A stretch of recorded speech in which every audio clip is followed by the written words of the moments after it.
side of the 2A-3 district tournament, and we are right on the starting lineups here. Doc, that's usually your gig. Number 14, Kylie Henderson. Yeah, starting lineup for the East Point City. Number 22, Riley Ashcraft. Scoreboard. Number 4, and number 34, Kelly Ashcraft. Allison Gaines. Number 14, Kylie Henderson. Number 22, And 34, Kelly Ashcraft. Head coach Spencer Harston. Starting lineup for the Buffalo Island Central Lady Mustangs. Number 4, Hattie Wells. Number 20, Chandler Gathright. Number 13, Jalen Cagle.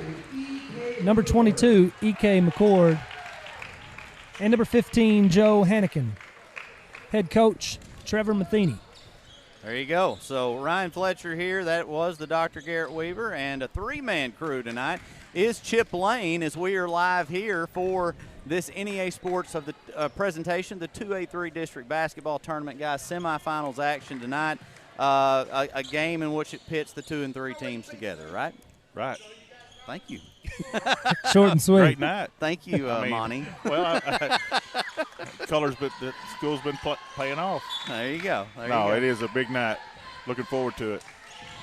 All right, we are underway. Tip is off, and it is EPC with the basketball. Guys, we didn't have any pregame, but both these teams in kind of familiar spots as they were last year, finished in the upper half of the conference, same scenario, just behind Riverside. Well, the seeds held up on this side, and on the other side, Bay's a surprise team. We'll talk about that later, I'm sure, but yeah, should be a good one here. Pushed ahead, shot going up. It is no good. Rebound EPC. Another point of emphasis, guys, BIC is went a minute without playing basketball, which there will be 4 teams that find themselves in those shoes tonight. EPC, on the other hand, has a game under their belts. Well, yeah, that's just part of getting that bye. You want to make sure you have that automatic bid to regional, but it gives you a chance to kind of rest up, but you also kind of have to knock the rust off here in this first game. No question about that. You want that bye. I've said this all week, but I think it's hard for the teams that have to wait. I think it's an advantage for the teams, especially the teams that are very competitive, to get to play a game or two. I think BIC's at a disadvantage tonight in this game for a little while until they get going, but as soon as I say that, they hit a three. Three-pointer, that's Jalen Cagle, and BIC is on the board up 3-zip. It's a good start there for Cagle. She's a really good shooter. She's able to knock down several of those tonight. EPC will be behind in a hurry.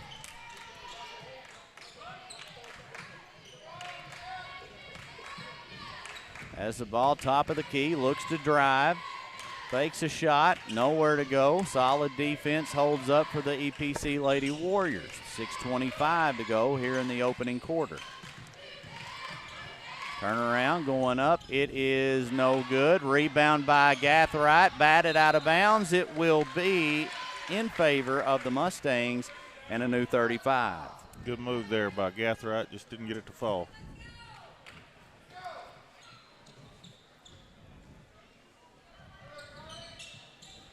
Inbound now. Thought about it. Going to drive, and that's going to be off EPC. And BIC will have it back out of bounds. Officials for the game tonight are Kenny Faulkner, Terry Bumpers, and that is tipped. And look at, they're off to the races here. BIC is going to come away with it. The third official is one T. Daniels. Is that correct? T-Bird. T-Bird. It's not his real name, so I never actually call him Edgar. that. T. Edgar. Edgar Truly Daniels III. Oh, my. Three-pointer from way out is Hattie Wells. And, guys, that was a deep shot. Yep. I think the rust is shown some on the ball handler, but not from three-point range yet. No, not at all. And Chip, you make a good point. Like, there were teams last night that had not played, and I felt like maybe a little bit of a disadvantage. Absolutely. Shot going back up, had a wide open layup. It's no good, and now a frustration foul comes on that end. Not by the player that missed the shot, but number 22 on the foul. That's Riley Ashcraft. BIC boys and EPC girls. Yeah, I thought it took them a half to kind of get in the flow. For sure. Rector girls, I would argue that too. Of course, they were playing without their best player. That's very, very Makes tough. a difference, doesn't it? And now when I say she's their best player, she's one of the best in this entire conference. Big difference. 6-zip in favor of the Mustangs. Gathright is going to have the ball with 15 on the shot clock. She looks to drive, something she does well. Pass off, shot blocked. Good block. Not a bad idea, Nope. but the shot wasn't there. Drive to the bucket. It's going to turn it over. Seen a few of those already, guys. Bit of a struggle offensively right now, trying to get in rhythm for the Lady Warriors. Drive to the bucket. Great move. No finish, though. BIC's getting some good looks. Yeah, they are. Drive to the bucket this time, and shot is blocked out of bounds. It'll be Lady Warrior basketball. And for BIC, that's Olivia Duffel checking in. For EPC will be Madison Thomas.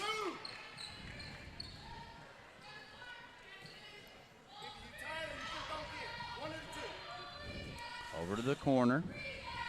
That's clearly not Kelly Ashcraft's shot. She will not take it. And EPC Lady Warriors, nearly halfway through this quarter, they are still looking for their first field goal of the game. BIC is doing a good job defensively.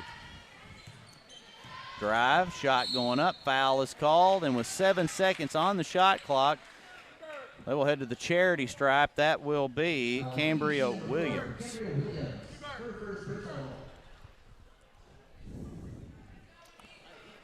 I like that when you're struggling, get to the rim, right, Doc?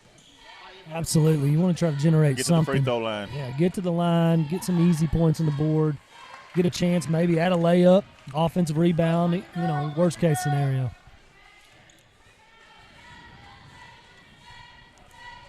Plus, when you sit there and shoot a lot of threes, that second one's going to rattle home on the board now. But you shoot a lot of threes, it's a lot of long rebounds and lets BIC get out on the break. 6-1 now as EPC is finally on the board with just over 4 minutes to go in the first quarter. We'll see if that can get them going. Drive, passes off, and that is a great finish there. Pass and finish for the Lady Mustangs. Give McCord half of that one. Mm-hmm.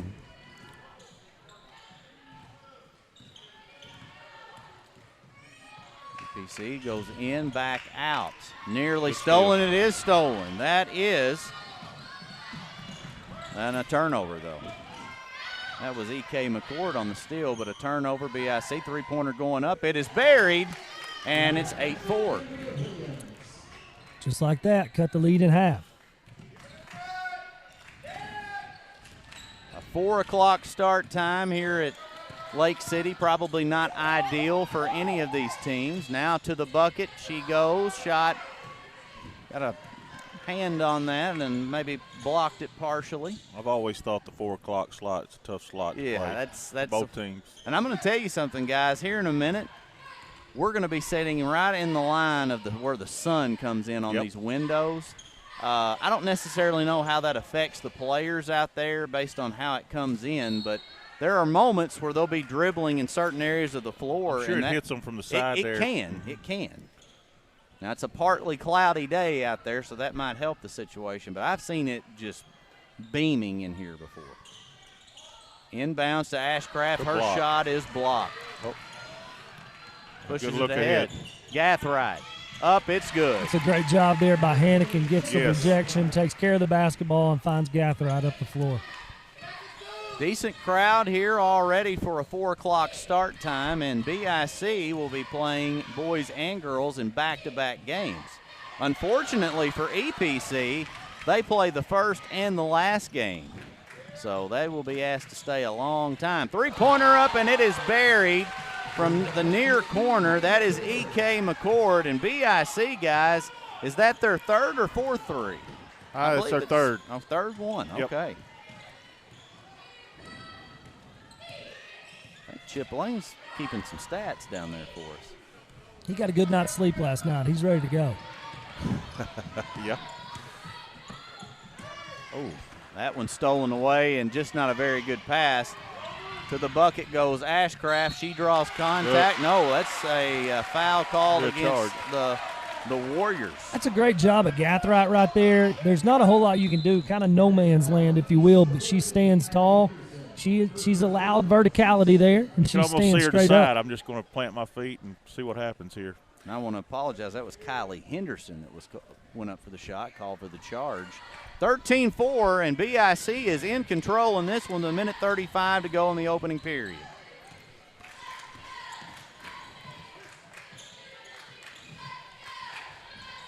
Didn't throw it high enough there. It was there. Now Williams is going to pass it off. Henderson has the ball, shot up. It's good, and it's 13-6. Lady Warriors needed that bucket. Been a minute since they scored. BIC on a little bit of a run. Gathright breaks the press, loses the handle on it, but they're going to be called for a foul on the play. Coach Harston not a fan of that call. From my angle, it looked like she just lost the handle on it. You guys may have seen something different. And we've got a timeout that will be taken by the Buffalo Island Central Mustangs. It's a full timeout. We'll be back here in a moment on the NEA Sports Network.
We have returned to Lake City back from a 60-second timeout, and Gathright tries to get it inbounds. The drive to the bucket by McCord, kick back out, nearly a turnover, but saved by Duffel.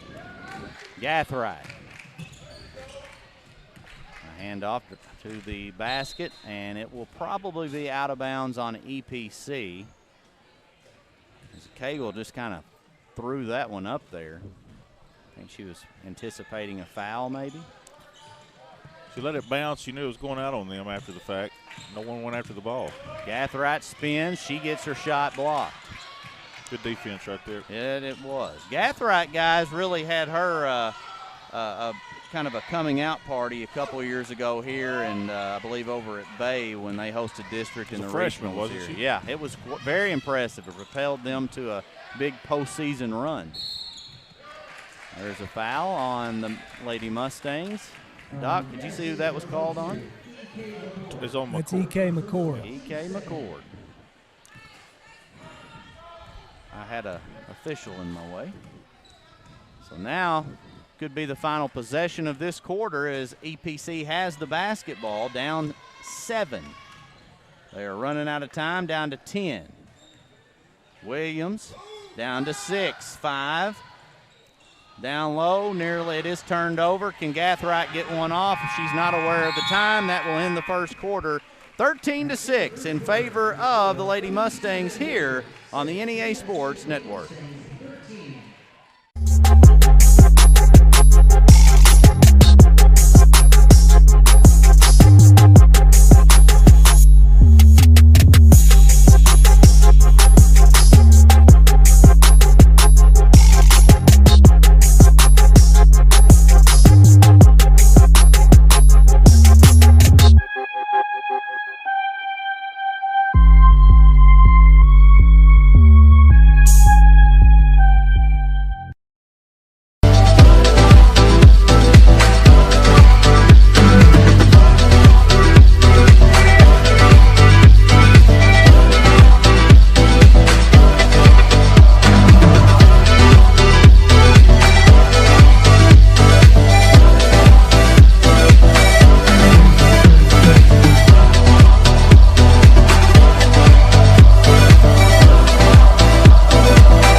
down here. well, yeah. I mean, it's fine for now. We'll make it. And we're back here in Lake City. 13-6 in favor of BIC. We're just talking about our arrangement of our table up here. It's pretty junky right now. Kick back out, Gatherite, and that one's deflected somehow, some way. BIC maintains possession. Three-pointer going up by Cagle's no good. And, guys, shot was just kind of off from the get-go right there. Yep. I don't know why big girl there, Heineken, didn't just go ahead and make a move there and go on up and score. Nope, I thought she had a good look there.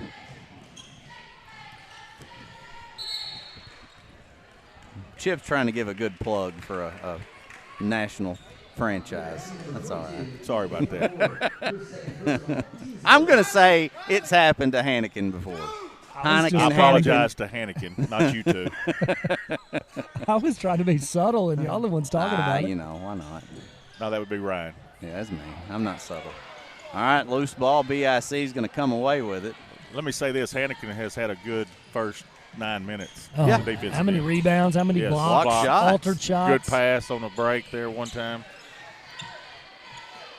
And she's trapped over in the corner. They're going to call a jump ball. And frustrated is Haddie Wells. And in back for the Lady Warriors is Kylie Henderson. Doc, I'm sorry, I've kind of taken the rosters from you here too. I apologize for that. Big shout out to a longtime watcher, follower, listener, what do you want to call it, Billy Gatherite. He's tuned in tonight. Either that or he's here at the ball game. He might be here. Figure he'll be gracious with his presence here shortly. I would say so. Got a senior son playing, who I'm glad to hear is back from injury. Kicked over to the wing, and BIC's Haddie Wells fires one up. It's no good. And, guys, I feel like we've been stuck on 13-6 for just a little while. We have. Since the opening few minutes of this quarter and a couple at the end of the first. So both teams kind of struggling offensively right now tonight. EPC for sure. They want to run and gun, and BIC's doing a really good job defensively. Well, let's also kind of break this down. 3 3-pointers made by BIC, and I know they got some outside shooters. They've shot some free throws. Have they made a field goal from – Yes. Okay, Gatherite, just one, right? Well, the outlet from Heineken to Gatherite. Okay. On the layup. That's right. On a good play. I don't know how I forget that one. And then, of course, EPC only with 6 points here as we are inching closer to the midway mark of the second quarter. A double dribble called on Wells. It's pretty sloppy right now. Yeah, it has been. Heineken has a basket, too. But we're – So two layups and 3 trays, yep. Okay, so no free throws. No free throws for BIC shot. All right. Try to go inside now, looking back out. Drive to the bucket, going to kick back out. 3-pointer from way out. It is buried, and that is just what the doctor ordered. And I'm not talking about the Dr. Garrett Weaver. That's from Madison Thomas. Ball game. 13-9 with 5 minutes, 10 seconds left.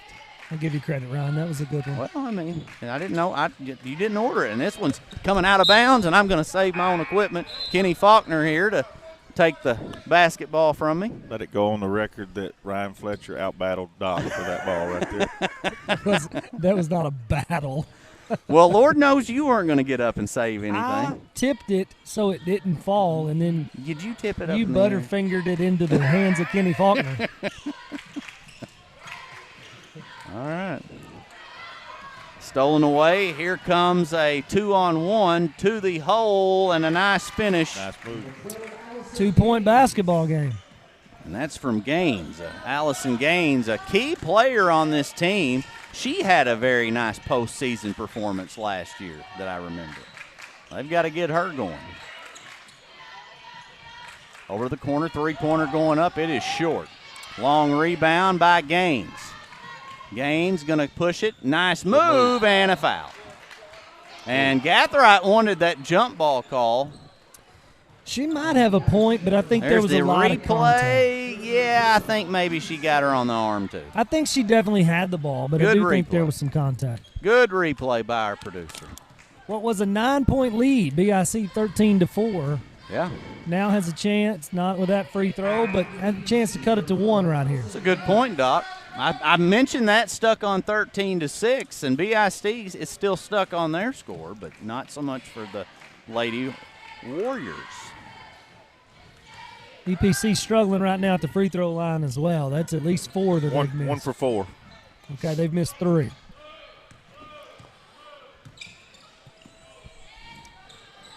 They got to feel pretty good about where they're at right now. Turnaround jumper is no good. And loose ball, EPC's Henderson comes away with it. Kylie Henderson. You're getting into that time of year, too, where these two teams, they know each other. They played a lot. You know, even past years, these kids have seen each other so much. I mean, it looks a little sloppier.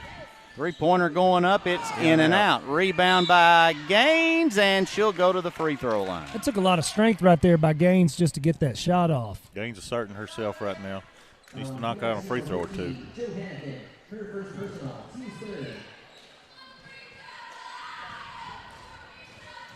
And she is now, I believe, 1 for 3. I think she's 0 for 3. 0 for 3? Okay. You are correct.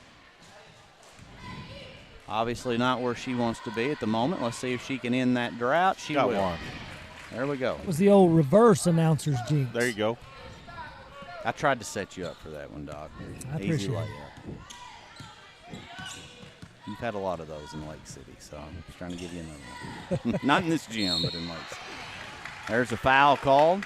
Going to take it out of bounds, and that one on Warrior number 33 is Anaya Shepard, who I talked to a little bit last night for their game. She's very good personality. I asked her if Jeff Miles was her scorekeeper, and she thought that was funny. Now, Jeff does do some work. I don't really see him doing anything right now, but he does some work for him. Are you sure? I thought he did.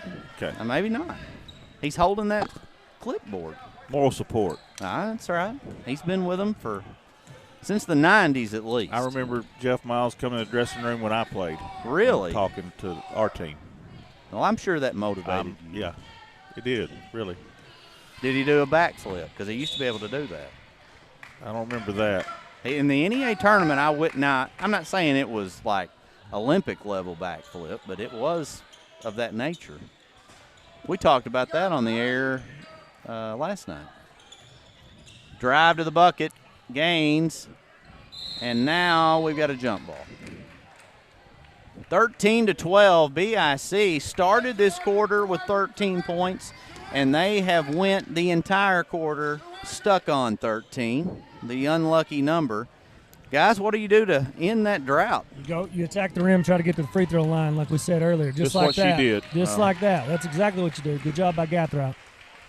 You got to find a way to score, especially when you've gone minutes now, almost a full quarter without scoring. You got to find a way to get to the line. I mean, they're really lucky to still have the lead right now. That's a good point. Shot up, no good.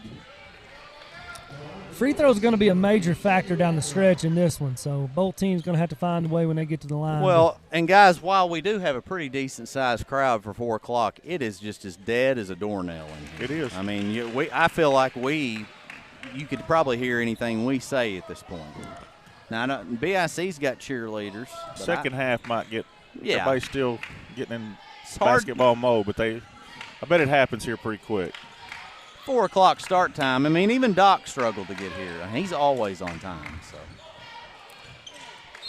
out of bounds. That will be EPC basketball. Doc?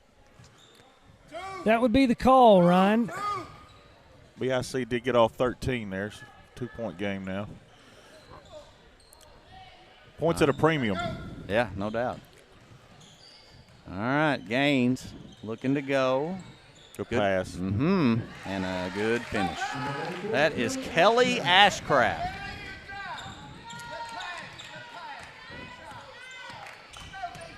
Gathright.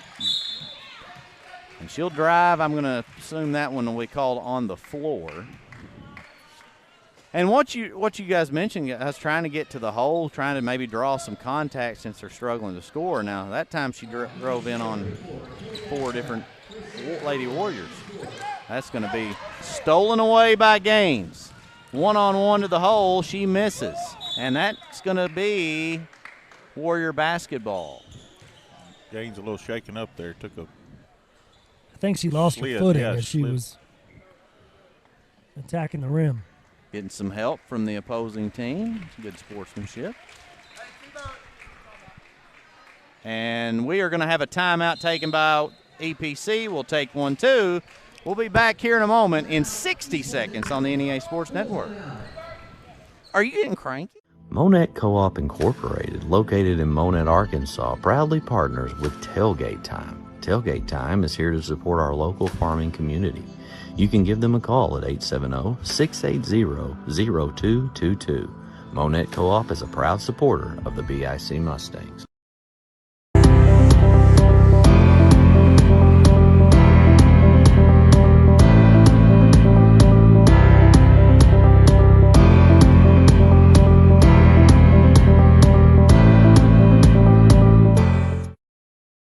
More stories, bigger legends.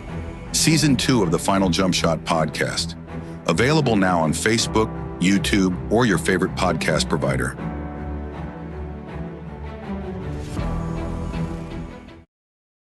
Back here in Lake City, Arkansas, it is a tie basketball game, guys. A game in which that BIC led 13-6 to start this quarter. They have been outscored 8-1 with 2:06 remaining before halftime. Yeah, they don't have a basket here in this quarter, and EPC's taking advantage of it. They probably should be up 3 or 4 really at this point. Well, I think it's clear, and you like that out of a player that knows her game, but Kelly Ashcraft is not going to take that 3 right there. She is disciplined and probably knows if I'm going to shoot it, it's going to be for a layup. Well, here's what she needs to do, though, in my opinion, is when she is going to shoot it. Wait a minute. Well, she's going to either have to, knock down a couple of those or at least give the sense that she's going to shoot it, or she's going to have to put the ball on the floor and attack Hanneken, because if they're going to allow – Hanneken is such a good defender that you can't allow her to stay in the lane and clog that up, or you're not going to be able to get to the rim. I like the coach there was encouraging her to shoot that, so that'll make you feel better about it. She'll won't probably hesitate from here on out. Well, then if that's the case, then she's got the green light and maybe some unselfishness on her part. Definitely. Picks her dribble up, and now Wells has the basketball. She goes in, back out, over the corner. Three-pointer going up. It is no good. Hanneken with a board and a foul that's going to be on Henderson for the Warriors. I believe that might be free throws. That's Henderson's third also. And 2 free throws for BIC here. Hanneken has been the story so far in the first half for BIC.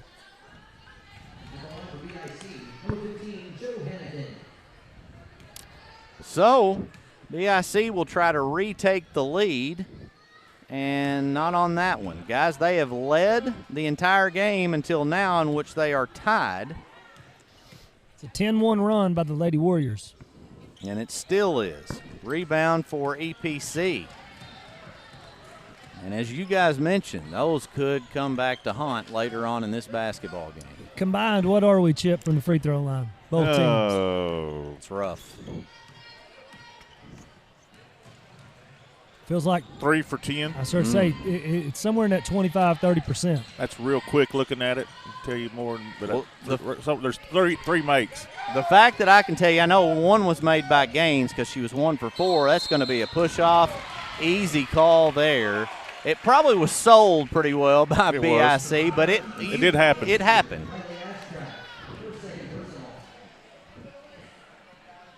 Minor push-off, but great sell, and it's the right call at the end of the day. Yep, agreed.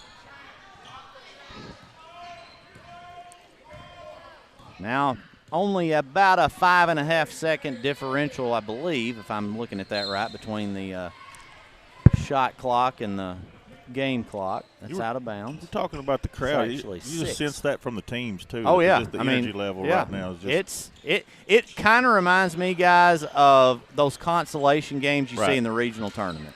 3-pointer up, it's no good, and a board for nope, it's going to be tied up. Jump ball. Whose is it? EPC. All right. So with 22 seconds left, EPC has a chance to take the lead before the half. Yeah, I would think they would want the last one right here. Coach Harston has to be happy with this one at this point, in spite of the missed free throws and BIC with a foul to give there, so not to the free throw line yet. 15 seconds on the dot. Plenty of time to set up a play and get some points here. Down to 10. Gaines has the ball. That's who you want with the basketball. Kick to the corner.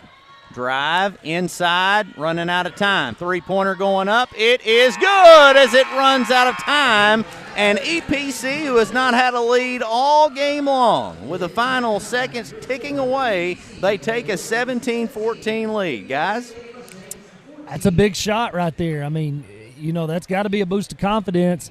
13-6, you outscore them 11-1 there in the second quarter. That's not what BIC wanted for sure. I know Coach Matheny going to light a fire in that locker room probably, and we'll see how the second half plays out. I agree with Doc. I just think that the way this game's going, that's a huge shot right there. A 6, 7, 8 point lead, whichever team can establish that, probably that's going to be more like a 15 to 20 point lead unless the pace dramatically changes. So it's a big play right there. 1 point in that quarter for BIC. All right, we are going to send it to our halftime break. When we return, we'll have more action here at the 2A-3 District Basketball Tournament.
Heard the saying, Northeast Arkansas, it ain't over till it's over. And it's just getting started. Glensay, Empower, NEA Sports, Temple Baptist Church, and KJNB are bringing the heat at the 2026 Northeast Arkansas Baseball and Softball Media Day, Wednesday, March 11th. High school teams from across the region will join us to give insight into how it's going so far and what we can expect this spring. This is where the stories start. This is where the season begins. Don't miss a moment. Watch it live March 11th on the KJNB Facebook page. I'm Rachel Dunnigan Hickman, and I'm excited to be running for the school board, Position 2 in the Buffalo Island Central School District. My husband Brett and I are raising 4 students who are currently enrolled in the district. I'm also a proud graduate of the school system and a longtime supporter. I work right here in our community, and I care deeply about keeping our district strong by supporting great teachers and staff, keeping students safe, and making sure every child has the opportunity to succeed. I'd be honored to earn your support and your vote. Thank you. R&J Farms is a proud supporter of the Riverside Rebels and wants to wish the best of luck to both the boys and girls basketball teams this season. Go Rebels!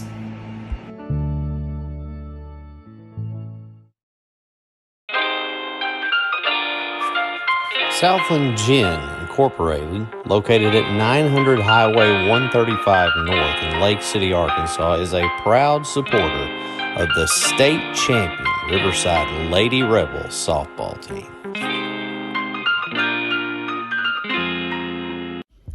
Monette Co-op Incorporated, located in Monette, Arkansas, proudly partners with Tailgate Time. Tailgate Time is here to support our local farming community. You can give them a call at 870-680-0222. Monette Co-op is a proud supporter of the BIC Mustangs.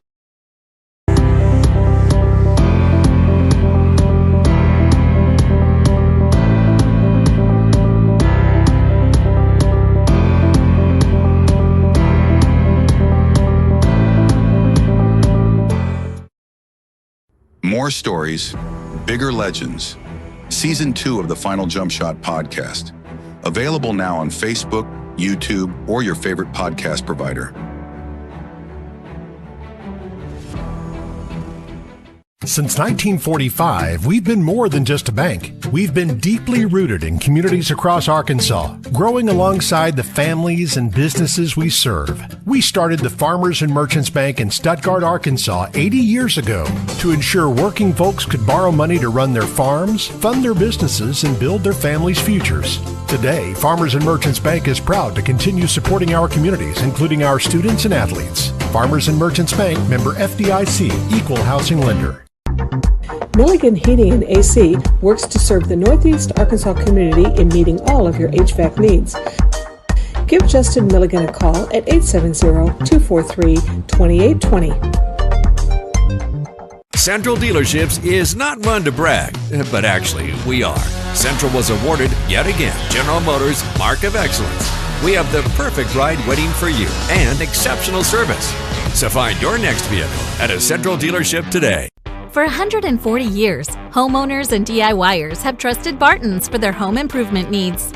From small projects to remodels to building a home, our experts are here with the tools, knowledge, and advice to make your project a success. With 10 100% employee-owned locations across Northeast Arkansas and Southeast Missouri, delivery, installation, and free design services, Barton's is your trusted partner for every project.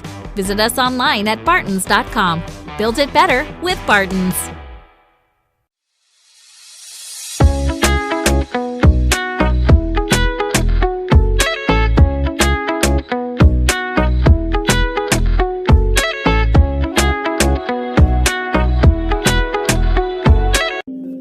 Lakeside Health and Rehab has one goal, and that's to provide effective patient care services to your loved ones. We are a group of healthcare professionals specializing in providing required rehabilitation and healthcare services to your loved ones. Lakeside Health and Rehab. Out here, life moves different. Not slower because we're behind. Slower because we choose to soak it in. From post to posting, from stream to streaming. With Empower Broadband, we can FaceTime family across the country and get our work done so we can give back to what matters most. From game to gaming, from boots to booting up, faster internet doesn't mean a faster life. It means more time to enjoy the slow one. Connect faster, live slower with Empower Broadband. From the first seed to a full harvest. From their first steps to their final day of school. From the everyday to the big adventure. From a great job to a greater calling. A true community bank is there through it all because every journey matters.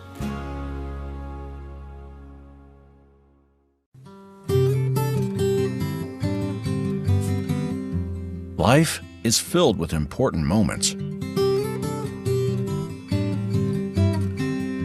Let Farm Bureau be with you during all of them.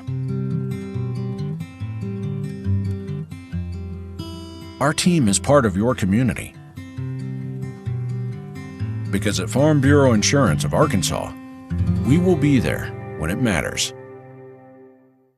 At Southern Bancorp, we are wealth builders for everyone. We see building wealth as helping people succeed in creating strong financial futures. For some, it's having tools to build credit and buy a first home. For others, working with our award-winning SBA team to launch or grow a small business. And still others might use our unique savings plan today to save for tomorrow's dreams. Wherever you are in your wealth building journey, Southern Bancorp can help. Stop by or visit banksouthern.com to get started. Southern Bancorp, member FDIC, equal housing lender.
Bowman Brothers Incorporated is a family-owned and operated business that served Lake City and Northeast Arkansas for over 50 years. We currently operate a retail hardware store, also selling guns, construction company, real estate. Well, yeah, I mean, he's got a lot of politicking to do, I guess. Yeah. I don't know. BIC's basketball here. And as I mentioned, Chip, that sun is now a factor. I did see that. As it is beaming right in at center court. You'd never think that would be a thing you would say during a basketball game, but These 4 o'clock games and regionals and stuff, different places, I've seen it every now and then.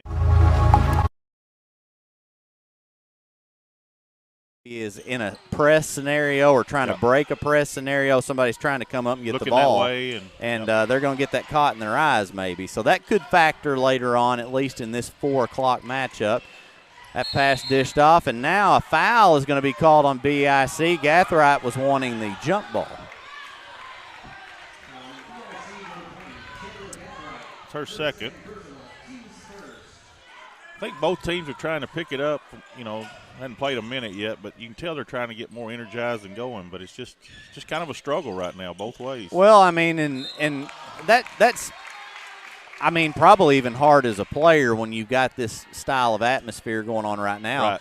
Maybe a point of emphasis in the locker rooms by the coaches, but I mean, you can't create an atmosphere that presently is not here.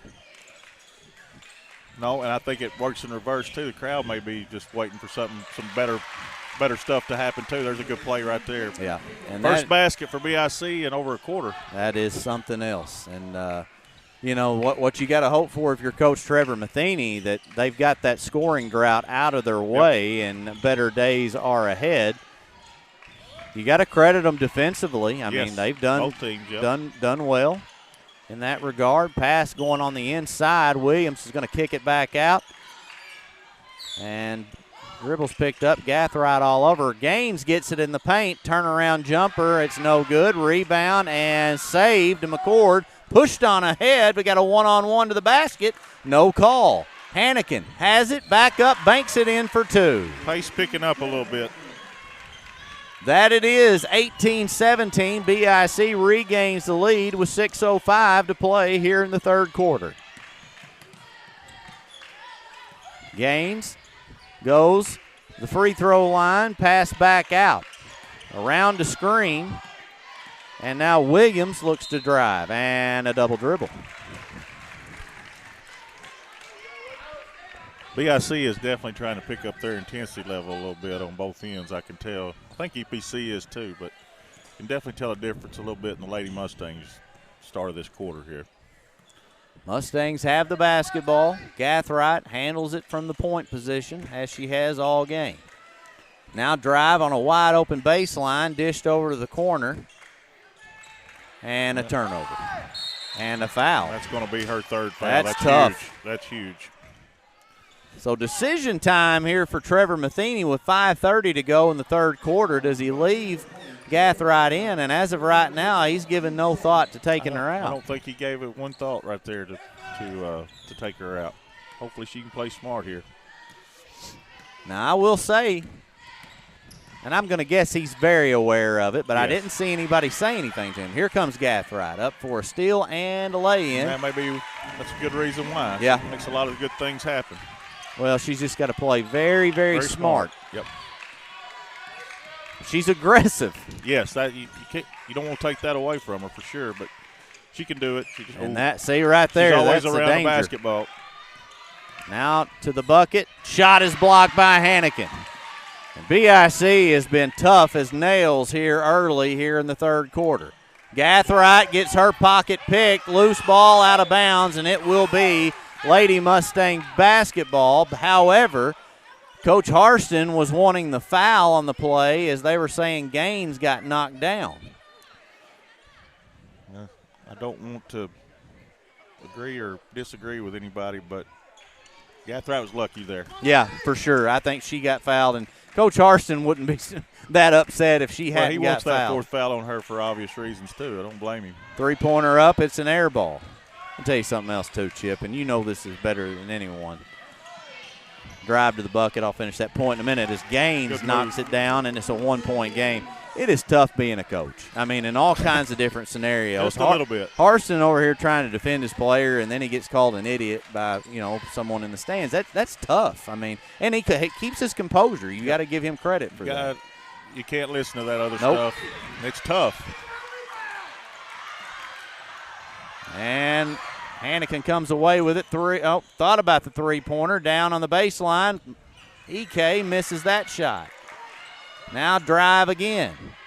Here goes Cagle. No good. Just cannot get one to fall, but they're beating them with every loose ball right now. Absolutely. This is the third, if not fourth time they have regained possession here, and they are eating up some clock here in the third quarter. Gathright back out. I thought maybe she should have took that three. Yep. It was great penetration. She had a wide open look. Now they got to reboot. And look at Gathright go. Yep. That is a heck of a shot and play right there. We've got a 30-second timeout here on the NEA Sports Network.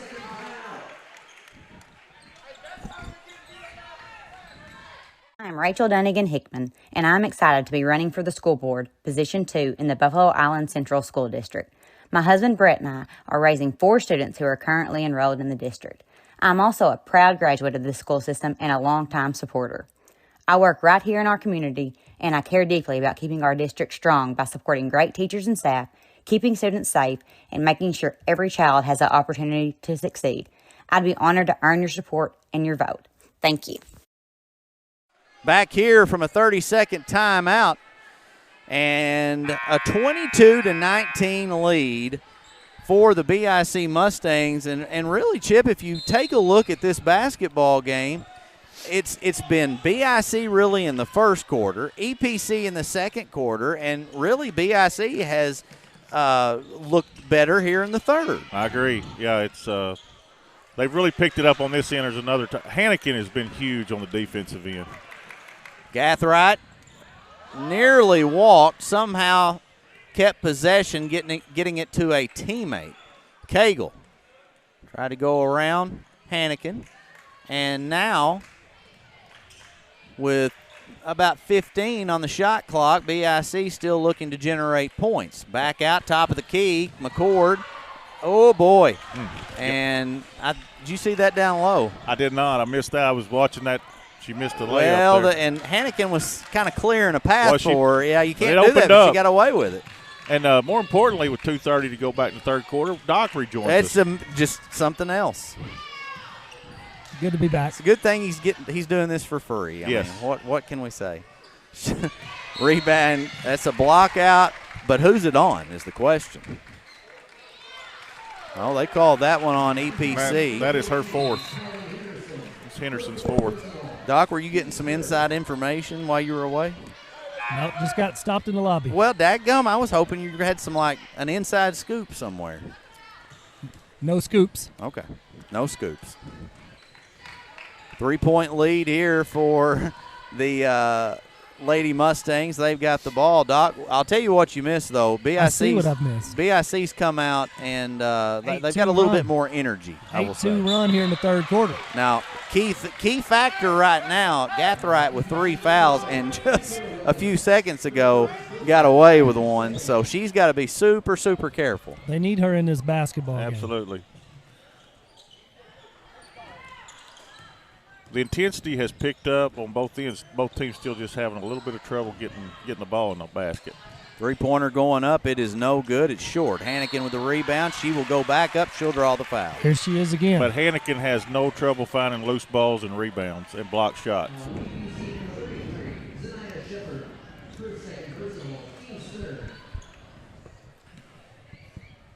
Let's see if she can get some free throws down. And she does. She's the difference in the game, in my opinion, at this point right now. Yeah, I mean, you've made that point several times, and it's not necessarily on that end, but certainly not to say that she hasn't done some things on the offensive end. She's got 6, and she hasn't had that many attempts, plus she just hit 2 free throws, which has been rare in this game so far.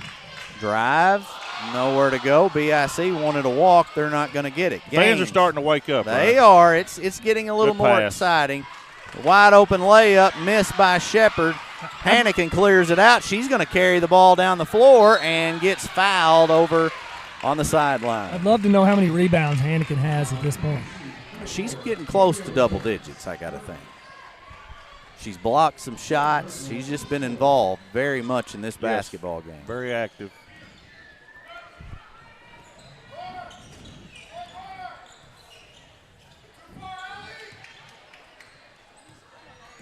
Drive, kick back out. Gathright wide open for three. It's no good. And rebound, going to push it on maybe for a layup. Williams lost the handle on it, and it will be BIC basketball. She did. She just, Gathright made a swipe at it. Don't think she touched anything, and then. There's a look at a replay, and just got away from her. Yeah. It happens. BIC with a chance to extend the lead here. They take a little time off the clock if you're them. Get a quality shot. Try to push this to a 7 or 8 point game. Gathright drives and strong she's got move. two. Here's the thing right there. You could shoot a little bit of a wild shot around the defender. She didn't. She gathered herself, went up strong, and just kissed it off the glass for two. BIC now back up by 7 with 25 seconds to go. And kicked over to the corner, fakes a shot, passes off, now gains. 18 seconds. Need a bucket here if you're the Lady Warriors. Gaines now looking inside as she picks up her dribble. Now met under pressure. It's going to be knocked out of bounds. It'll be Lady Warrior basketball over on the sideline with 8.8 seconds remaining in the third quarter. Right now, if this holds, we will have had one team with a 1 point quarter and another team with a 2 point quarter. Drive, Williams got that one. It's 26-21. That will end the third quarter with the shot going up. It's no good. And BIC leads it by 5 here on the NEA Sports Network. Here, life moves different. Not slower because we're behind. Slower because we choose to soak it in. From post to posting, from stream to streaming. With Empower Broadband, we can FaceTime family across the country and get our work done so we can get back to what matters most. From game to gaming, from boots to booting up, faster internet doesn't mean a faster life. It means more time to enjoy the slow one. Connect faster, live slower with Empower Broadband. From the first seed to a full harvest. From their first steps to their final day of school. From the everyday to the big adventure. From a great job to a greater calling. A true community bank is there through it all because every journey matters.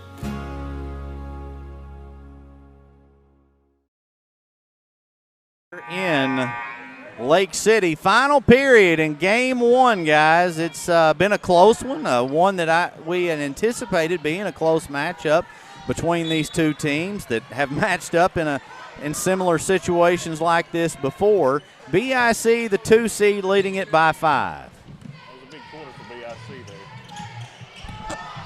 Sorry about that. What was that? Big quarter for BIC there. Shot going up, no good, and jump ball. So, guys, I mean, it's been a tale of 3 quarters. Absolutely. It was all BIC in quarter 1, all EPC in quarter 2, and mostly BIC in quarter 3.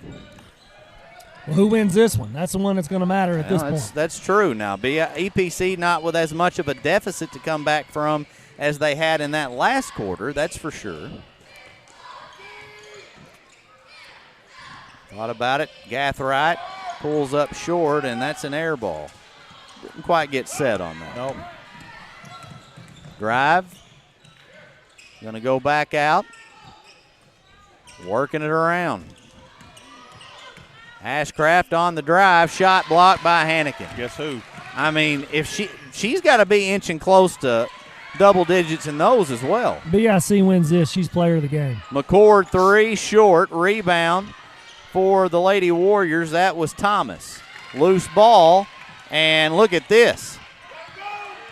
You better look out on the time as they barely got it across on the 10 seconds, and Gaines will miss a chance at an easy 2. Gaines has had some really good moves, just had a tough time finishing. Sometimes she's got a little bit too much power going up there. Not quite the touch you want. I'd like to see BIC go inside to Hannigan a little bit here. Yeah. 3-pointer going up, a wide open look. It's no good. Long rebound, and that's by Gathright. She's going to throw it on ahead. McCord on a snowbird. Up, loose ball, picked up, shot blocked by Gaines. She's got the ball, and now a foul will be called on Cagle.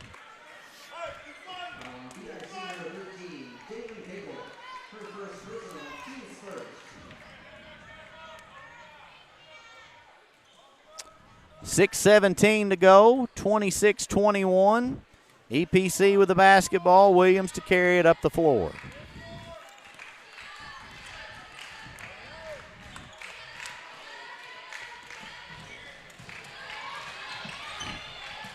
EPC needs a bucket here. No doubt about that. No need to be in a hurry just yet, Nope. though. Plenty of time left in no. this. Needed, but there's number 4. Now what do you do? I think you got to sit her for a minute while you got a 5-point lead. Yeah. Because what you don't want is just a really cheap accidental foul. No, it's not happening. No, he is going to hang with her. If you're down 5, I think you leave her in the game. But I think right now, with the lead, you got to be careful. Well, there's coaches on the EPC bench looking down the sidelines as surprised. well. They're Everybody's surprised. kind of looking. Gutsy decision by Coach Matheny right here, but that's what he's going to roll with. That's why he gets paid the big bucks. He knows his players better than anybody.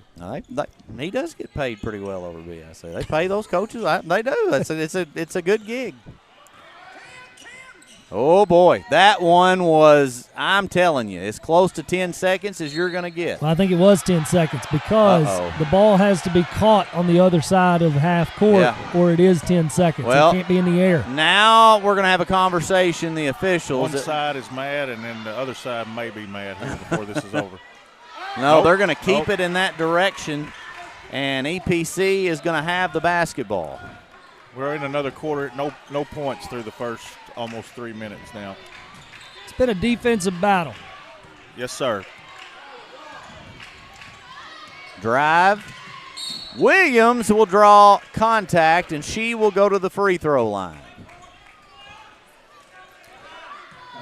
You know, guys, thinking and talking about this EPC team, I got to credit Coach Harston. He lost a couple of good players off that team last year. One, I believe, was his daughter, and they're right back in the thick of things here, going to the regional tournament and, 5 points down from going to play for a district tournament championship here in the fourth quarter. Yeah, good job by him. I mean, they've got some good looks.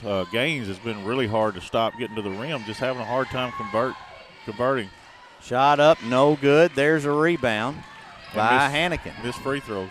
Well, what you can't do here if you're Gathright is get too aggressive and pick up an offensive foul for your 5th foul. She's going to have to be careful attacking the rim. She better be going off 2 feet the rest of the game. Oh, boy, that one. There it is. Is it on her? Yeah, that's the question. It is.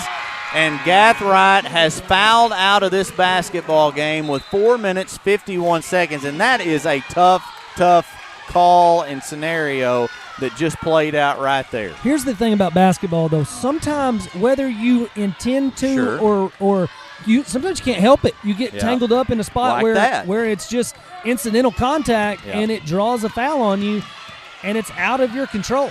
I think you've always timeout taken by EPC. We will take a 30-second timeout and be back in a moment on the NEA Sports Network.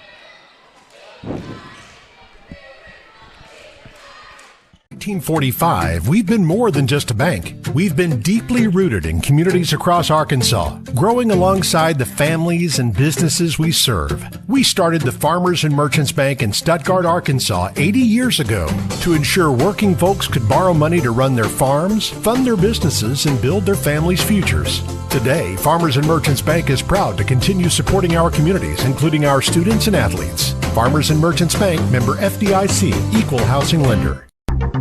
Milligan Heating. Neither would I. All right, we have returned here in Lake City. 26-21, EPC with the basketball, and a huge turn of events here just a few seconds ago. Gathright for EPC is fouled out, so if they're going to win this game, they've got a 5-point lead. They're going to have to hang on to it without her. Gathright plays for BIC, Ryan. I apologize. It's the little initials, and oh boy, that's Cagle nearly got away with an offensive foul, and there's a foul called by T-Bird. That's going to go against the Lady Warriors. You can tell we're kind of getting down to the final minutes, a little chippy. Yeah. You can tell right now BIC's got to settle in without Gathright handling the ball out there. Cagle's going to have the basketball a lot here late in this one. She's the senior leader. She's going to have the ball a lot. They're going to have to find Hannikin inside for some easy buckets.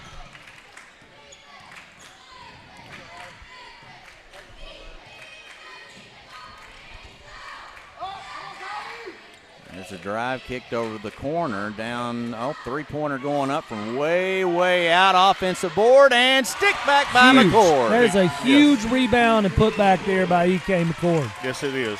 7-point lead now for the Lady Mustangs. Williams looks to go. Williams has nowhere to go. She gets it back out, and every time they try to drive in, you run right into Hannikin.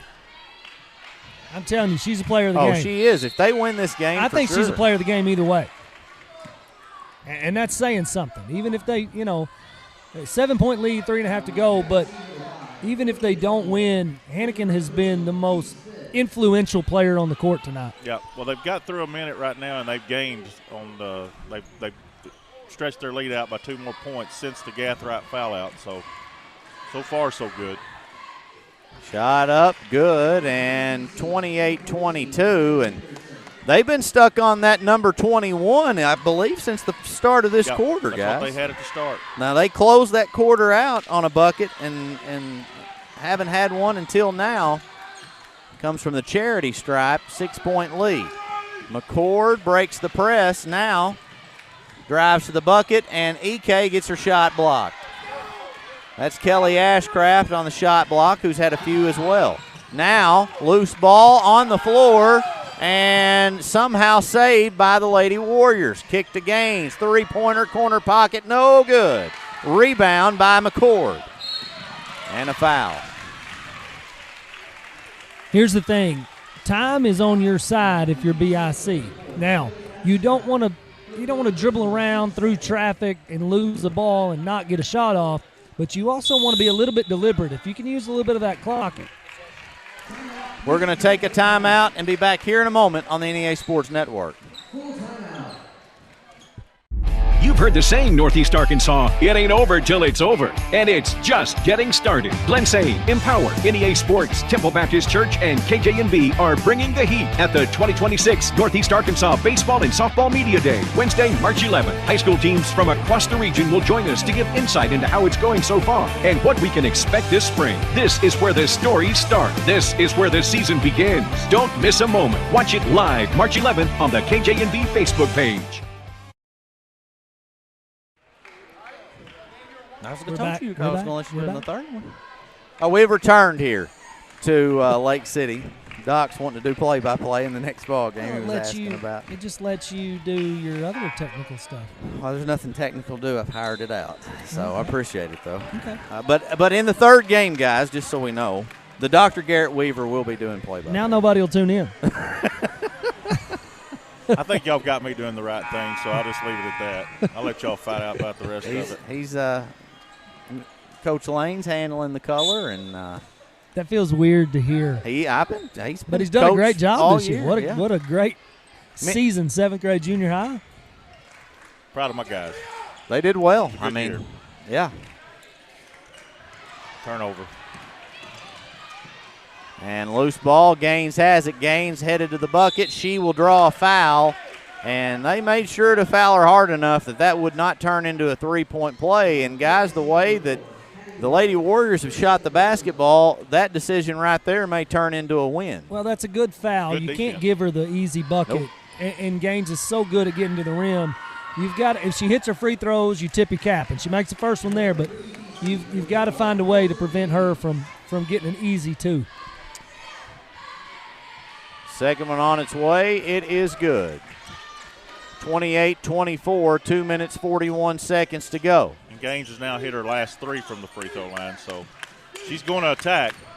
Well, and she may be getting into a rhythm now, and that could spell trouble for the Lady Mustangs, right? Yes, that's what I'm saying. She's going to attack the rim. They're behind. That's her game. If she gets to the free throw line, that may be the difference.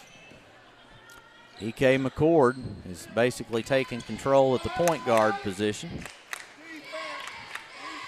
Cagle will help out there as well. They're working the ball around now down to 15 seconds. That one nearly stolen away. Loose ball still. McCord comes away with it down to 9. No call there, and EPC has the basketball. They're going to push it on ahead. Gaines open in the corner. Three-pointer going up. I think her shot was blocked. Another shot. Challenged that one on the perimeter. And traveled a long way to get there. Coach Harston wanted a foul call. I was completely blind to it. I couldn't see. I knew it was Hannigan, but I didn't see really the shot and the hand up on the shot. And here is Wells. No good, but BIC has it back. That's huge. I'm definitely working clock here. Yeah, you can run this one almost all the way down to a minute. Yeah, just get a shot at the last of the horn. Just don't turn it over. But if you're EPC, still 2 fouls to give. You can be aggressive right here. As long as you're not in foul trouble, you're trying to poke something away, deflect a pass. Shot going up. It is good. That's a huge shot there by Wells. I mean, guys, could we not argue that's the best possession that BIC has had tonight? That's definitely the best possession they've had in this second half. Got tangled up on her own player and a turnover. And now BIC is going to give it right back to him. Just a little bit of panic there. Tuck it right there. The clock is all you're worried about right now. As long as you got it, they can't score. Honestly, at this point, if you're BIC, you're just holding the basketball hoping for a foul. Yeah, you don't even have to shoot it. Your free throws only at this point. 6-point game, a low-scoring affair. Three-pointer up, no good. Rebound by the one and only Joe Hannigan. And she'll get fouled and goes flying into the stands. That's Lawson Beck, Riverside Rebel over there. I believe that's Kaylee Henderson's 5th foul. And is it? It was on 14. Okay. And now Coach Harston will get the timeout. EPC, we're going to dump it for a break and be back here in just a moment. Works to serve the Northeast Arkansas community in meeting all of your HVAC needs. Give Justin Milligan a call at 870-243-2820. Central Dealerships is not one to brag, but actually we are. Central was awarded, yet again, General Motors Mark of Excellence. We have the perfect ride waiting for you and exceptional service. So find your next vehicle at a Central dealership today. We have returned here to Lake City, a 30-24 lead for BIC. They have the basketball near the half-court line, but on their side of the floor. And, guys, you mentioned key here for BIC is just to continue to eat that clock, 41 seconds to go. Well, you just want to inbound the ball. You know a foul's coming. So if you're Coach Matheny, what you're talking about in this timeout is, hey, don't get in a hurry. Don't force a pass. If it's inbounded, just take care of it. Don't put it on the floor. You know they've got a foul to give. They're fouling immediately. They're trying to save as much clock as they can. So don't just hold it. Wait for the foul. Even if you turn it over, that's better to make them inbound the ball than you throw it away and them get a layup. Absolutely. Right. You just want that clock to tick. They'll get it in quick. Hannigan has it. And a backdoor. Look at that. What a beautiful play call there by Coach Matheny. That is beautiful. You get the ball in the hands of Hannigan. You trust her to make the right decision, and it's just gift wrap for a wide-open layup. Great play call. That's stripped away. Now an 8-point game, 25 seconds to go, and BIC will get a foul call. And, guys, barring an absolute miracle, the Lady Mustangs are going to be on their way to a 6 o'clock matchup against tonight's 7:30 winner between the Riverside Lady Rebels and the Bay Lady Yellowjackets. Let's talk about that for a minute because we're going to get a foul here in just a second. But let's talk about that for a minute, Chip. As a coach, you know they're swarming the ball as soon as it's inbounded. they're attacking. So if you sell everybody up here high for the inbound and you get the ball to Hannigan at the elbow, you're either hoping they foul her immediately, she could turn and go to the bucket for wide open layup, or if the defender on the girl in the corner, which was Wells' defender, comes out to try to foul quickly, she's open, and that's a beautiful read before it ever happened. I'm going to say that was a set play. If that wasn't there, they were going to pull it out. That was a layup only call, and they got what they were looking for. And you can live with it too. With a 6-point lead, you could even live with it if she missed the layup because it uses a little bit of clock at that point. Great play call. 9-point lead now. It is 10, the biggest lead we have seen by either team tonight. Now it's Coach Matheny that's going to take a timeout, and we're going to stay right here. Talk a little bit about the rest of the games here tonight. The very next matchup is the one that I think a lot of people have been anticipating all week. That is the 2 and 3 seeds on the boys' side. It's the BIC Mustangs and the Bay Yellowjackets. And what has been 2 good regular season ball games this year. There was a great ball game that we called, Doc, you and Brad Davis 2 weeks ago, that came down to the wire, an overtime win for BIC at Bay. Some extracurriculars after the ball game, just good old school, 2A basketball. But it's going to make for an exciting atmosphere. We got to finish this one, though. 10-point lead, though, for the Lady Mustangs.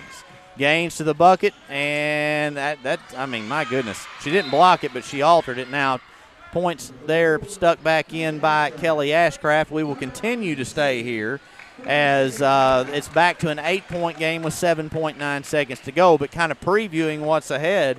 You got 2 teams that don't like each other. A lot of history there behind these 2 teams as well. And, guys, one that I've really, really been looking forward to. Well, I think everybody has. And you said that. I mean, and I could speak to this a little bit going back lots of years. Typical, Doc said it, 2AA North, but Bay BIC. I mean, stuff that happened the other night's been, that's pretty normal. There wasn't anything. Nothing. You have a buzzer beater, kids are going to be excited, and it kind of goes, somebody's going to be disappointed. Hope we get that good a game tonight. Oh, so I hope it's exactly like that tonight. That was so much fun to call. That's what you want in postseason basketball. Hey, another great drawn-up play right there by Coach Matheny. Coach Matheny has really helped them out here this last 45 seconds or so. That was a good out-of-bounds play.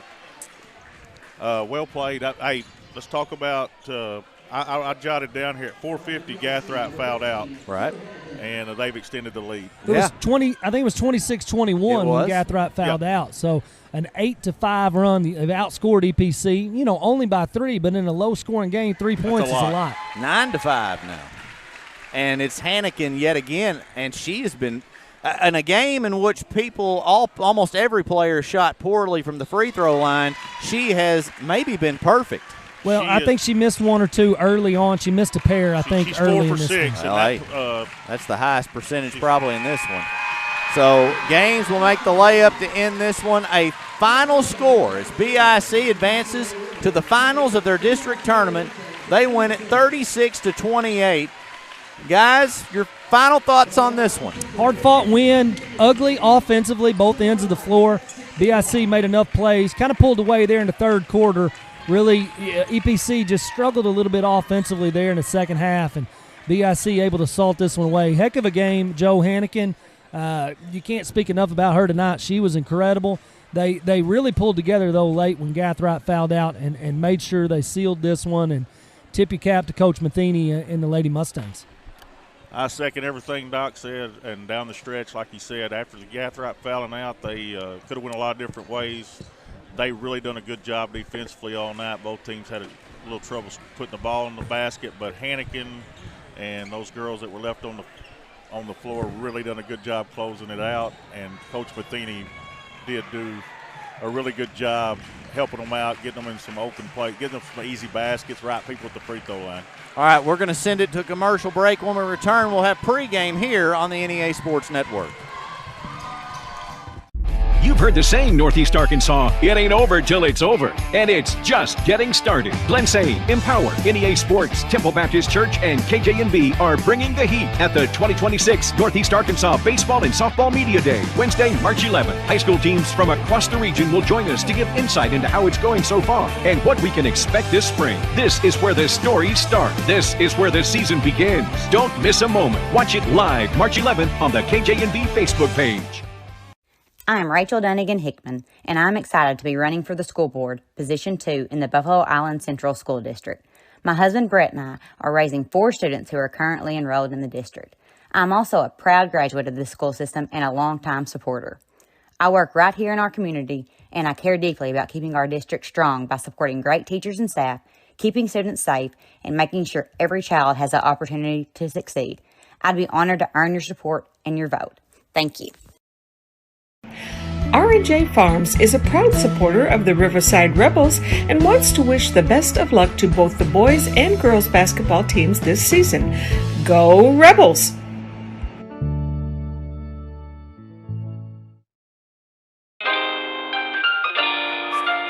Southland Gin Incorporated, located at 900 Highway 135 North in Lake City, Arkansas, is a proud supporter of the state champion Riverside Lady Rebels softball team.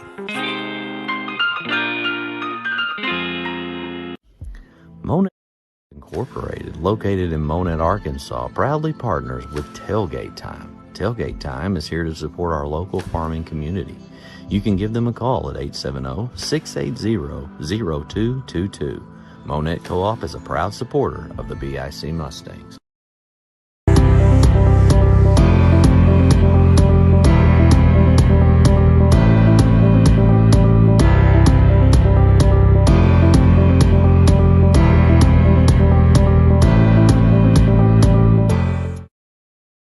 More stories, bigger legends.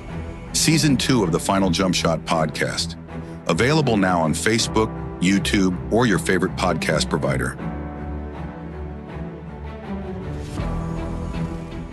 Since 1945, we've been more than just a bank. We've been deeply rooted in communities across Arkansas, growing alongside the families and businesses we serve. We started the Farmers and Merchants Bank in Stuttgart, Arkansas 80 years ago to ensure working folks could borrow money to run.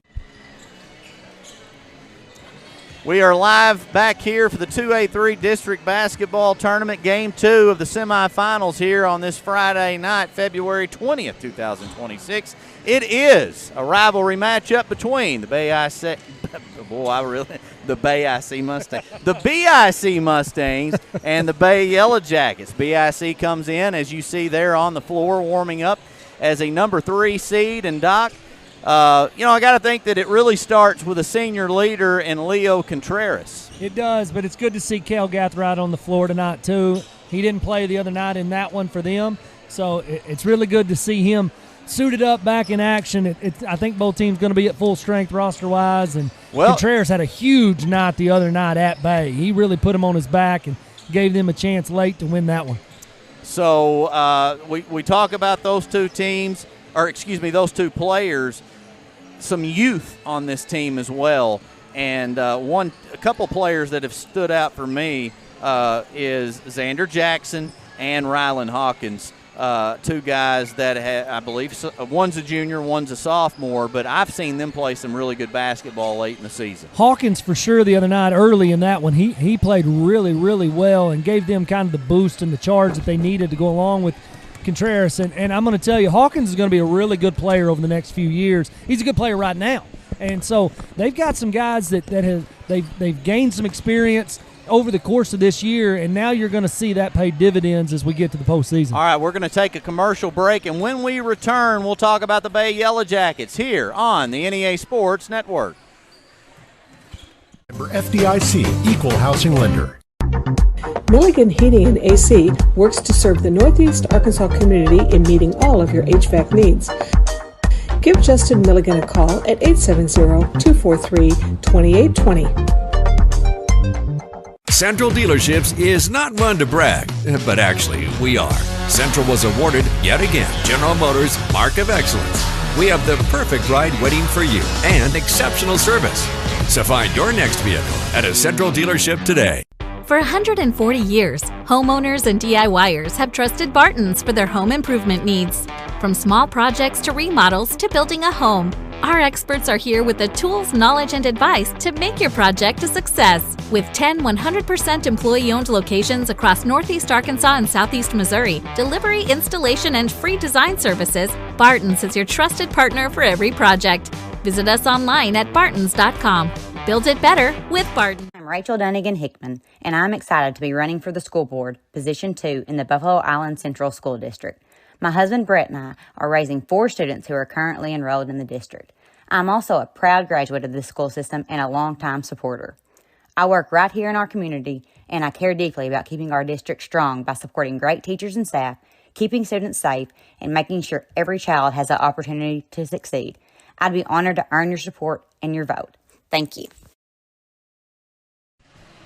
Back here in Lake City, Arkansas, it is the Bay Yellowjackets, the number 2 seed. They'll be the home team on the scoreboard, and they are set to take on the number 3 seeded BIC Mustangs, and will be their, I assume, just their 3rd match this season. They've not, nor is it their 4th. If they ran into each other, I believe it's their 3rd. I think so as well.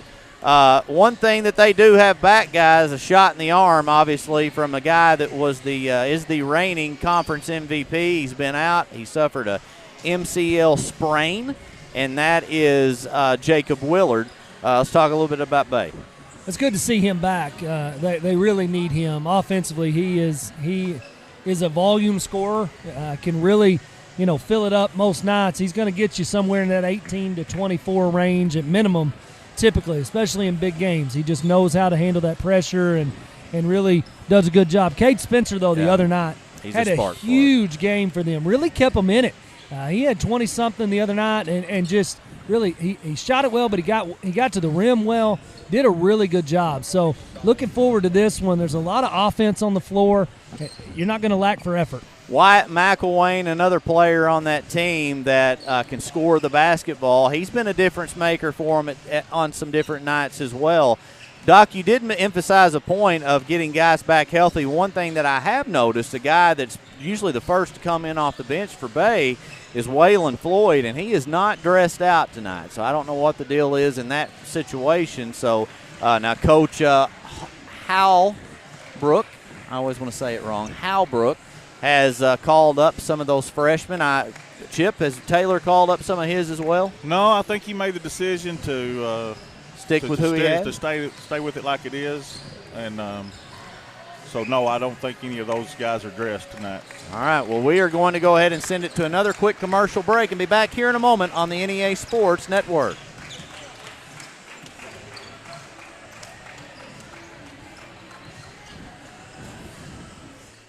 When I was growing up, I would chop cotton occasionally for my dad. He let me start working with him at the gin when I was 16. We have about 15 family farms that we are working with through the gin. A lot of those are descendants of farmers who helped raise me in the cotton gin, and now I'm starting to see the 3rd generation. I feel like as a ginner and also as a producer that we have to do our best job for the consumer. We are trying this by being able to trace this back with DNA, to be able to not just say this is what it is, this is where it came from, but being able to prove that. All you have is your word and your work.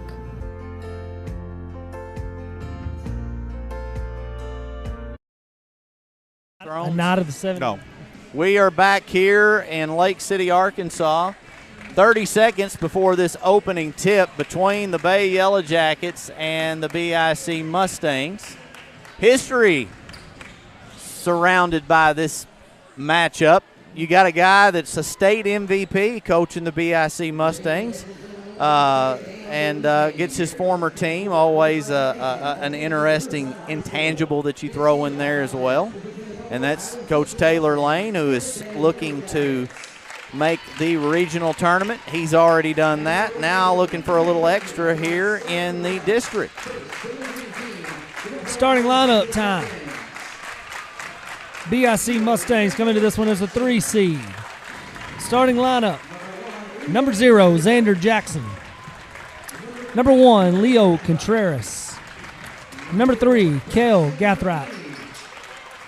Number 4, Braxton Matheny. And number 14, Rylan Hawkins. Head coach Taylor Lane, as you said, Ryan, done a terrific job with this crew. They're going to battle. Starting lineup now for the Bay Yellowjackets, the 2 seed, home team on the scoreboard. Number 0, Cade Spencer. Number 2, Marky Dodson. Number 5, Gabe Williams. Number 10, Wyatt McElwain. And number 33, Jacob Willard.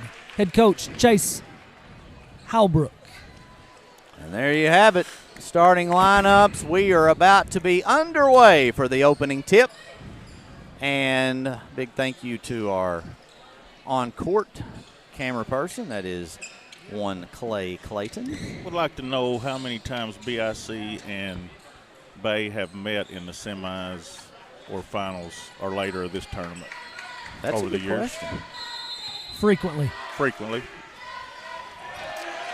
And there the tip goes to the Mustangs, and we are underway. You can already tell there's a little bit of extra electricity in this crowd, especially in comparison to that last game.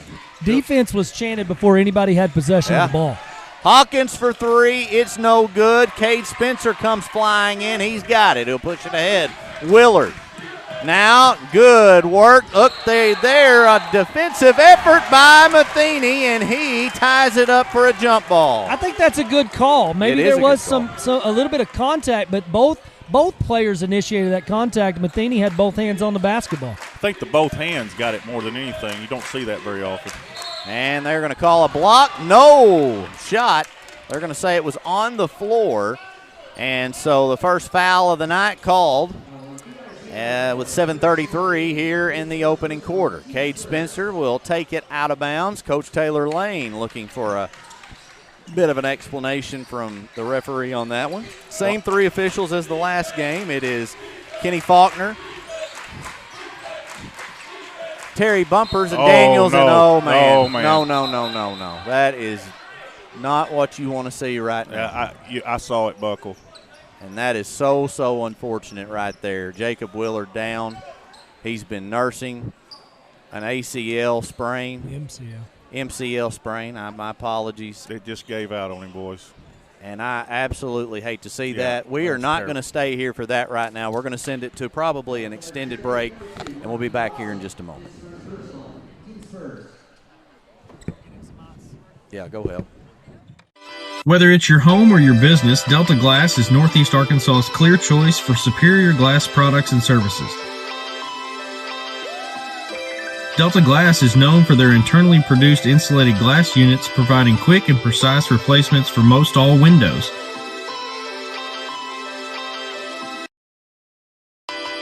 If you've just completed your dream home or a recent remodel, Delta Glass provides the most sought-after custom shower enclosures and mirrors in the industry.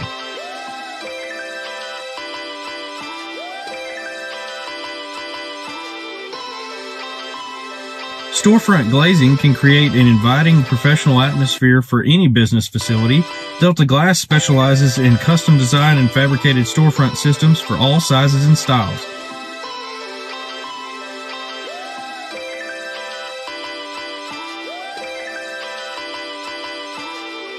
If you're in need of superior glass products and services that are second to none in the region, call Delta Glass today at 870-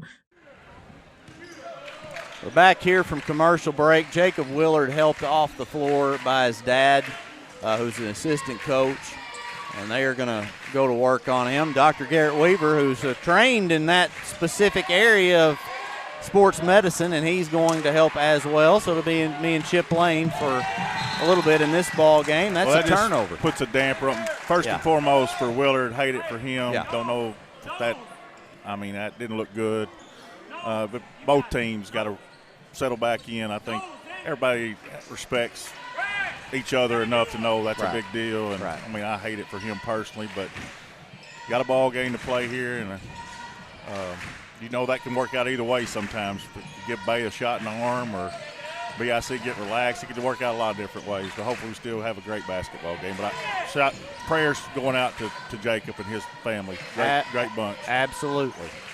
All right. Gath, three-pointer going up, and it is no good. And I'm going to tell you, I'm going to get two players mixed up tonight. And that's going to be Gathright and Xander Jackson, because from behind, similar build and haircut. Keep in mind that Kel has the T-shirt on. Okay, that may help me right there. I'm glad you said that. Kel has the T-shirt. Okay, so Yellowjackets working it around. No score still with 6:15 to play in the opening period. Physical game so far. There's Gathright coming away with a steal, and it was Jackson. Jackson's a little shook up. Yeah, he is. Three-pointer from the corner. No good. Tipped. Jackson comes away with it. He looks all right now. That one batted out of bounds by McElwain. And BIC will have the ball underneath the basket with 5:55 to play here in the opening period. It just continues the theme of these teams are seeing each other. They see each other so much, scout each other so much. It's just hard to get. Points are tough. And everybody's pretty good defensively. I know BIC and Bay both hang their hat on that too. Three-pointer going up by Hawkins, no good, but Matheny there, he failed to make that one, and we still are at no score. Three-pointer from the corner, it's way off. Matheny with the board. Matheny's been all over the place early here. Good start for him. Belcher looking to check in for the Yellowjackets, and now we've got a travel.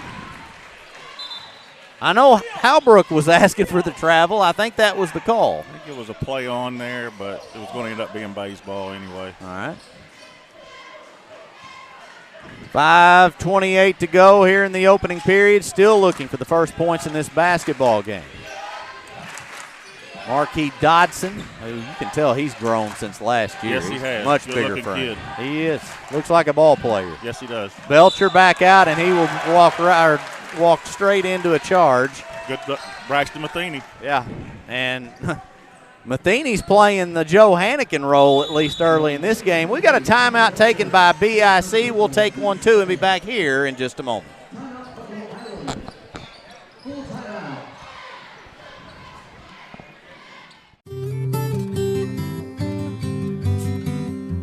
Life is filled with important moments. Let Farm Bureau be with you during all of them. Our team is part of your community. Because at Farm Bureau Insurance of Arkansas, we will be there when it matters. At Southern Bancorp, we are wealth builders for everyone. We see building wealth as helping people succeed in creating strong financial futures. For some, it's having tools to build credit and buy a first home. For others, working with our award-winning SBA team to launch or grow a small business. And still others might use our unique savings plan today to save for tomorrow's. Back here for live action of the 2A-3 District Basketball Tournament. No score. We are at about the 5-minute mark here in the opening quarter. Leo Contreras gets a shot blocked. Loose ball on the floor, and we got a jump ball.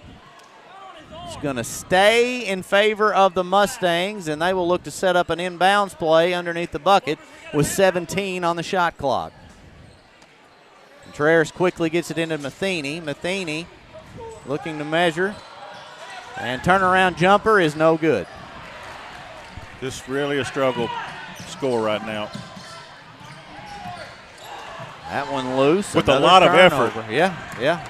Contreras going to pull up. It looks like he got fouled from behind. He's been fouled twice. I'm just going to say it. But he banks it in, and it's a 2-zip lead for the BIC Mustangs, and finally somebody gets on the board. It has been a very physical basketball game so far. Well, it's just been a weird start. It has. And now a foul called on the Mustangs. They're going to call that one on Kel Gathright. Everybody's struggling right now.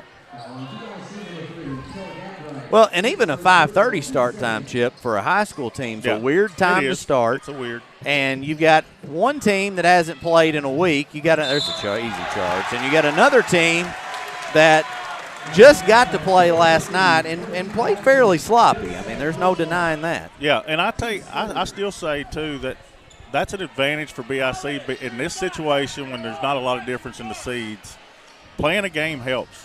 I think that's an advantage. It's going to take a second for Bay. I mean, they hadn't played in over a week probably. The BIC is not much better right now offensively either. That one's thrown away. And, you have to factor in that, you look at the 2A-3 conference with 7 teams. They started their tournament Saturday and finished yesterday. Yeah, I saw that. So, and they've done that 2 or 3 years in a row. This conference can't do that because they've got 9 teams. They got to play an extra a round out. All right. Doc is back with us. Glad to have him. Appreciate you going and helping out in that situation. You're welcome. Matheny muscles his way through, and Braxton Matheny is having a nice little start. They just seems a little bit out of control right now on the offensive end. Yeah, kind of regrouping. They've been playing without Willard. He's kind of come back. Everybody's jazzed now. He's not. So they got to find themselves again on what they're wanting to get done. That's a tough spot for them to be in. It really is, and you game plan a certain way, and then you had to game plan another way, and then you think you get him back, and it's just a really, really peculiar situation. On the fly. Doc, you got a report or anything for us? I'm going to say he's out for this one. Just hate that, man. It's rough go. All right, Belcher's going to spot up for 3, and how about that? If there was a player that I would have guessed got the first points for Bay, I'm not taking a shot at Hunter Belcher, but I would have guessed somebody else. But, hey. Well, I'd say that goes right along with how things are going. Yeah, I mean, good for him. Good for him. 3-pointer going up by Leo Contreras. It's no good. Now Dodson. Skip pass over to Wyatt McElwain, who can knock him down. That one is a miss, though. Nope, saved. But BIC with the ball. Contreras on the bounce pass up ahead. Shot up, no good. He'll get his own board. He'll go back for the stick back, and a nice play. Did a really good job there, not giving up on that play, making sure you get the bucket.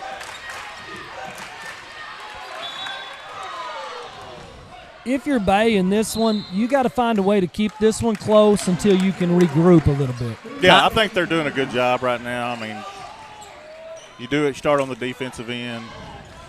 We're going to stay right here during this break. A 30-second timeout with 2:03 to go here in the quarter. And it is BIC leading at 6-3. Guys, we've seen a lot of games in this tournament, especially in the last 2 nights. At least the start of this one, low scoring, incredibly physical, and just really a lot of teams struggling to put points on the board right now. Yep. Yeah, I mean, I think Riverside Rector could say that. Yes. Definitely in the girls' side of it. And then Corning and BIC last night. And then the thing continues to the effort is super on both ends right now, though. The energy level is just ball's not going in the hole. That's never in question. A lot of times you see miss there by Williams. What happens in postseason basketball, whether it's high school, college, even NBA, you see games kind of tighten up a little bit. Teams play better defense. They value the basketball, more quality possessions. So maybe scoring isn't as frantic or high-paced, but nonetheless, it's still good quality basketball. I still chalk a lot of that up, too, Doc, to just familiarity with who you're playing, too. I mean, you know everything the other guys. These two guys have scouted the crap out of each other. They know what's going on. That's a big move by Hawkins and a tough finish. Rylan Hawkins has them on the board, and the biggest lead of the night is at 5, 8-3 with 1:19 to go in the opening quarter. Postseason basketball is a lot more X's and O's. Faked the drive, took the 3, Gabe Williams, and it's 8-6, and that's a nice shot in the arm for the Yellowjackets. Yep, 2 threes for them. Drive, Hawkins, no good. Rebound, Cade Spencer, and he's going to have stepped out of bounds. And like I said, everybody's trying to find their footing right now. Yeah. Brandon Carter gave the official approval that he did step out of bounds, so even a Bay fan. Then there's no doubt he stepped out of bounds. He said the Bay player did for sure. There's a drive. Leo Contreras, nowhere to go. Three-pointer going up. It's buried. That is Xander Jackson. It's a big-time shot. Doc and I were talking about it. Xander Jackson has been a very nice shot in the arm for BIC, particularly in this second half of the season. Xander, you can't take him off the floor. I mean, the guy on both ends is just really, really – the jump he's made from 8th grade to now has really been a key for BIC. Belcher nearly lost the handle on it. Guys, one thing that I mentioned in pregame when we were talking about Bay, three-pointer going up by Cade Cade Spencer's no good. Loose ball. Gathright somehow saved it. Is that Waylon Floyd is out. So a guy, and I agree with Coach Halbrook, I don't know how you – I don't know if he ever stepped out of bounds, though. I couldn't tell from our angle. If he saved it – Well, I thought the kid from Bay hit the pass. Okay. If he didn't hit the pass – then it's a violation. Yes. And that's going to end the first quarter. It's 11-6 BIC here on the NEA Sports Network. Monette Co-op Incorporated, located in Monette, Arkansas, proudly partners with Tailgate Time. Tailgate Time is here to support our local farming community. You can give them a call at 870-680-0222. Monette Co-op is a proud supporter of the BIC Mustangs.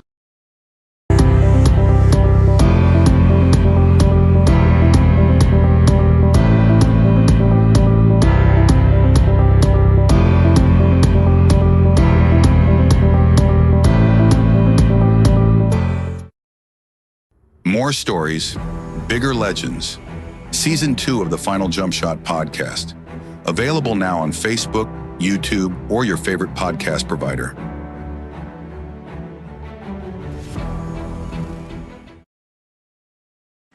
We are back here in Lake City, Arkansas. It is BIC 11, Bay 6 here on the NEA Sports Network of the semifinals contest between the Mustangs and the Yellowjackets. Guys, a low-scoring first quarter. Story of that first quarter is, however, Jacob Willard within the first minute and a half of that game, somewhere in there, 2 minutes, out on the front court, and there's a bucket by Wyatt McElwain, but Chip, you had eyes on it directly. His knee kind of buckled up.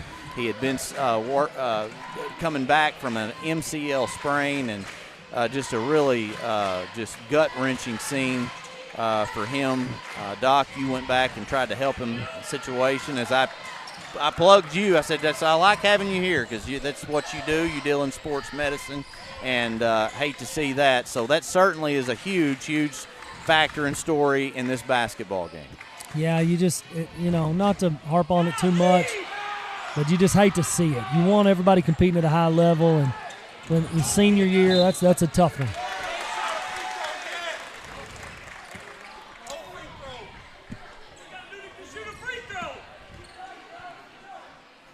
.707 to go here in the second quarter. Player checked in during the course of this one. Michael Walters, Chip, is a guy that's been a nice guy to bring in for Coach Taylor Lane. Yeah, real energy guy. Braxton Matheny had 2 fouls in that. As well as he played, he was involved in a lot. He ended up with 2 fouls. Shot blocked there. Jackson gets it back. Shot blocked by McElwain. This time it's Hawkins who comes away with 2. It's 13-8. They're definitely going to have to play through the contact on that end.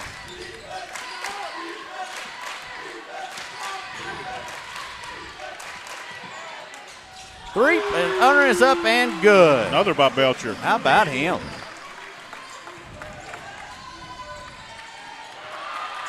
Loose ball, and Bay comes away with it, and now they're going to get Gathright with a foul. Had the double team there, but Gathright trying to swat it away, and he gets called for one. 2 on Gathright. See if Coach Lane, he's going to get him out. Next dead ball. A lot of time left in this. Got to be careful. How many did that give him, guys? It's his Hill's second. got 2. Okay.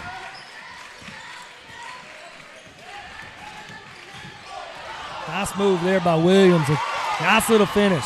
Coach Lane not happy. And it is tied 13-all. An 11-6 lead now is a tie basketball game. Hawkins looks to drive. Hawkins pull-up jumper. That is off the mark on a contested shot. And now Wyatt McElwain will bring the ball up the floor. McElwain through a screen. Nice pass, but it looked like Spencer got caught up in an awkward position. Contreras now with the ball, going to push it ahead to Hawkins. Hawkins turnaround jumper is good. That's a tough finish there by Hawkins. Got a taller defender on you in McElwain and uses a little spin move there to create some space up off the glass for 2. Y'all mentioned Xander a minute ago. I was going to say earlier on the Hawkins basket, he has been the difference in BIC the second half. Leo Contreras misses the wide open layup and another miss. That time it will drop for 2. My goodness. Jake Hurst luckily comes away with some points, and it's 17-13 BIC. Sometimes it's too easy. Yep. Two bunnies in a row. You don't see that a lot, but they stayed with it.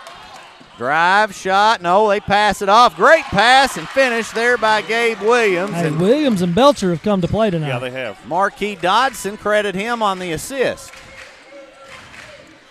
No Willards out, guys. This is going to be close. Three-pointer going up. It's no good. Rebound, push back out. Hawkins will take one. It's short. Rebound again for BIC. Leo Contreras comes away with it. Gathright looks to drive. Gathright, layup, no good. And rebound by Williams, who's going to push it ahead to Belcher. Belcher makes a move to the bucket, no good. Now McElwain. We picked up the pace here real quick, boys, real quick. Both teams fighting hard. Williams drives, and I don't know how that one dropped, but it did. Hey, sometimes when you're in a zone, and that's exactly what Gabe Williams is in right now, you can do no wrong. It gives him 9 of the 17. Well, he's got 9. Belcher has 6, so 15 of the 17 from those 2. Contreras tried to drive there on Dodson. There's a three-pointer by Gathright, no good. Tried to drive on Dodson. He just bounced off of him. Dodson is a strong individual. There's a timeout. We're going to take 1-2 and be back here in just a moment.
We've got a tie basketball game with 3 minutes, 30 seconds to go in the second quarter.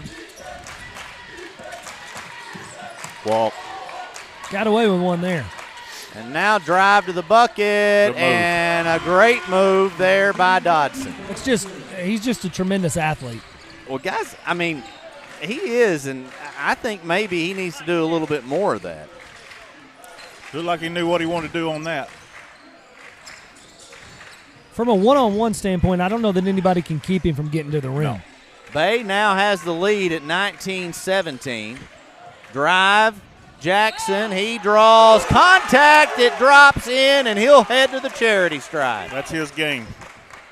That's his game. He baseline out to this wing a little bit on the left side. Checking in for BIC is Wicker Craig. Coming out for BIC, that's Tyson Sipes.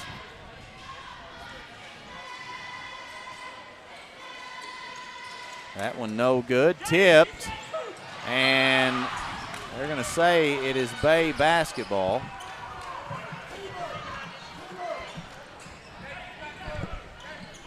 So tie game here late in the first half. Dodson. It's McElwain who can shoot it, but Hawkins has been all over him tonight. No, they're not guarding Dodson from the three. No, they're not. There's McElwain. That's the guy you got to watch. He missed that one, but Belcher's the guy right now. He has been a key figure here. There's been 3 Belchers that I know have gone through, and that's a charge. Yep. He's the best one I've seen. That is 4 Oh, man. on Dodson. Is it really? With 2 minutes and 18 seconds to go before the half. I'm pretty sure if I 3 fouls in the He was trying to get him out. Okay. Before that, I believe. I had him I with would hope. I had him with 3, but I'm not right. Obviously, I could have missed one, but well, we'll that's check huge. that at the half, but man, that is big. Contreras now to Good play. Hawkins. Hawkins for 3, no good. He hasn't been able to quite get it going from the outside. A foul called on Bay, and BIC will have the basketball. Well, that's a way to get him going from the outside, is to run that play right there, run him off a screen, get him set up for a good wide open look at the top and of ask the for key. a better set to run, get him a look. And he's going to make some of those. Yeah. Well, like I said, guys, he's went from a guy that wasn't playing a whole lot to you're counting on to really have to play well for you to win. 3-pointer going up by Jackson. That one's no good. And that's Williams that pulls it down. Belcher going to skip it across. Cade Spencer, who's been quiet tonight, he'll go down low. Searching for a man. Loose ball on the floor. BIC comes away with it. They're going to shove it on ahead on a 2-1-on-1 breakaway. And a foul. And Hawkins will go to the free throw line. When you get fouled by Staggs, you're going to know it. And when he sets a screen, you're going to know it. He done a good job down here on offense, springing somebody open right there. As a shooter, you like players like that you can run off of. You better believe it. Get yourself open, even if it's for a split second. You run that screen the right way, and you're going to have an open look. Second one going up. It's no good. And Spencer had the ball in his hands, and it flies out of bounds, and he's disappointed right now. He knows he should have hauled that down and lost the handle on it. In a game and a half so far, we have seen a ton of missed free throws. It drives me nuts, guys. And it's at all levels at this point. Drive by Hawkins. Hawkins. Oh, my goodness. He looked like he got mugged on that play. No call. Now Yellowjackets look to score. And spin move, and he may have got hammered too. And and I'll say this, it's being called consistently in terms of letting them go. That's out of bounds, and it's going to be Yellowjacket basketball. There was a hammer job on both ends on those 2 possessions. Certainly right there. both that would have altered shots. Yes. That's for sure. I feel like those are the ones you got to call when a shot's altered like that. So, but we play on. Yeah, absolutely. I like it. A minute. I do too, and that's what they better get ready for next week at Sloan, and then the week after that at Poyen. 3-pointer from way out, no good. And rebound for BIC as Leo Contreras will bring it up the floor. Wicker Craig with a couple big rebounds so far to limit Bay to 1 shot. That one tipped. It's going to go out, I think. I was about to say, I think it would have been out on BIC. It ends up being called out on BIC. But it looked like the Bay player was trying to save it there for a minute. Maybe he thought it was going to be out on Bay. Cade Spencer now. So we're going inside. Turn around. Got it. Some big guys. I mean, you got to credit Luke Staggs comes in, a guy that hasn't had gobs and gobs of minutes. Belcher's in the same scenario, and they've been difference makers in this ball game. Absolutely have. That was just a good move. Mismatch. I remember Luke Staggs actually getting some time back in his sophomore season. Coach Brandon had brought him in quite a bit and used him in the post. So he's familiar in postseason play in the district tournament. Drive, bucket made. That's another bench player. Yeah. Well, guys, that's a heck of a first half. We're tied at 21. Well, you didn't play it for nothing, but it kind of feels that way. But listen, what a battle. I mean, it's going to come down to the wire. We knew that before the game started. It's going to be who does the little things late, who blocks out, who limits to one shot, plays good defense, and ultimately who hits their free throws. Yeah, we do not have – did Bay shoot any free throws in that half? I may have missed it. I don't have it, but BIC was 0 for 3, which there wasn't a lot of not a single free throw made that first half. Not a free throw made. That will factor in, no doubt. But I give the kids credit, the team's credit. The effort and everything, and execution even for the most part was good. It's just about missed shots, making shots. And but that's to be expected and kind of when you know each other so well, I guess. But I look for it to be a better played second half, actually, after everything settles down a little bit now at the half. And but I think it's about what we expected. No doubt about that. Very physical, a good close game. We're tied at the half, 21-all. We'll be back in a few moments here on the NEA Sports Network. You've heard the saying, Northeast Arkansas, it ain't over till it's over. And it's just getting started. Glensay, Empower, NEA Sports, Temple Baptist Church, and KJNB are bringing the heat at the 2026 Northeast Arkansas Baseball and Softball Media Day, Wednesday, March 11th. High school teams from across the region will join us to give insight into how it's going so far and what we can expect this spring. This is where the stories start. This is where the season begins. Don't miss a moment. Watch it live March 11th on the KJNB Facebook page. I am Rachel Dunnigan Hickman, and I'm excited to be running for the school board, Position 2 in the Buffalo Island Central School District. My husband Brett and I are raising 4 students who are currently enrolled in the district. I'm also a proud graduate of the school system and a longtime supporter. I work right here in our community, and I care deeply about keeping our district strong by supporting great teachers and staff, keeping students safe, and making sure every child has the opportunity to succeed. I'd be honored to earn your support and your vote. Thank you. R&J Farms is a proud supporter of the Riverside Rebels and wants to wish the best of luck to both the boys and girls basketball teams this season. Go Rebels!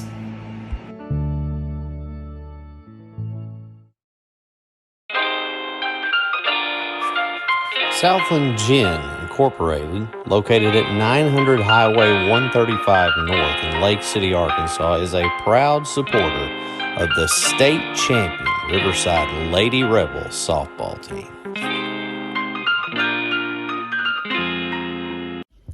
Monette Co-op Incorporated, located in Monette, Arkansas, proudly partners with Tailgate Time. Tailgate Time is here to support our local farming community. You can give them a call at 870-680-0222. Monette Co-op is a proud supporter of the BIC Mustangs.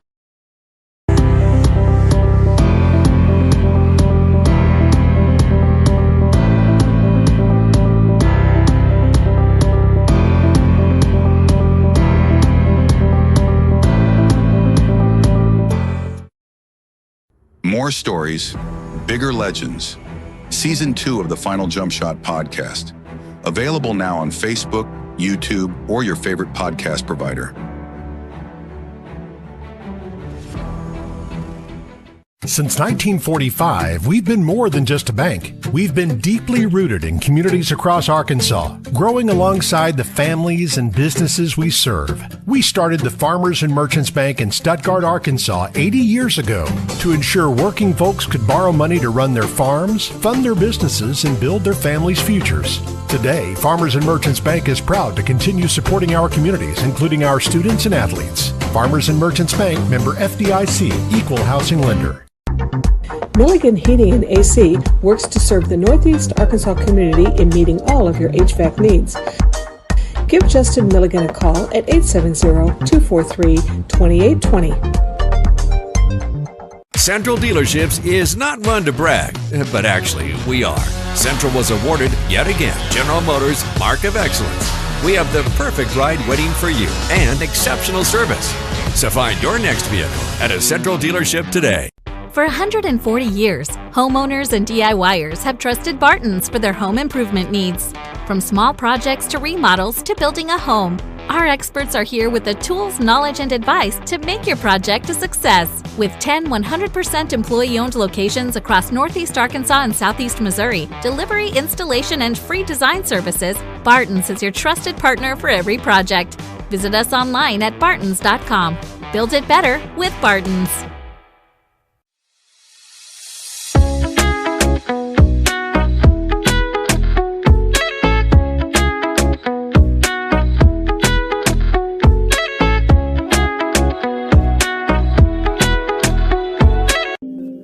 Lakeside Health and Rehab has one goal, and that's to provide effective patient care services to your loved ones. We are a group of healthcare professionals specializing in providing required rehabilitation and healthcare services to your loved ones. Lakeside Health and Rehab.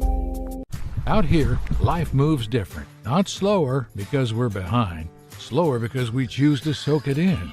From post to posting, from stream to streaming. With Empower Broadband, we can FaceTime family across the country and get our work done so we can get back to what matters most.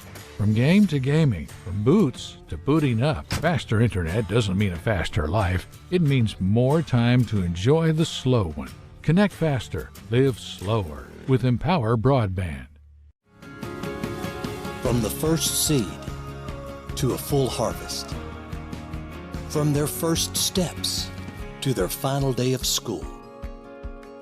From the everyday to the big adventure. From a great job to a greater calling. A true community bank is there through it all because every journey matters.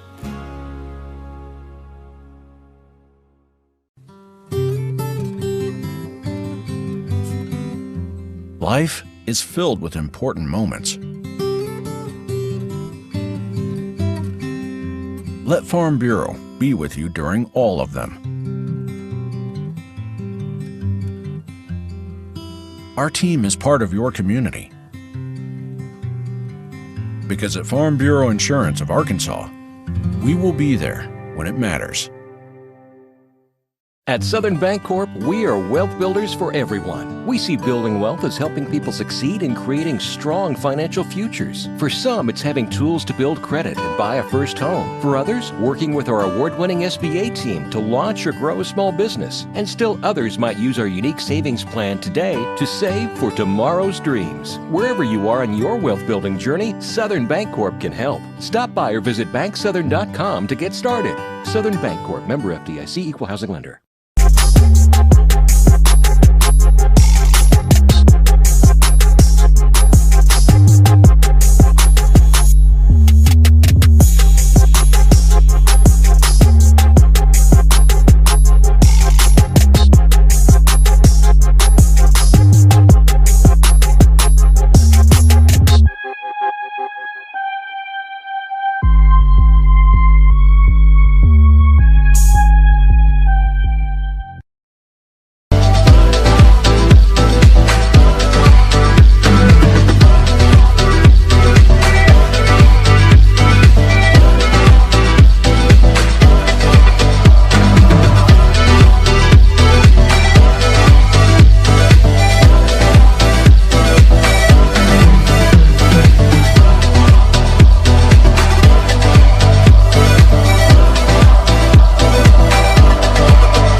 Bowman Brothers Incorporated is a family-owned and operated business that served Lake City and Northeast Arkansas for over 50 years. We currently operate a retail hardware store, also selling guns, construction company, real estate, rental property management.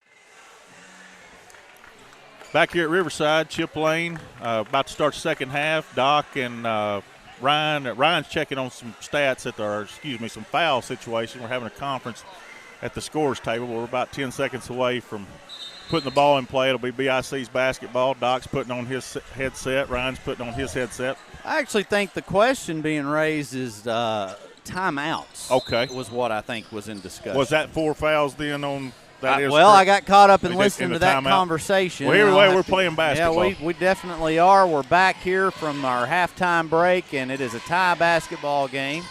Leo Contreras heaves one over, now drive to the bucket, nowhere to go. Contreras back with it. He'll drive, dishes off to Matheny, no good. It's tipped, and my Lord, Matheny's the guy that came away with it. Boy, just having a hard time finishing around the rim. He is, yeah. He's all over the place. The whole bunch is just both ends, really. Bay's had some decent looks by guys that finish normally. It's just that time of year, a lot of stress involved, I guess. Bay starts the half with Staggs in the game, and there's a layup made by Jackson. That's the guy that finishes more times than not. Yeah, he's had a good ball game here tonight. Yeah, he's got 9. I was about to say, he's got to be pushing close to double digits. There's a guy that the Yellowjackets need to get going. Spencer. Yeah, absolutely. Skaggs back out. Drive to the bucket is Gabe Williams, and he'll bank it off the glass. He's in double figures, I know. Yeah, he's put him at 11. I got to quit calling Luke Staggs. I'm calling him Skaggs, so I apologize for that. Oh, I think I did too. Well, that's probably because you listen to me. I probably put it in your head or you put it in mine. Maybe. I don't know. But his name is It's a Staggs. place I wouldn't want to be in either one. I don't disagree with you on that. All right, Hawkins. Three-pointer going up. It's no good. Gathright. And we talk about needing Cade Spencer to get going for Bay. Kel Gathright, get him going from the outside. Kel struggled last night from the field. That's not like him, but, he set out a couple games. Right. He's getting his sea legs back under him, too, a little bit. I missed that foul. I think that was on Hawkins there. Spencer for 3, and he comes running in. He knew it was off, and he went flying after it. Well, that's a prime example of why you follow your shot. That's so big. You know as the shooter better than anybody if the shot's off or what direction it may, come off the rim. So you attack like that, the ball lands right in his hands. That's how you draw it up. Shot going up, and that free throw is no good. That's what I'm There's saying. a curse at the free throw line. That, he usually makes free throws. That's an 80% free throw shooter, I'm sure. He missed them both. And they're not even really there. And they were both to the right. Really. I mean, I don't know that I've seen anything like this. That was knocked Hawkins out of should have went bounds. up with that. Yeah, Coach Lane reiterated that. Coach Lane thought the same thing. Pump fake got him off his feet and then threw it really off a player out of bounds. Contreras now. Nowhere to go, and Belcher steals it. They've got a free layup. It's Cade Spencer.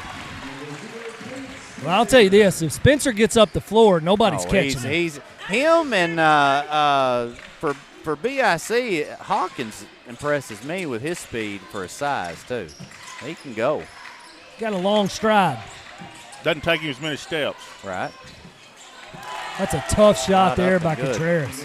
Spencer 2 weeks ago played 4 conference games, averaged over 20 points, had a ton of assists, steals, and rebounds, and they got to get him going. They'll miss that one. At it. Yeah, it was a good that one was shot. down.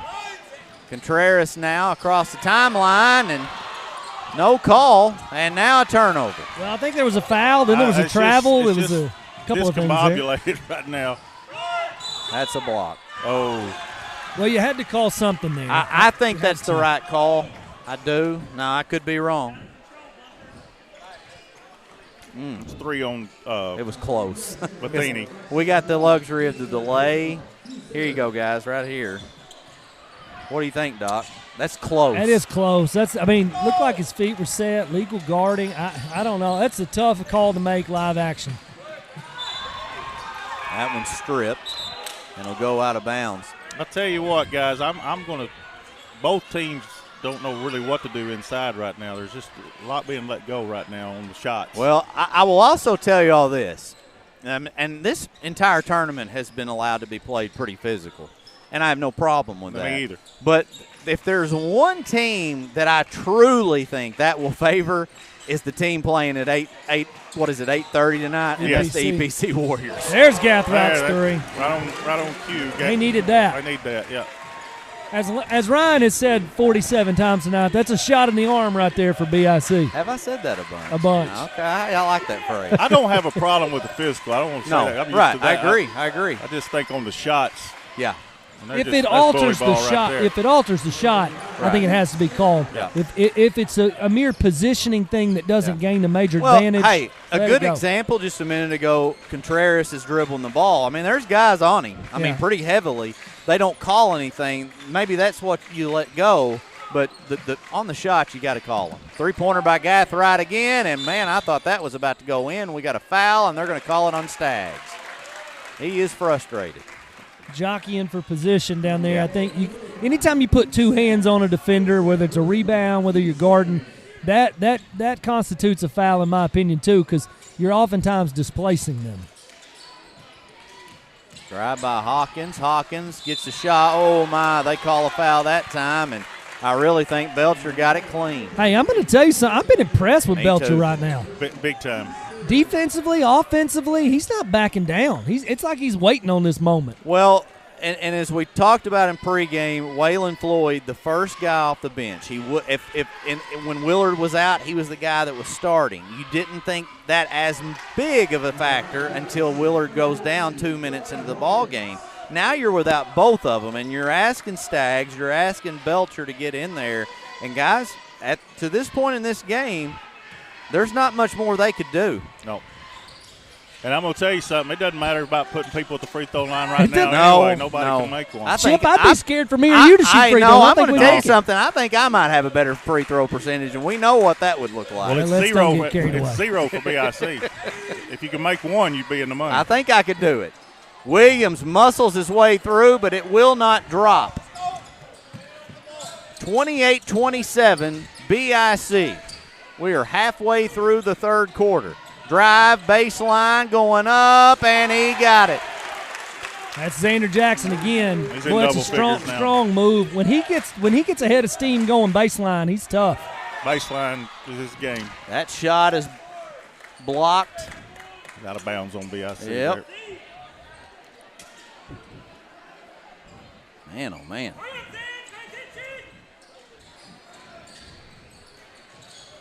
And what is turning into about a standing room only scenario now in Lake City. Definitely, this gym is filling up. For that 5:30 game. And now how about this? A freshman coming in for the Bay Yellowjackets. And that's Clayton Farrell. I've been waiting to call that one. I love his brother to death and watched him grow up, and he's in as a true freshman right now. So making his senior high debut. His brother was a good player. Yeah. Well, and what you can fully expect, because his brother Landon was about that size in the 9th grade. But he's going to grow. He's fixing to grow and be pretty big. If he doesn't, I'm going to be shocked. Yeah, if he gets to be about, what's his brother, 6'4"? Yeah, he's a big boy. That's a nice move there by Williams. Williams is kind of taking over offensively. He has settled Bay down in the half court.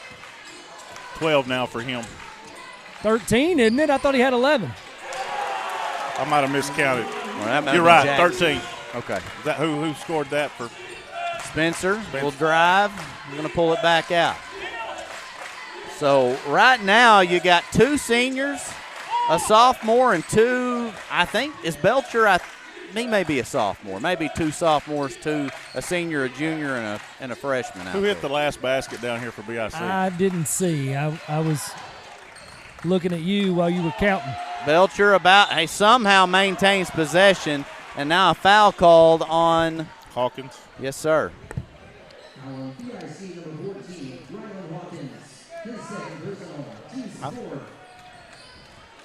The doc is trying to get the scoop right. I think it was Leo, but timeout trying to be called by Coach Taylor Lane, and here's the question. Kenny Faulkner was about to give Taylor Lane the timeout. However, T. Edgar Daniels says he blew that whistle first, and it's a jump ball instead. Bay's going to have possession with BIC up by 3, and the Mustangs are going to check in Tyson Sipes.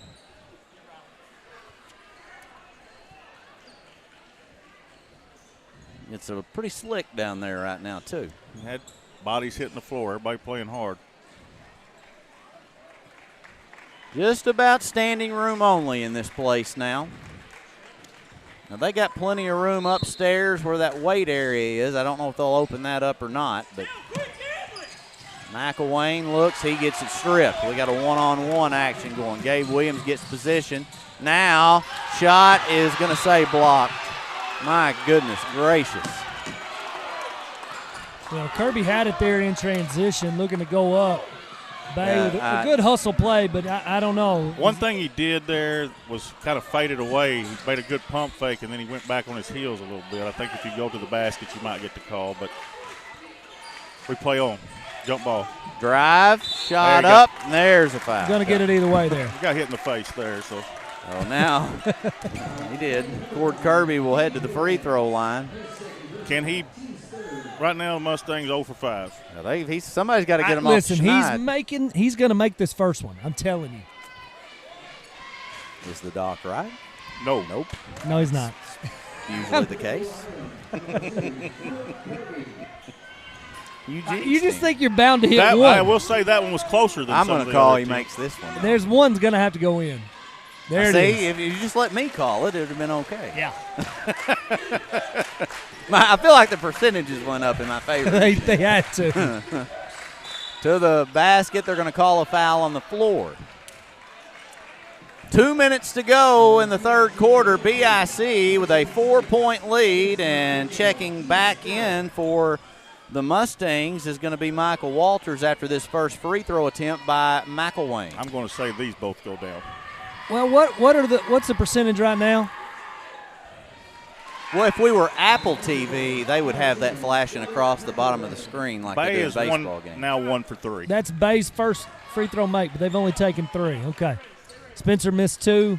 That's it. That's all I have. Now, I may have missed some in the first. I may have missed an attempt in the first half. Before that final free throw there from Kirby, though, BIC is what we call 0 for Friday.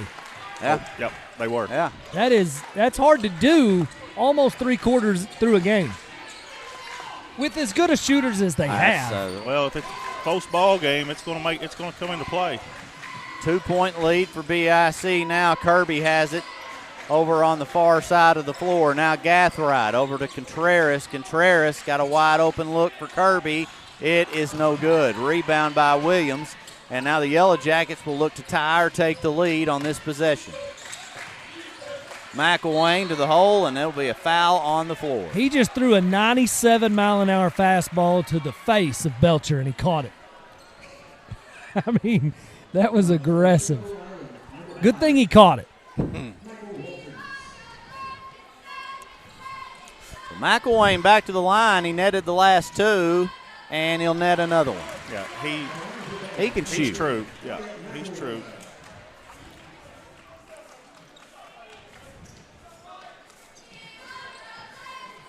Second one going up, and it's also good, and I swear it just 4 in a row right there like it was nothing.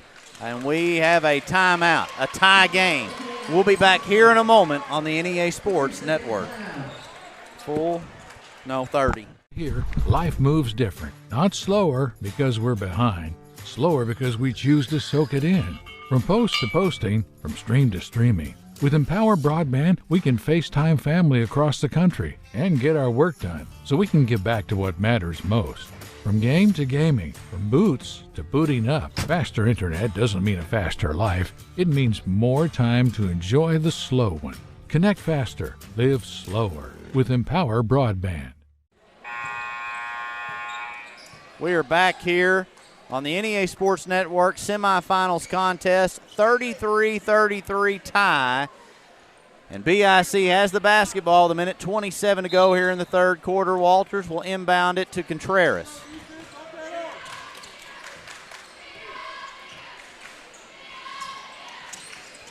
Walters now finds Kirby. Kirby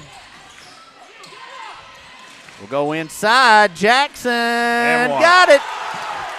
You get him the ball down there, and he is tough to stop. He's not necessarily a big kid, but he's so strong, and he finishes. He controls himself, goes up strong, and finishes so often. Very deceptive. Can he make a free throw?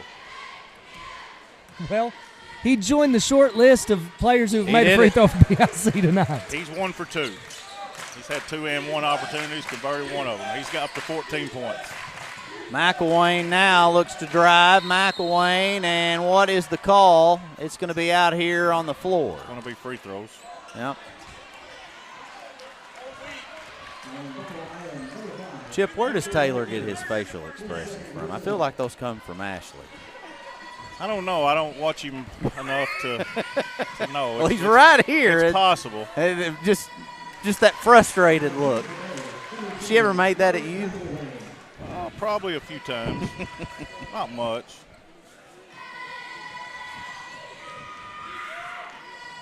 Oh. That rimmed out. He is human. 5 for 6. His last 6, though. Yep. Can't ask for much more. 36-34 BIC. They have the ball, and enough time for a possession and then Bay to potentially have one. Kirby back out. Contreras drives. Nowhere to go. Toward Kirby. Drives again. He gets to the bucket, and he got it. He banks it off, and he'll go to the free throw line. Good, strong move. Well, here's the thing. Honestly, between Kirby and Jackson, both of them, they're slashers. Both of them do such a good job being able to get to the rim and finish. If they can do that at a high level, those two guards, that's dangerous. You combine that with Contreras and Gathride's ability to shoot threes, they're tough now. But you got to hit free throws. Guys, I know we're joking about it, but sincerely right now, BIC's up 4, but free throws are going to, if they get beat this game, it's going to be a direct correlation unless, something crazy. One team goes off either way, but right now, it's a problem. Coach Halbrook's going to take a timeout to set up a play. It's a full timeout, and we'll be back in just a moment. Monette Co-op Incorporated, located in Monette, Arkansas, proudly partners with Tailgate Time. Tailgate Time is here to support our local farming community. You can give them a call at 870-680-0222. Monette Co-op is a proud supporter of the BIC Mustangs.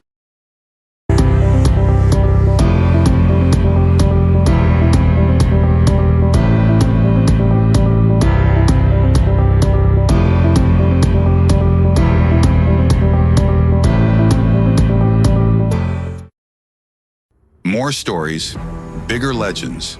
Season 2 of the Final Jump Shot podcast. Available now on Facebook, YouTube, or your favorite podcast provider.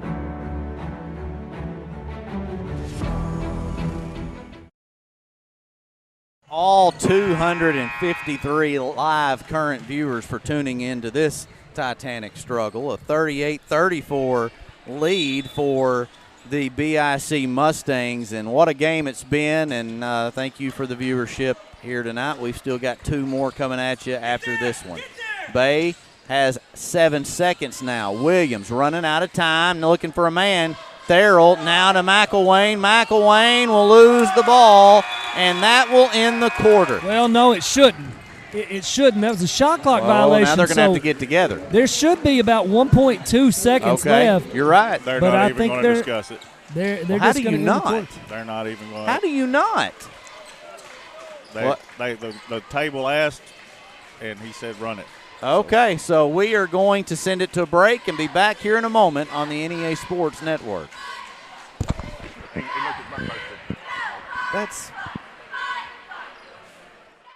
Works to serve the Northeast Arkansas community in meeting all of your HVAC needs. Give Justin Milligan a call at 870-243-2820. Central Dealerships is not one to brag, but actually, we are. Central was awarded, yet again, General Motors Mark of Excellence. We have the perfect ride waiting for you and exceptional service. So find your next vehicle at a Central dealership today. Back here in Lake City, in a 38-34 basketball game, final quarter. And that last play, guys, should have had a second or so put on the clock and given BIC a chance to score. Now it would have been a very minute chance of doing so, but they will get the ball to start the fourth quarter here, up 4. Coach Lane didn't cause a scene about it, though. So I think he was okay with it ending there. He just wanted to get his team over and talk about this first possession. Drive to the bucket, and that yet again, is that Jackson? Yes. It is. My word. He is put on a performance here tonight. It's up to 16. Now he's got the ball. He'll get it to Contreras. Contreras tried to. Had Kirby for, yes, low opposite. Now, would it have been through maybe a hand of a defender? Yeah, that would have been tough. But, boy, if you make that pass. One dribble left or right there. And if you make that pass and move this up to an 8-point game, the roof may have come off this place from BIC fans. He was open.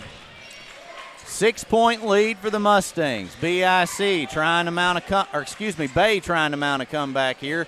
And Dodson's back in. Spin move by McElwain. He goes up. It is no good. Rebound by Kirby. Now Kirby being swarmed, and Dodson better be careful. He better still be careful. He pass it on ahead.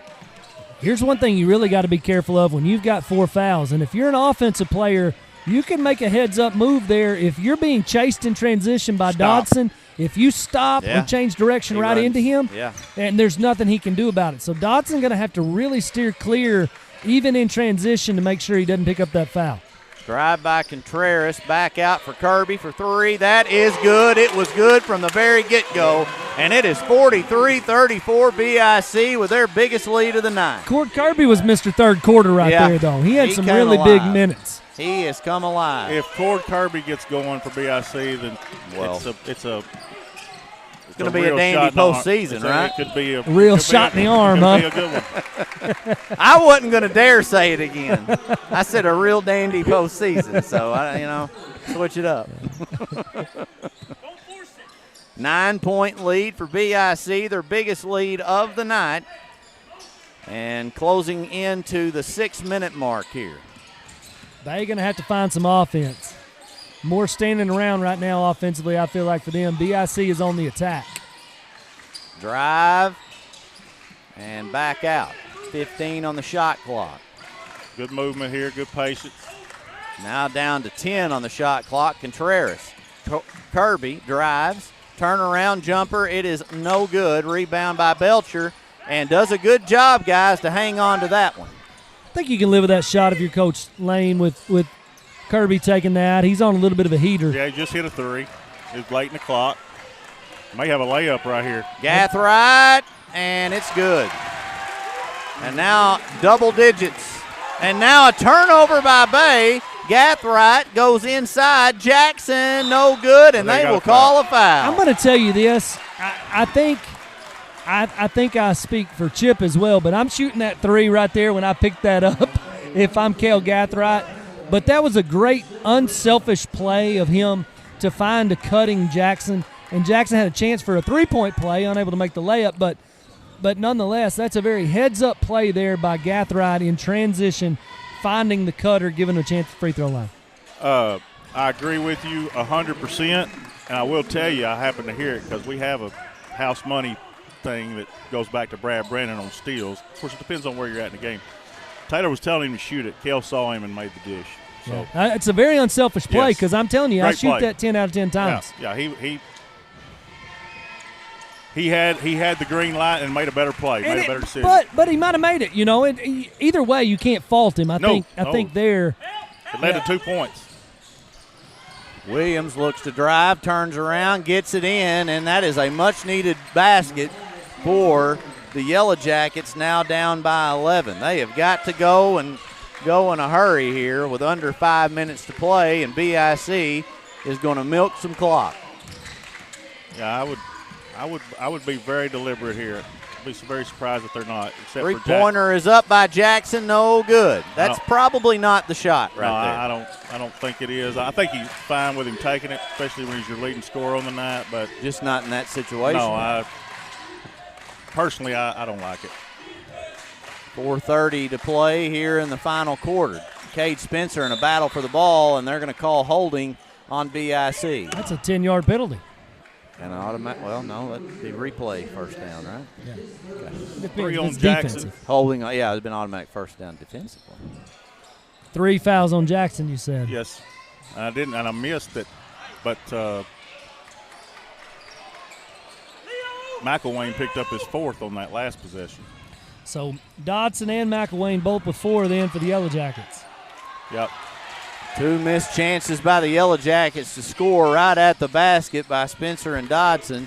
And now BIC's Contreras looks to go to the bucket. That's stripped loose and a turnover. Now a foul. I just don't understand that, guys. Yeah, I think right there you let everybody get down the floor, set something up, run something to half court, take a little time off the clock. You know, you could have taken this one down under 3.5 minutes. Time is your friend, just like we talked about in the first game. In this spot, at the most, you know, even if you don't get a good quality shot, you at least waste 30 seconds. Yeah,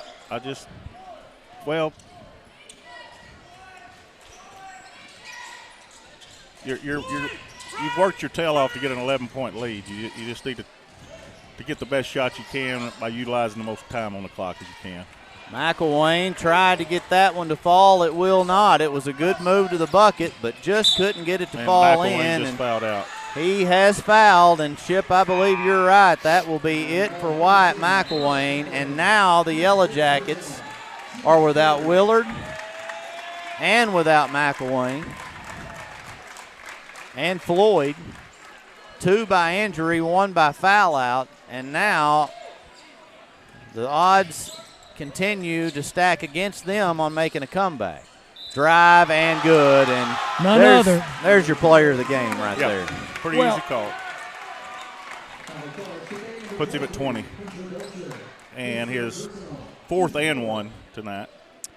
Chip, one thing that Brad Davis and I talked about when you guys called their game last night is that he started out early with 7 points, but he got in foul trouble. Yeah, he did. He doesn't. He's one of those guys, and I'll say this with the utmost respect for him. He doesn't look great doing anything. He gets it done. Good move there by Dodson. It's 50-38. Well, they don't get points for style anyway. No. So no, I like it. A lot of people worry about that style a lot more. Xander Jackson's a throwback. He doesn't. Tell players all the time, what looks cool is you putting 2 points on that board. That's right. Jackson. Good patience right here. Yeah.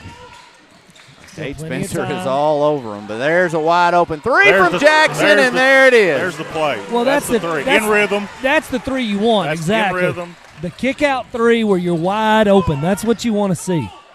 Belcher for 3. It's good, and he gets the points right back. Timeout for Bay. We'll take a full timeout with them.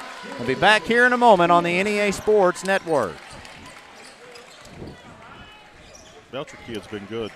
Yeah, I did. 140 years, homeowners and DIYers have trusted Barton's for their home improvement needs.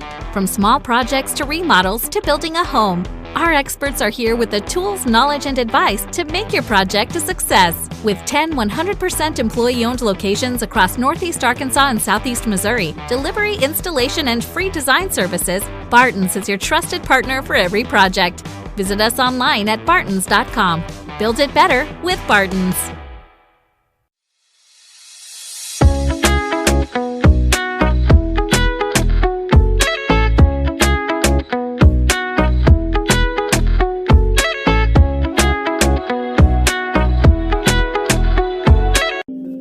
Lakeside Health and Rehab has one goal, and that's to provide effective patient care services to your loved ones. We are a group of healthcare professionals specializing in providing required rehabilitation and healthcare services to your loved ones. Lakeside Health and Rehab. We are back in Lake City. Bay in a full court press. Trying to break that, they will. It got close, but no cigar. And BIC has 20 seconds to work off the clock. That'll put them down to the 2-minute mark if they choose to do so. I would use 19 of them. Well, Halbrook called the timeout, but you got to think Taylor Lane said use the clock, if anything. That was a very It really nice move. was. Well, and the little hesitation made them think they're trying to waste clock. And so if you're a defender, that hesitation looks like he's going to pass that out. He did. And it opened up a clear, easy 2-footer. And they're going to get a foul call, and Belcher they'll take it out of bounds. 14-point game. Not really what you would have drawn up or expected in this one, but two teams that struggled to score for a while, and BIC's gotten going. There's Gabe Williams, though, and it's back to an 11-point game. Gabe's not going quietly. No. Williams has not struggled to score. No, he's not. No, he's been a bright spot on the offensive end. I'd eat that clock again. You can take this one down to just over a minute left and an 11-point lead. It's almost insurmountable. That's what I'm saying. You don't even care really about getting a shot. I'm shooting nothing but a wide-open layup and free throws here. Absolutely. And honestly, if you don't even have a good look, just take the turnover and make them inbound the ball rather than a long rebound for an easy bucket. Of course, if I'm Bay here, I'm fouling quick because there has been a struggle at the free throw line. I mean, play the percentages here. That's a good point. Well, and that's your only chance, really. But now they are making them a little bit more often. Yeah, and they've started to score. They've opened up a little bit of a lead, and, guys, maybe there's a little bit of pressure off. Did that have something to do with it? It very well could.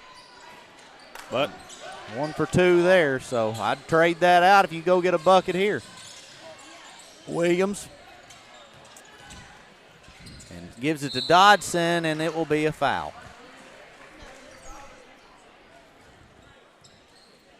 And he is going to head to the free throw line to shoot 2 here with 1:19. Running out of time. Do you immediately foul? Do you try to get a 10-second violation on a press? I think you immediately foul here. I think if you don't poke it away real quick. Yeah, you don't want more than 3 or 4 seconds to run off the clock. You're not waiting long. Maybe one hard trap, steal opportunity. Almost banked in, and they are not going to. They are going to let time run away. Yeah, I think BIC is going to have to call a timeout. Now they get a steal out of it, and who's the foul on? I think Kirby. Yep. Good call. Which is definitely, of course, if they make the layup right there, and they should have, I would say it would help because it stops the clock, but they would have had a layup. That's a good foul. Yeah, you're right. Make them go earn them. A good timeout here, I think. Timeout. BIC, and we will go to timeout with them here on the NEA Sports Network.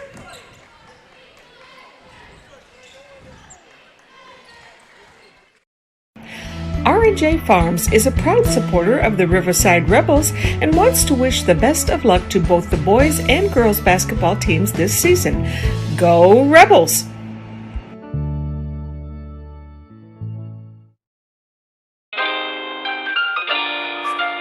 Southland Gin Incorporated, located at 900 Highway 135 North in Lake City, Arkansas, is a proud supporter of the state champion Riverside Lady Rebels softball team.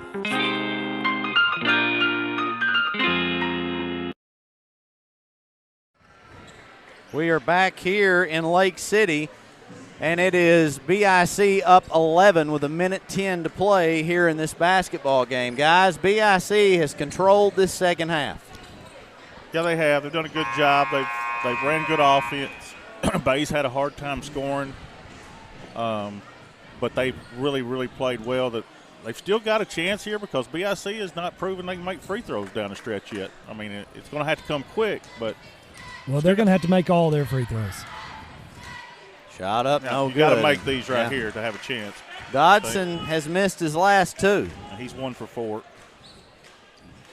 I will admit, guys, that we've called, Doc, you and I especially called a lot of games together. This may be one of the worst free throw shooting games I've ever witnessed by both teams. I think it's definitely number 1. I can't think of one that's been as bad. I've got the numbers ready for you. All right.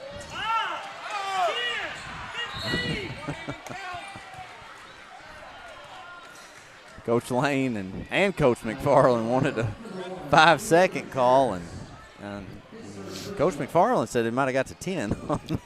Taylor started counting by 5, which I'm sure Kenny didn't appreciate. That's one of those calls I'm going to defend a ref on, that sometimes you get caught up in the game. You get caught up in the game. They forget to start. And they forget to start. And in their defense, I will take up 100% for them on that. That's like 3 seconds in the lane that some coaches want. Lord, that you need a fourth referee to keep up with that. Yeah, whose only job is that. Yep. Maybe you need a fourth counting official that all they do is count. Like I said, guys, BIC's just not finishing the No, game they're not. well. They're not. It's not what you want to see. And Bay's got the ball here, down 10. We'll see. Therrell going to go to Spencer for 3 from way out. It's just off the mark and no good, and a foul. And Therrell just tried to get it and generate some sort of shot for him, and he shot that one just west of Black Oak. Yeah, it was way out there. And I've seen the kid make them. I mean, he's a player, but that was deep. At this point, you're in a scenario where you got to score really, really quick, though. And if you get an open look, you just got to take it. BIC's not going to say, hey, step right up the free throw or three-point line and take your shot. That's not how it works. And there's Kirby to bury another bucket. I will say, Kirby has been huge tonight in this game. Chip Lane keeping some unofficial stats Definitely over there unofficial. for us. There he is, 2 for 2 on that one. Therrell now will bring it down the floor, gets it to Dodson. Now Gabe Williams. Down to 40 seconds. Williams for 3. That shot is blocked. It's a good job defensively of Matheny just being there, getting a hand on that. They're going to foul and try to knock it loose, and that will get Leo Contreras to the free throw line. Leo has had a fairly quiet night tonight. Yeah, he's got a chance to get in double figures here. What I was going to say, though, but not ineffective. He's done some things in some other aspects of this ball game, and a quiet, almost double digits. Yep. That would give him 9 right there. There you go. He had 25 plus in their win at Bay. Somewhere in there, Chip. Yep. They're making it a little You were better. there, Garrett. It's safe to say he had quite a few. He definitely had 20-something. I'm sure he was a focal point for Coach Halbrook tonight. Williams for 3 is up. It's no good, and BIC comes away with a rebound. It's Contreras, but stolen away and then turned right back over. 15 seconds to go, and they are going to wave the white flag. BIC Mustangs are going to dribble this bad boy out, and the Buffalo Island Central Mustangs on the boys and the girls side have advanced to the 2A-3 District Basketball Championship here in Lake City. What a game. I mean, Good job. BIC battle, tie game at halftime, back and forth, back and forth. BIC really kind of went on a run there, pushed this lead out, and hats off to them. They didn't make any free throws early, literally, none. But late, they stepped to the line with some confidence and a little bit of a lead, and they really salted this one away. Well, like I said earlier, they're always pretty good defensively. Both teams are. Right. And it came down to some execution and making shots, and they did enough of that to get a lead. Ended up being 10 for 18, actually, from the free throw line, which is not great, but that was with 4 straight makes at the end. So, but good luck to both teams next week. Hope Jacob Willard is okay. He has walked out there actually right now. Good. He's at dead center court, actually saying their prayer after the ball game there. And I want to make one point real quick, Chip. You know, things got a little dicey after that second game the other night. When Jacob Willard went down on that play, I could not hear a single person say a word in this gym. That was a sign of respect from both sides and some other school districts and fans that are here. Absolutely. And so, you know, that's what you like to see. And one thing that I would say about that is that the vast majority of folks in a fan base are your reasonable ones and the ones that don't really necessarily get loud on social media and that sort of thing. Yeah, there's no sense in that. Two good teams. Right. They competed hard the other night. They competed hard tonight. Hey, who knows, man? Crazy world. They may see each other one more time. Very possible. I think it's you never know. But I think that will put BIC playing either Tuckerman or Cedar Ridge. It will. Depending on what happens with both of those finals. Right. And then that leaves ICC and Sloan Hendricks for Bay and the loser of the next game. That's exactly right. So, but yeah, I think you mentioned BIC. Both teams. I want to shout out to both their coaches. They both do a good job. Both deserve to be in the finals, no matter what happens. And life's not always. We talked about coaches. Coaching life's not easy. No. So, sometimes it can be a little harder than it should be. So, hats off to both those guys and their teams. All right, we're going to send it to about a 4-minute break. And when we return, we'll have the Riverside Lady Rebels and the Bay Lady Yellowjackets here on the NEA Sports Network.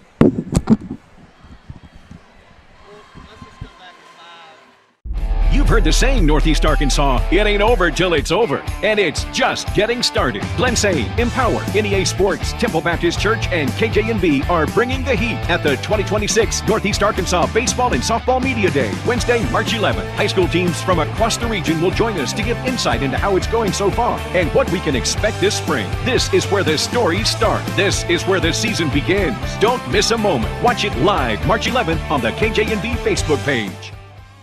I'm Rachel Dunnigan Hickman, and I'm excited to be running for the school board, Position 2 in the Buffalo Island Central School District. My husband Brett and I are raising 4 students who are currently enrolled in the district.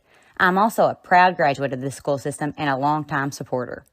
I work right here in our community, and I care deeply about keeping our district strong by supporting great teachers and staff, keeping students safe, and making sure every child has the opportunity to succeed. I'd be honored to earn your support and your vote. Thank you. R&J Farms is a proud supporter of the Riverside Rebels and wants to wish the best of luck to both the boys and girls basketball teams this season. Go Rebels!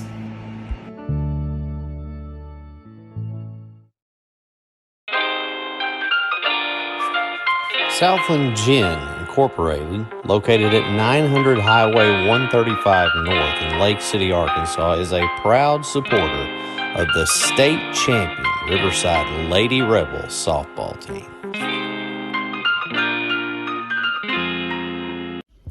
Monette Co-op Incorporated, located in Monette, Arkansas, proudly partners with Tailgate Time. Tailgate Time is here to support our local farming community. You can give them a call at 870-680-0222. Monette Co-op is a proud supporter of the BIC Mustangs.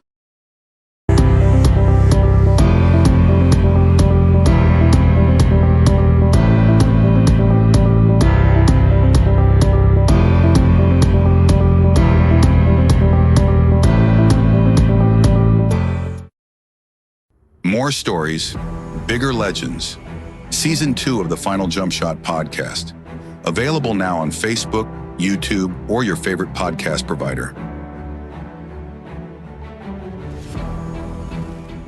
Since 1945, we've been more than just a bank. We've been deeply rooted in communities across Arkansas, growing alongside the families and businesses we serve. We started the Farmers and Merchants Bank in Stuttgart, Arkansas 80 years ago to ensure working folks could borrow money to run their farms, fund their businesses, and build their families' futures. Today, Farmers and Merchants Bank is proud to continue supporting our communities, including our students and athletes. Farmers and Merchants Bank, member FDIC, equal housing lender. Milligan Heating and AC works to serve the Northeast Arkansas community in meeting all of your HVAC needs. Give Justin Milligan a call at 870-243-2820. Central Dealerships is not one to brag, but actually we are. Central was awarded, yet again, General Motors Mark of Excellence. We have the perfect ride waiting for you and exceptional service. So find your next vehicle at a Central dealership today. For 140 years, homeowners and DIYers have trusted Barton's for their home improvement needs.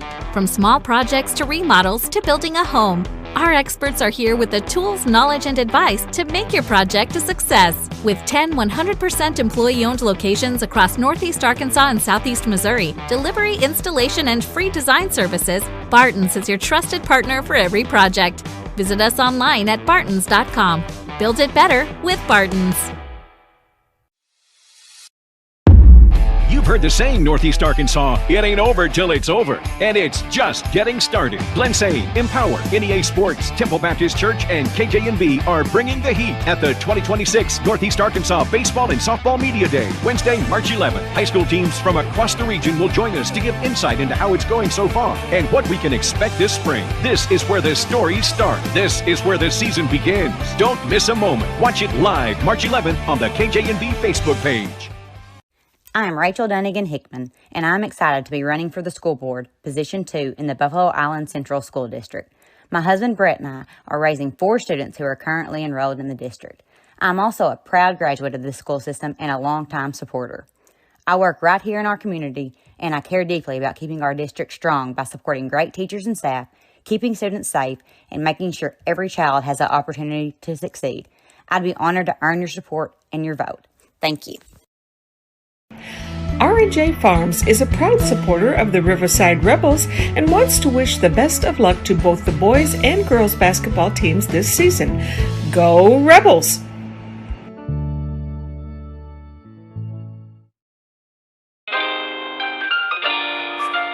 Southland Gin Incorporated, located at 900 Highway 135 North in Lake City, Arkansas, is a proud supporter of the state champion Riverside Lady Rebels softball team.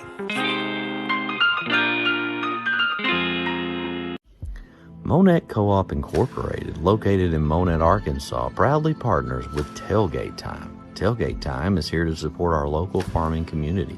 You can give them a call at 870-680-0222. Monette Co-op is a proud supporter of the BIC Mustangs.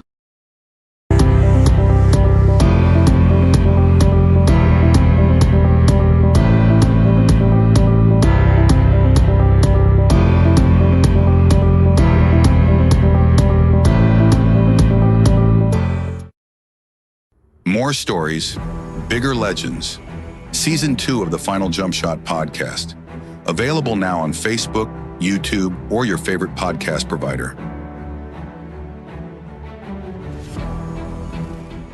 Since 1945, we've been more than just a bank. We've been deeply rooted in communities across Arkansas, growing alongside the families and businesses we serve. We started the Farmers and Merchants Bank in Stuttgart, Arkansas 80 years ago to ensure working folks could borrow money to run their farms, fund their businesses, and build their families' futures. Today, Farmers and Merchants Bank is proud to continue supporting our communities, including our students and athletes. Farmers and Merchants Bank, member FDIC, equal housing lender.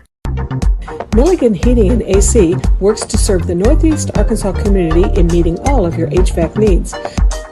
Give Justin Milligan a call at 870-243-2820. Central Dealerships is not one to brag, but actually we are. Central was awarded, yet again, General Motors Mark of Excellence. We have the perfect ride waiting for you and exceptional service. So find your next vehicle at a Central dealership today. For 140 years, homeowners and DIYers have trusted Barton's for their home improvement needs. From small projects to remodels to building a home, our experts are here with the tools, knowledge, and advice to make your project a success. With 10 100% employee-owned locations across Northeast Arkansas and Southeast Missouri, delivery, installation, and free design services, Barton's is your trusted partner for every project. Visit us online at bartons.com. Build it better with Barton's. You've heard the saying, Northeast Arkansas, it ain't over till it's over. And it's just getting started. Glensay, Empower, NEA Sports, Temple Baptist Church, and KJNB are bringing the heat at the 2026 Northeast Arkansas Baseball and Softball Media Day, Wednesday, March 11th. High school teams from across the region will join us to give insight into how it's going so far and what we can expect this spring. This is where the stories start. This is where the season begins. Don't miss a moment. Watch it live March 11th on the KJNB Facebook page. I'm Rachel Dunnigan Hickman, and I'm excited to be running for the school board, Position 2 in the Buffalo Island Central School District. My husband Brett and I are raising 4 students who are currently enrolled in the district. I'm also a proud graduate of this school system and a longtime supporter.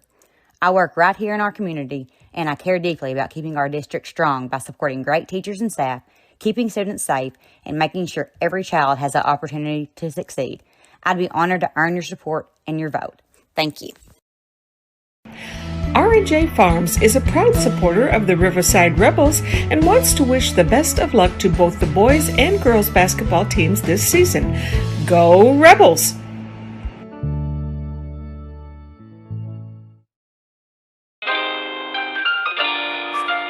Southland Gin Incorporated, located at 900 Highway 135 North in Lake City, Arkansas, is a proud supporter of the state champion Riverside Lady Rebels softball team. Monette Co-op Incorporated, located in Monette, Arkansas, proudly partners with Tailgate Time. Tailgate Time is here to support our local farming community. You can give them a call at 870-680-0222. Monette Co-op is a proud supporter of the BIC Mustangs.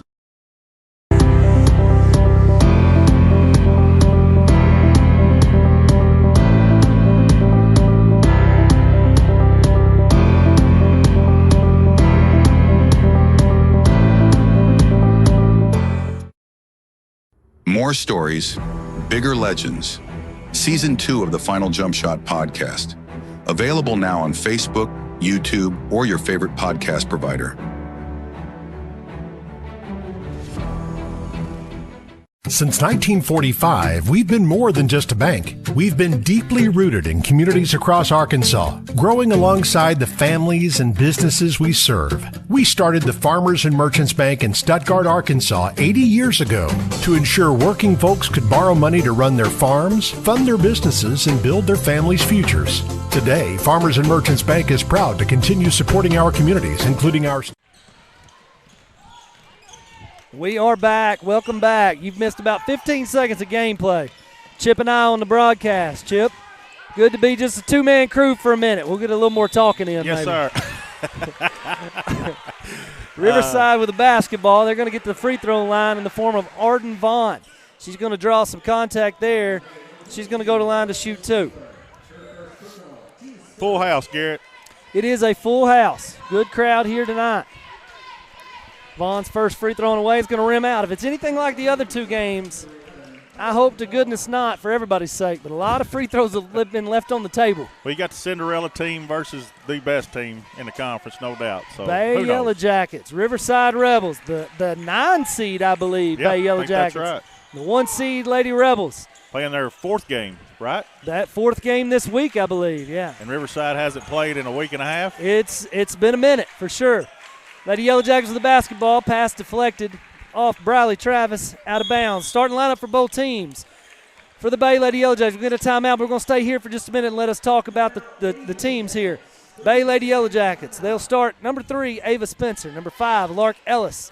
Number 10, Kylie Brown. I'm sorry, I think Kylie Brown is number 4. I think that's a misprint. It was. So, I was confused the other night. Kylie Brown is number 4. Jalen Crum, 14. Alexis Taylor, 22. For the head coach Scott Brown. For the Lady Rebels, number 1, Carly Jo Womack. Number 2, Shelby Clay. Number 10, Briley Travis.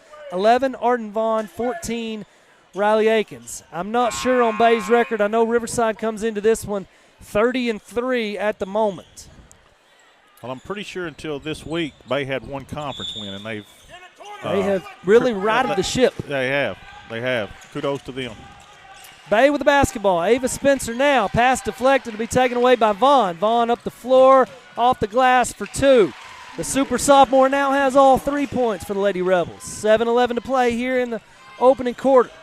Brown with the basketball. Dribbles up the floor. That'll be taken away, intercepted, if you will, by Carly Jo Womack. Up the floor to Akins.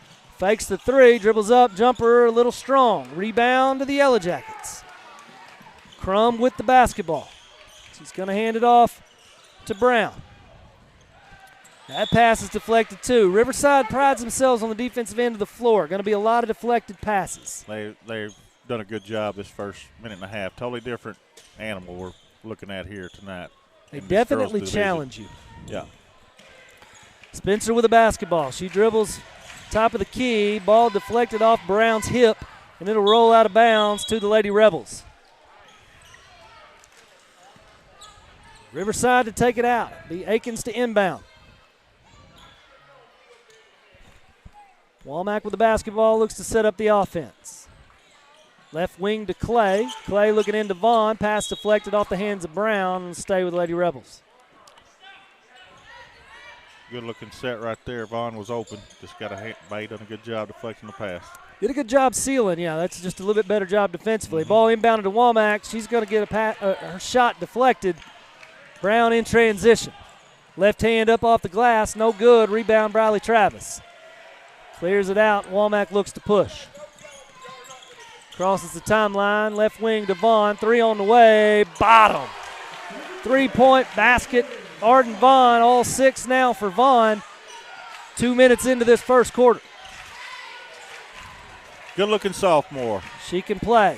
She is about 5'11", maybe 6 foot. She's tall, can handle it, can really shoot it. 3 on the way by Brown, and that's going to rim out. Travis with a rebound. Travis looking to push. Left hand pass up to Vaughn. Shot no good. Lady Yellowjackets with the ball. Ellis now has it. She dribbles. Ball deflected a couple times there by the Lady Rebels, taken away by Vaughn. Brown on the floor. We're going to get a jump ball. A lot of contact there. Riverside just makes the game. I've watched just about every girls' game this week. Riverside just makes the game a lot different pace than everybody else does in the game. They can push it. They can slow it down. They control just about every game they're in. They dictate the pace one way or the other. And they can do it just from the defensive end if they want. Womack with the basketball, top of the key. She looks to drive, hands off to Vaughn. Vaughn dribble drive. She spins out to Aikens. Aikens left hand spin back out to Vaughn. Looking to set something up. 21 on the shot clock. 5:15 to play in the opening quarter. Womack's left hand off the glass, a little strong. Rebound on the floor, picked up. Loose ball out of bounds to the Lady Yellowjackets. Knocking the rust off too a little bit. Timeout here by Coach Timms. Not a bad timeout there, looking to settle things down. We'll take 1-2. You're watching the NEA Sports Network.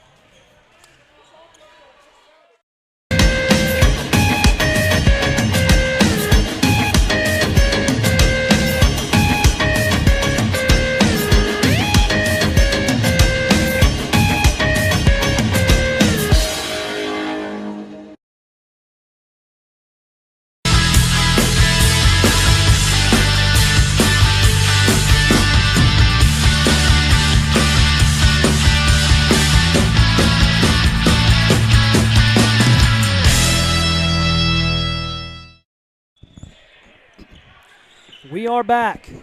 5:05 to play here in the opening quarter. Lady Yellowjackets with the ball. Brown across the timeline. She's going to swing it over to Spencer. Spencer going to be called for the travel. Another turnover there by the Lady Yellowjackets. Going to have to take care of the basketball, Chip.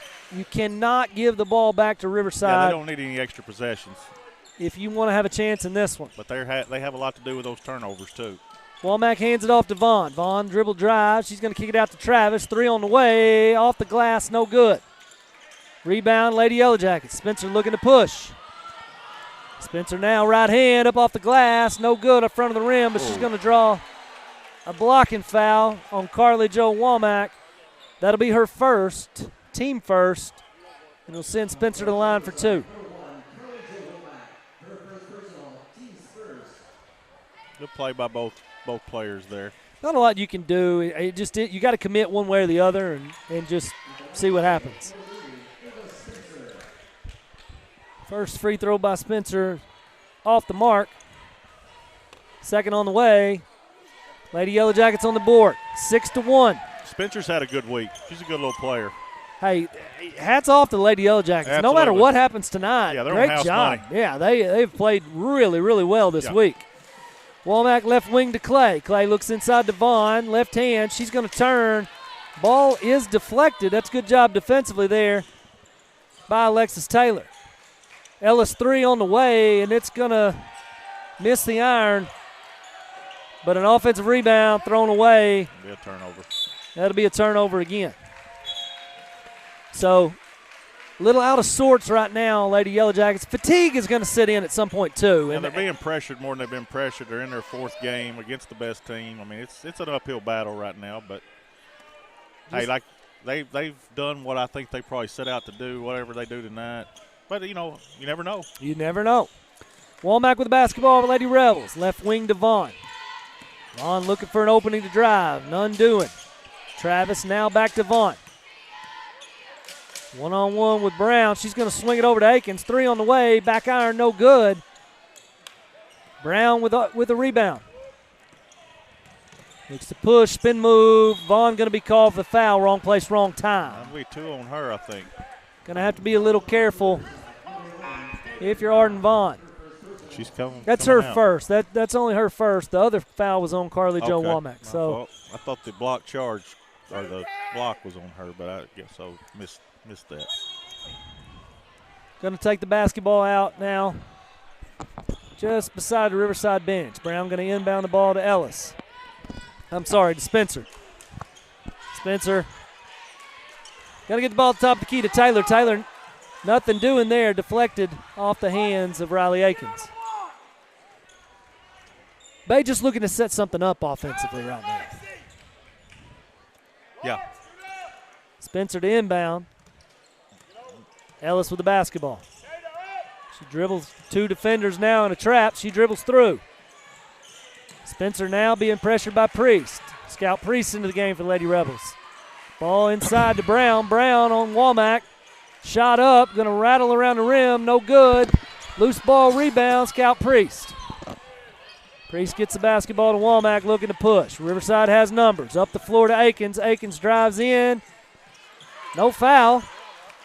Letting them play again. Letting them play. I don't mind it. I think Riverside would take that too. Ellis shot up off the glass is good. And the foul. The hoop and the harm. Nice move. 6-3 now, and she gets to the free throw line for the old-fashioned potential three-point play.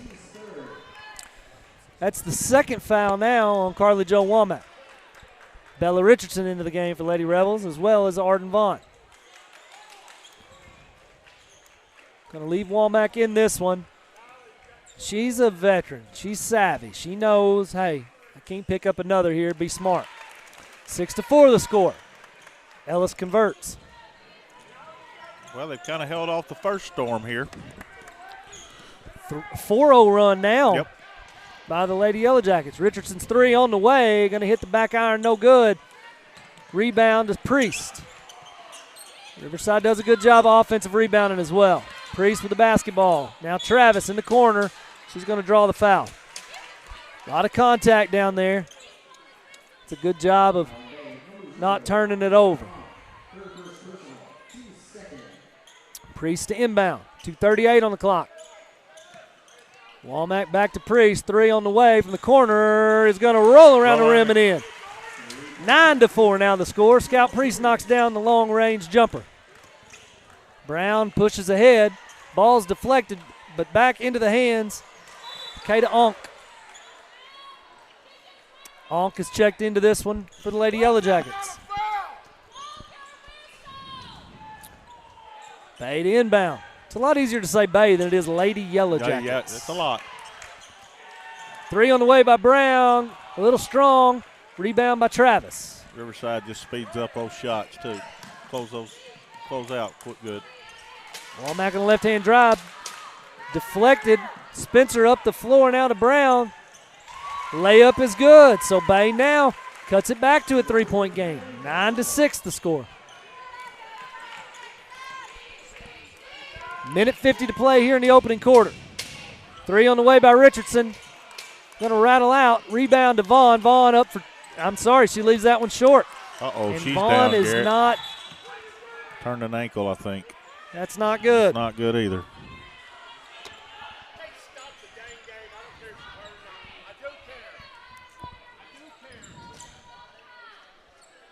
$139 left in the opening quarter. Vaughn going to walk it off, though. That's a good sign.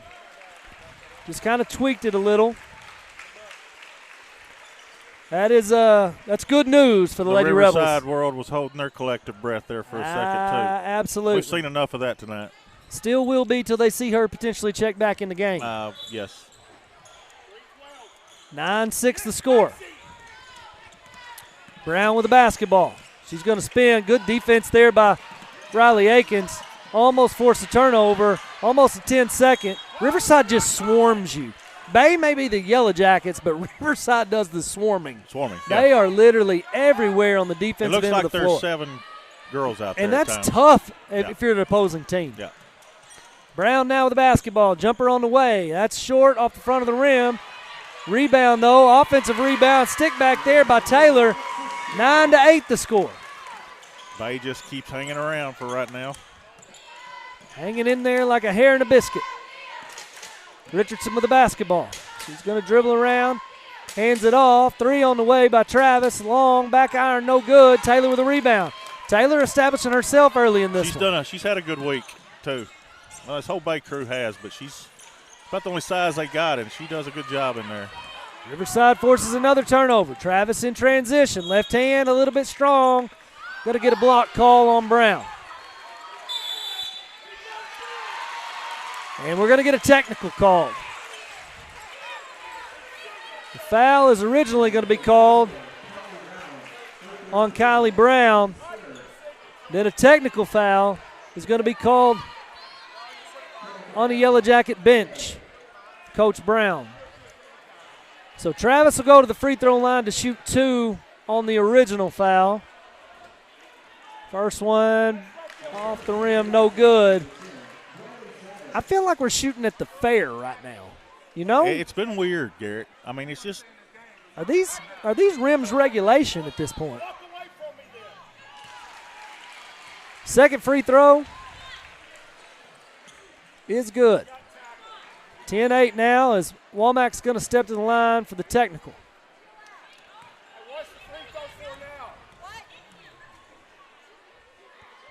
First free throw rattles out, no good.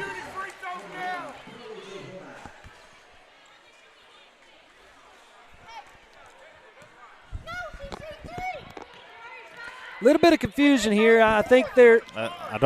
It was a shooting foul, and then the technical fouls. That's 4 free throws. I get what the referees.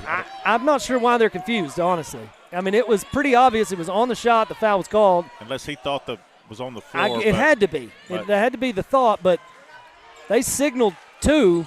Yeah, and then the technical. I never had any doubts that they were going to shoot 4 free throws. I didn't either. Womack penetrates now up off the glass, and that's going to rattle home. Now she's down. She's down. Oh, my goodness, Chip. This looks a little worse, dadgummit. That's her. That's knee.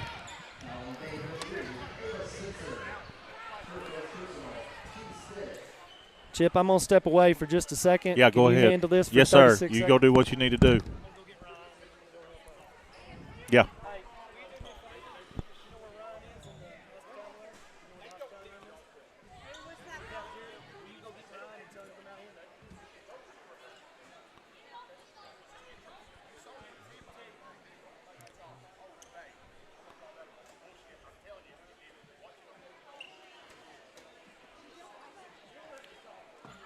Unfortunately. From the first seed to a full harvest. From their first steps to their final day of school. From the everyday to the big adventure. From a great job to a greater calling. A true community bank is there through it all because every journey matters.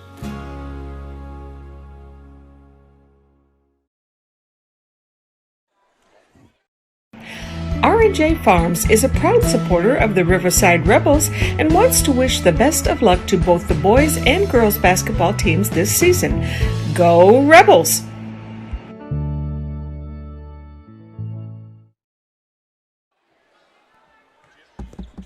All right, we're back here. We're ready to play some basketball, I think. Unfortunately, we've had a night of injuries here. Riverside's had 2 girls that's had to go off the court right here. They're going to be at the free throw line. We had that earlier with Bay. But we're back to basketball here. Free throw, no good. Rebound by Bay. I'm going to push it up the court here against Riverside's 1-3-1 trap and a deflection out of bounds. Baseball on the sideline.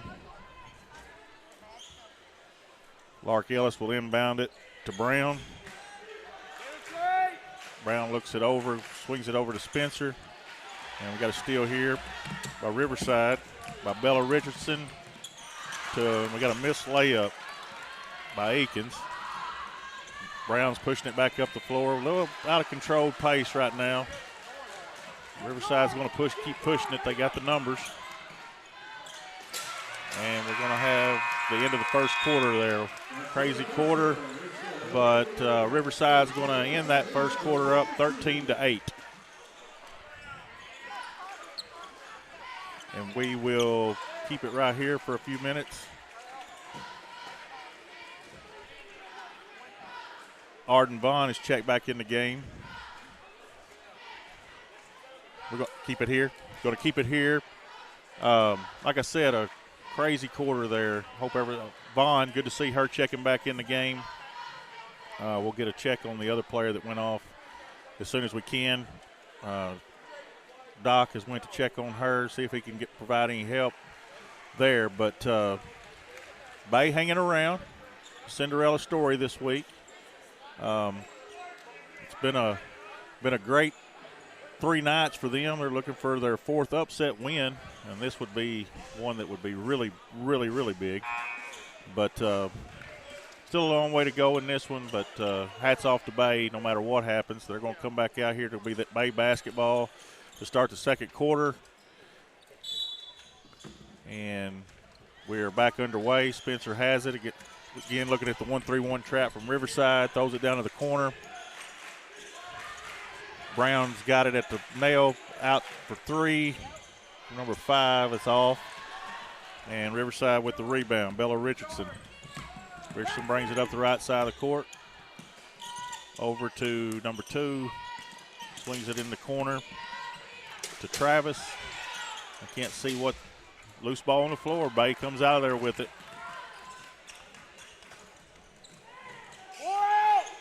So a lot of sloppy basketball, but there's been a lot of starts and stops with the injuries and things like that, but both teams still playing hard.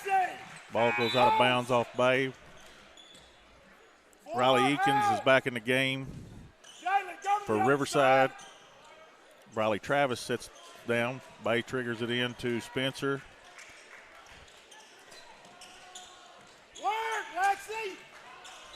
Bay's just having all kinds of trouble out front with this trap from Riverside. Basket's hard to come by on both ends. Bay doing a good job defensively on their end as well. So Riverside on the attack again. Bella Richardson takes a shot from about 17. No good. Rebound to Bay. Coach Scott Brown calls for 4 out. Spencer has it. Splits a double team. Swings it out to number 4, Brown. Brown goes back to the other side. That was down in the corner. And I'm being joined by Ryan Fletcher now. Well, Ryan, I'm told the good doctor has went to tend to somebody maybe. Who was the second? We both just, a hush fell over us. I don't even know who. And a lot was going on. We had a technical foul there, some discrepancy over some free throws. Who was the second person that was hurt? Vaughn is back in. She was the first person that went off, but she's back in. That's good to see. But we had another injury. For Riverside? Yes. And I don't know for sure who that was. Carly Jo Womack. Okay. Well, that's not good. No. We maybe idea what that injury looked like? It looked like a left knee, but I don't know for sure. Doc said he thought it was a knee. Well, Lord, that's the last thing you want to see for these teams playing in this postseason. We commented on that. It's just been a crazy night with that. But like I said, Vaughn went down with an ankle, but she's back in the game, so that's a good sign. Looks like she's okay. That is good. 24 from Riverside for 3 is good. That's Bella Richardson. Yeah. Hey, this is the trend continues, Ryan, with tough baskets, tough to come by. Riverside has really controlled this game defensively, but it's had a hard time sticking the ball in the basket. Well, I mean, my goodness, now you talk about a team, Chip, that's had a layover, and there's Bella Richardson the whole again. I mean, they haven't played since a week and a half or so. Yeah, they had a game scheduled against Earl. Now, in defense of Earl, they had the Snowmageddon week, and they had to do a makeup game. And so, then and you can't find a replacement at that point. No, if you do, you may have to drive to Louisiana to get a game. So, well, Riverside's girls are not going to have people lined up to No. just pick up a game in February either. So no, that's the truth. But, hey, they're here. They got a shot to go up 10 right here, which they don't get. Another free throws have not improved that much either. But we got a 9-point game here. I'll let you take over the play-by-play duties if you want. I can do that.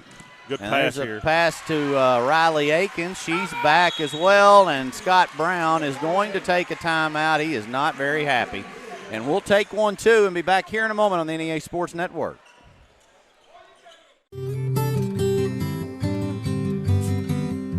Life is filled with important moments. Let Farm Bureau be with you during all of them. Our team is part of your community. Because at Farm Bureau Insurance of Arkansas, we will be there when it matters. At Southern Bank. Back here in Lake City, Riverside with a 19-8 lead, and for back-to-back games, we've had some players go down with injuries. Carly Jo Womack favoring a knee. Dr. Garrett Weaver pulling double duty tonight, but he's back there helping tend to her right now. Hopefully, maybe it's just bruised. I don't know. We hope. And here's the thing: we're not going to try to speculate on a broadcast because I wouldn't want my kid done that way. So we hope everything's okay and she's back here in a little bit. Absolutely. Three-pointer going up from the corner. It is no good. And, oh, my goodness, that will be a foul. And it's going to be on the back. Mackie Morgan got her on the back. And Coach Brown wanted an intentional foul, and he probably had a case for it. Coach Brown has not been happy with the officiating well, for the first. There's the only person sitting closer to him is Miss Christie, and then you probably can hear everything he says. Yes, got a good. There's a steal. Aikens will try to go up. She gets fouled.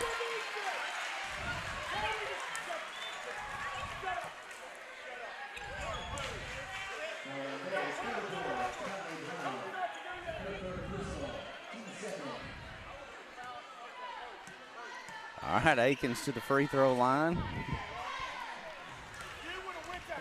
I'll say this, Coach Chip, whatever we want to call you.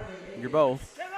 Probably a hard task, and you've done it before. You've coached your own kid before. As younger kids, I wouldn't want to do it at this level. That would be difficult. Oftentimes, that you see that, and it's a tough dynamic. Yes, I mean, and I can think of a handful. Matt Mills is doing it with his son. And here's right the now. thing about it, Ryan, too, is I'll just say this: we just saw a coach get on. I mean, his player, his kid, as hard as you'll see. Yep. Nothing wrong with it. Nope. But you don't. But they still will always have that to listen to about that. When people get mad at the coach, there's favoritism.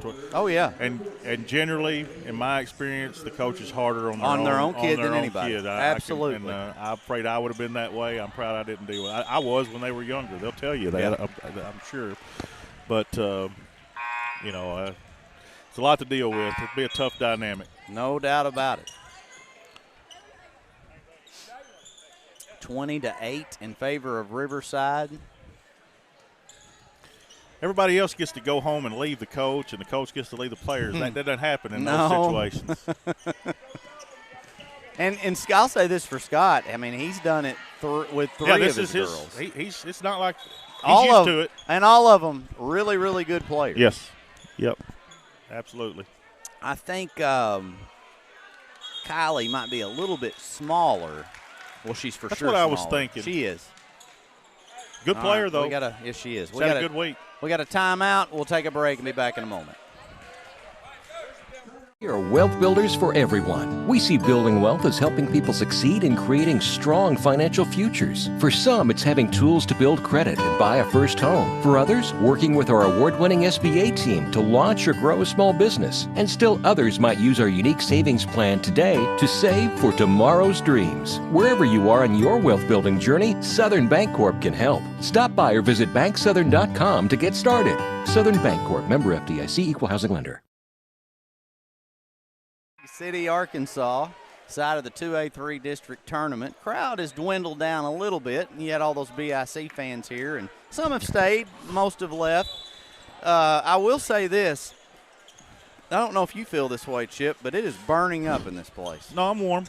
I'm warm. It is a little toasty in here. But that'll happen on these abnormally warm fall February days in a full house. But anyway, we're back to action here, and it's 20-8 Riverside with 4 minutes to go in the half. Well, if you're Coach Timms, you want to shake off the rust, try to get that out of the way, and then get ready to play basketball. You know, obviously this game's not over. I don't want to say that by any means, but this is a game that they're heavily favored.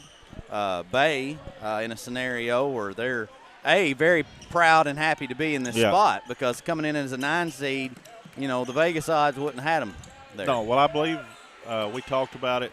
3-point, good-looking shot right there. They had won 1 conference game. They've won 3 games in this week.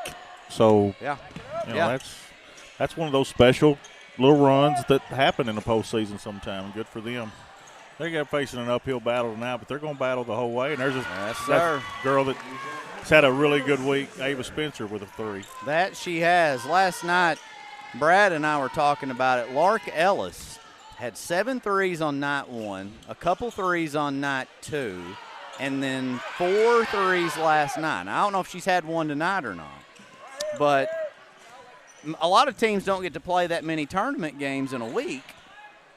So she's got that going for her, and I just fathom to say, Chip, if you looked in the history of maybe the 2A-3 tournament, she's got to be up there in most threes made in a tournament. Yep. Obviously, the 7 on night 1 set the pace. Good, Three-pointer going up. It is no good, and a rebound by Vaughn. The difference tonight, me and Doc were talking about, good move by Vaughn. Sorry about that. I didn't mean to cut you off there. But we were talking about Riverside speeds up shots so much more. They're just a little harder to, you know, it's different than the past 3 nights. Defensive pressure that you're looking at too. Not that they can't, and they've made some shots, but it's a different speed, different defensive intensity level from Riverside. Kylie Brown now with her 4th foul. She is not coming out of this game now. Coach Brown is telling her, do not foul. And in that situation, Chip, on a block charge call, you never know how that's going to turn out, and it's one you just got to let Arden Vaughn shoot the layup. I agree with Coach Brown. You're on house money here. Keep her in. He doesn't have a very deep bench. Right. They're not going to stay in this game without her, probably. No. I mean, it's an uphill battle anyway. And she's in there battling hard. She is. Johnny Esters, Jacob Sanders, and J.T. Schwartz calling this game. Johnny Esters, the veteran. Chip, if you had to guess, and I like bringing this up because Brad Davis is the one that told me this story one day. Johnny Esters officiating. He's been doing it for a number of years. How old would you think Johnny Esters is? Oh, I'm going to say Johnny Esters is 56 years old. Okay. Does he look 56 years old? That's what blows my mind. But I have a little bit, because I have a little bit of age on you to know when about he started calling. That's a good point. He called my game, so I know he's older than me. I know how old I am. See, I wouldn't have never known that. Johnny is aging really well. He definitely has. I talked to him one night, and he just was cheesing about it. And Johnny is a smooth dresser, baby. He is. He absolutely. Takes pride in it. Yeah, I enjoy talking to him, Me too. That's a block shot there, but Riverside gets it back and dumped back in by Shelby Clay. Doc has that Shelby Clay earned a starting spot tonight, per his I believe that's notes. Correct.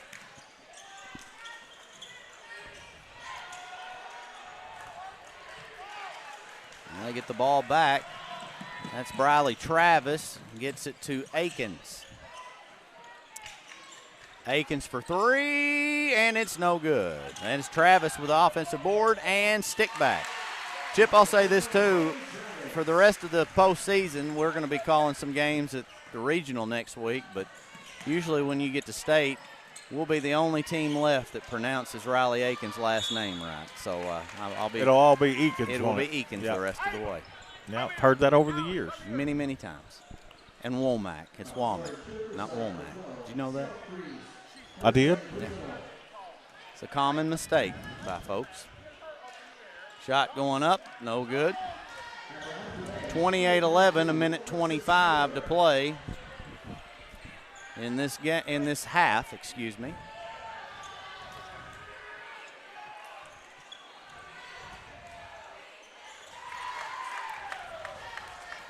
(28-12) Riverside. Minute 23 left in the half, Ryan. It's been a strange first half.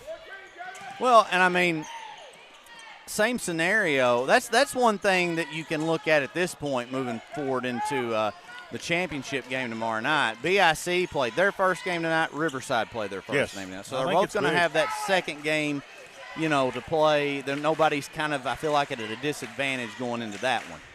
Yeah, I think you'll see the same thing with EPC for a little while in the last one. I mean, now, EPC, if there's a team that could just come out, be gangbusters from the jump and not miss a beat, it would probably my money would be on them. But I think you'll even see, because Rector has had a good week. They've played well. They have. And been playing well really all year. But well, and I'll tell you this too.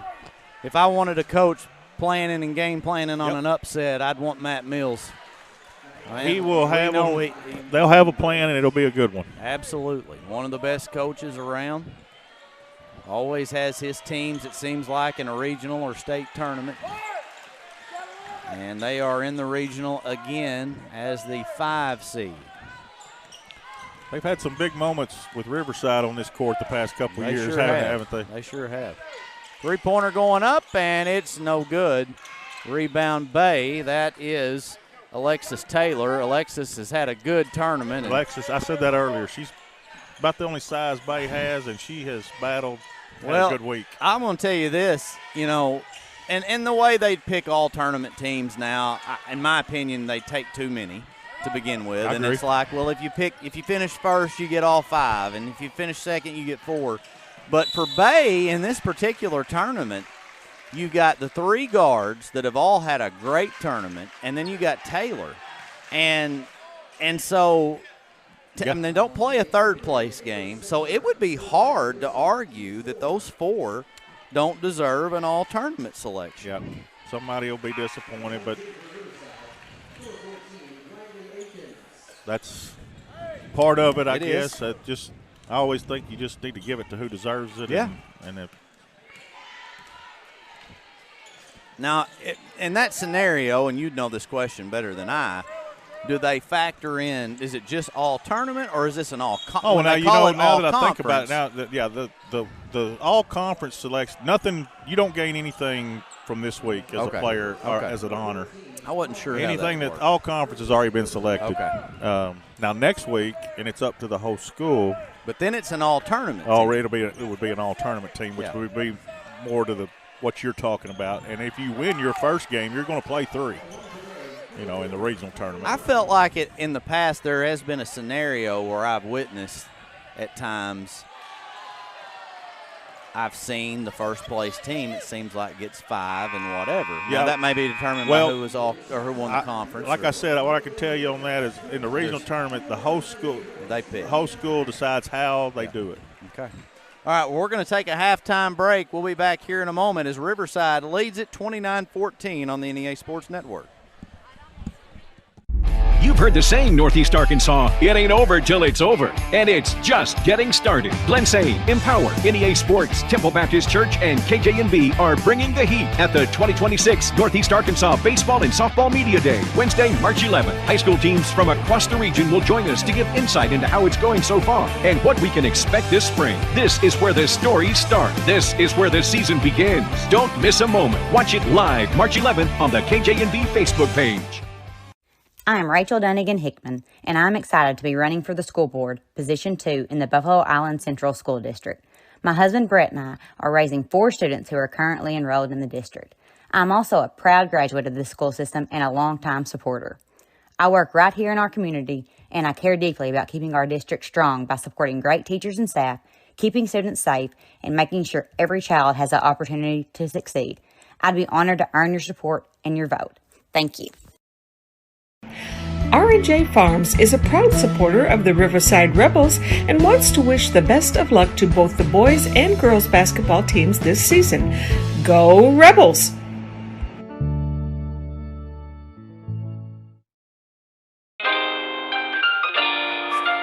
Southland Gin Incorporated, located at 900 Highway 135 North in Lake City, Arkansas, is a proud supporter of the state champion Riverside Lady Rebels softball team.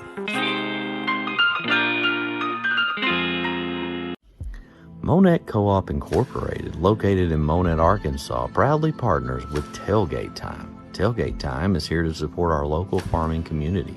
You can give them a call at 870-680-0222. Monette Co-op is a proud supporter of the BIC Mustangs.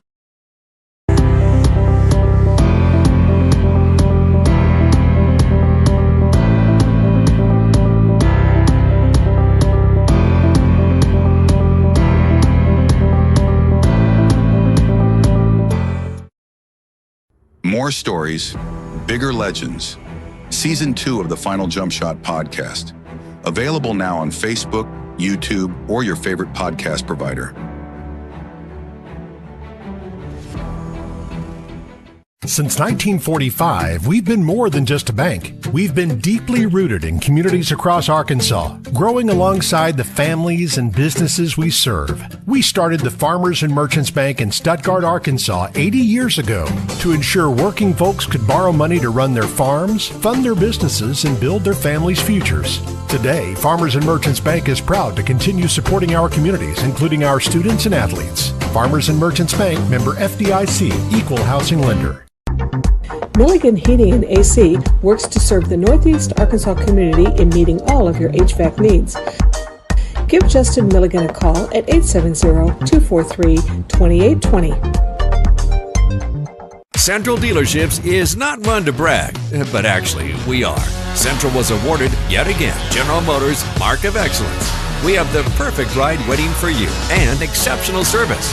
So find your next vehicle at a Central dealership today. For 140 years, homeowners and DIYers have trusted Barton's for their home improvement needs. From small projects to remodels to building a home, our experts are here with the tools, knowledge, and advice to make your project a success. With 10 100% employee-owned locations across Northeast Arkansas and Southeast Missouri, delivery, installation, and free design services, Barton's is your trusted partner for every project. Visit us online at bartons.com. Build it better with Barton's.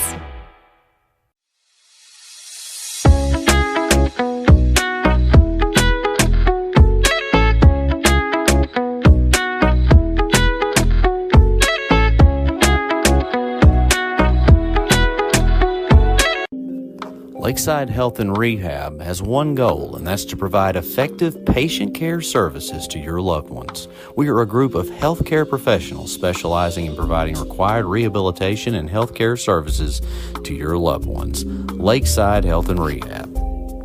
Out here, life moves different. Not slower because we're behind. Slower because we choose to soak it in. From post to posting, from stream to streaming. With Empower Broadband, we can FaceTime family across the country and get our work done so we can give back to what matters most.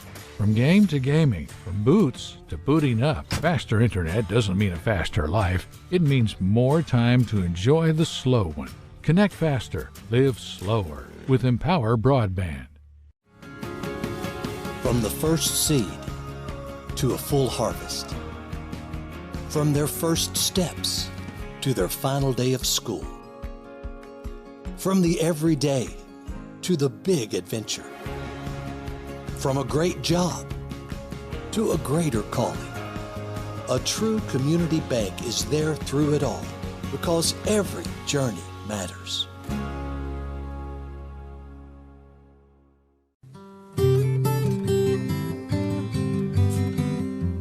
Life is filled with important moments. Let Farm Bureau be with you during all of them. Our team is part of your community. Because at Farm Bureau Insurance of Arkansas, we will be there when it matters. At Southern Bancorp, we are wealth builders for everyone. We see building wealth as helping people succeed in creating strong financial futures. For some, it's having tools to build credit and buy a first home. For others, working with our award-winning SBA team to launch or grow a small business. And still others might use our unique savings plan today to save for tomorrow's dreams. Wherever you are in your wealth building journey, Southern Bancorp can help. Stop by or visit banksouthern.com to get started. Southern Bancorp, member FDIC, equal housing lender.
Bowman Brothers Incorporated is a family-owned and operated business that served Lake City and Northeast Arkansas for over 50 years. We currently operate a retail hardware store, also selling guns, construction company, real estate, rental property management, and many storages.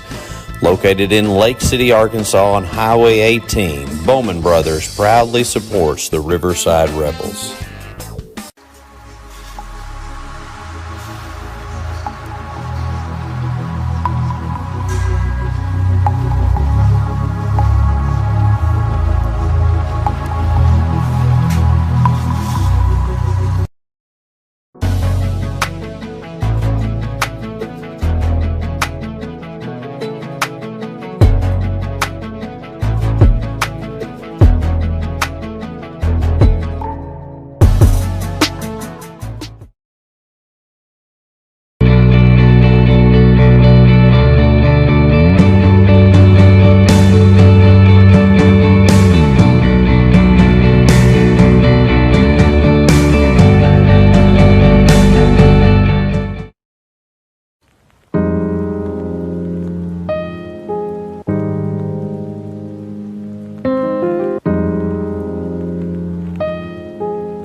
We have returned to Lake City, Arkansas. Ryan Fletcher here with you. We'll be joined by the Dr. Garrett Weaver here for the second half of action, and we are joined by him.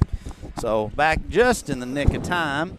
A 29-14 Riverside advantage as we start the second half, having a little clock issue to start. Doc, you tended to Carly Joe, and best wishes go out to her, just like Jacob Willard earlier. It's just been a really somber night in terms of injury that we've seen with players, and you hate to see that. Another one of the better players in the whole conference to go down. And obviously that's a family that's close to us, and think a lot of Carly Joe and what she's done over the course of her career. So,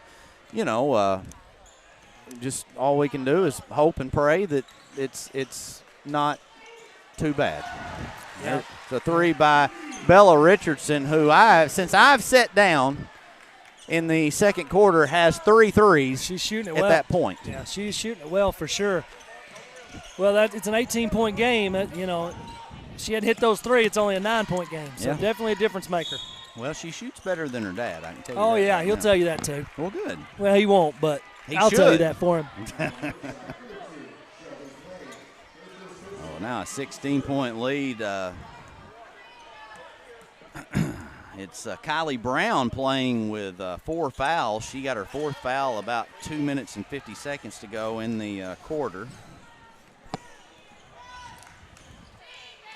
And the other story here tonight, Doc, is that it is got to be 97 degrees in this I'm burning gym. up. I'm telling you, I am too. And let me say again, spot on performance by Jane Baker and the cooking crew tonight in the hospitality room. But this heat and all that food's not going to set well. I'm sweating. I'm sweating too. I'm sweating both.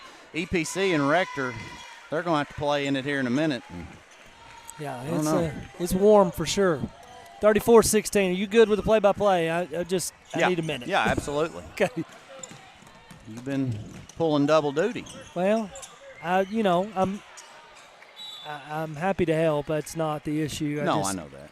Yeah, I know that for sure. You just hate to see it, man. You just hate to see the injuries. I see your dad walking back in now, and I know he's upset. And as a father, to somebody that you watch and play over the course of their career, and especially when they get into senior high action, now the buzzer's gone off. I don't know what's happened. Coach Timms is visibly frustrated now because it's screwing up the pace of the game. But I say that all to say I was very fortunate not to see my son ever go down with any significant injury. He did miss some with a shoulder impingement. I think you helped work on that as a pitcher, but was still able to play. And, when you see, as a dad, like Jacob Willard's dad, Michael, going out and going to his kid and thinking, my gosh, this could be a worst-case scenario. And you watch that play out in front of a sold-out, standing-room-only gym, and you could hear a pin drop in here. Yeah. That's hard to see and watch. But just simply as a parent, like, you always want what's best for your kid, and you hate to see that. So, and you hate to see it for other people. Well, sure. Kids, and I'll tell you this, Doc. One point I made as well, and there's a rebound going to be a potential stick back. Nope, no good, and Taylor going to get the rebound. But, after that hard-fought game over at Bay that night, it's a rivalry. People get chippy, and then folks like to yap on Facebook. But in that moment, when Jacob Willard went down, everybody in this gym had concern for him. Oh, yeah. So, at the end of the day, nobody wants to see a young athlete get hurt in any way. And if you are one of those very few people that do, there's something wrong with you. Yeah. But the point I try to make in all that is sometimes the things you see through social media or whatever don't really depict a true fan base and that sort of thing. Right. Most people have a heart. Absolutely. And I'll say this too, is BIC glad they won tonight? Of course. But would they have liked to have said they beat Bay with Jacob Willard playing? 100%. Vaughn on the drive now. It's good to see her back in this basketball game. She took a fall early and twisted her ankle, looked like landed wrong maybe. I leave for one quarter and crazy things happen. Yeah. Well, I appreciate you coming back. Yeah. Filling in for me there. That one's tipped and stolen away, and 16-point lead here for Riverside. Bella Richardson handles the ball up the floor.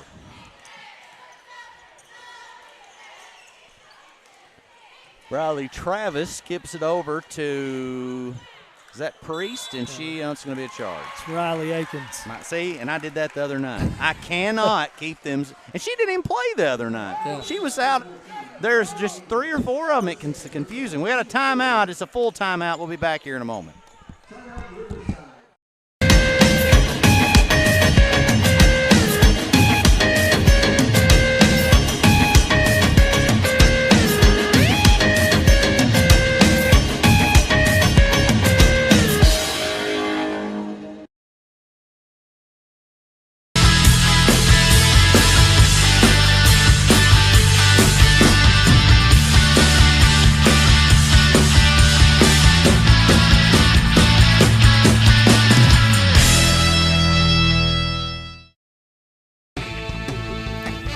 Bowman Brothers Incorporated is a family-owned and operated business that served Lake City and Northeast Arkansas for over 50 years. We currently operate a retail hardware store, also selling guns, construction company, real estate, rental property management, and many storages.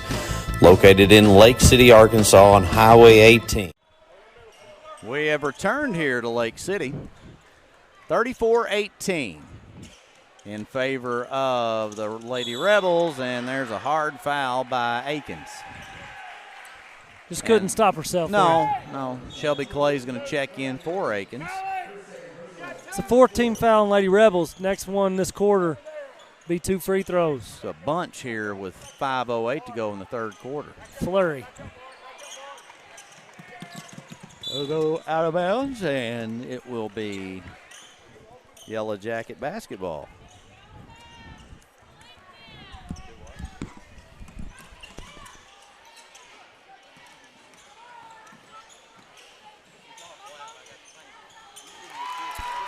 It's a nice shot there by Brown. Knocks down a big three, cuts it to 13, 34-21, 4:45 to go. Bay needed that. A little bit of an answer. Kind of been stagnant offensively. At three is a bit of a shot in the arm. Sorry about that, Doc. We had to rearrange the table. We had a ball come over and hit us, and I don't know whose belly's been pushing it forward. It hasn't been mine. Mine's not touching it, okay. So that leaves one person. Well, I don't know who that could be.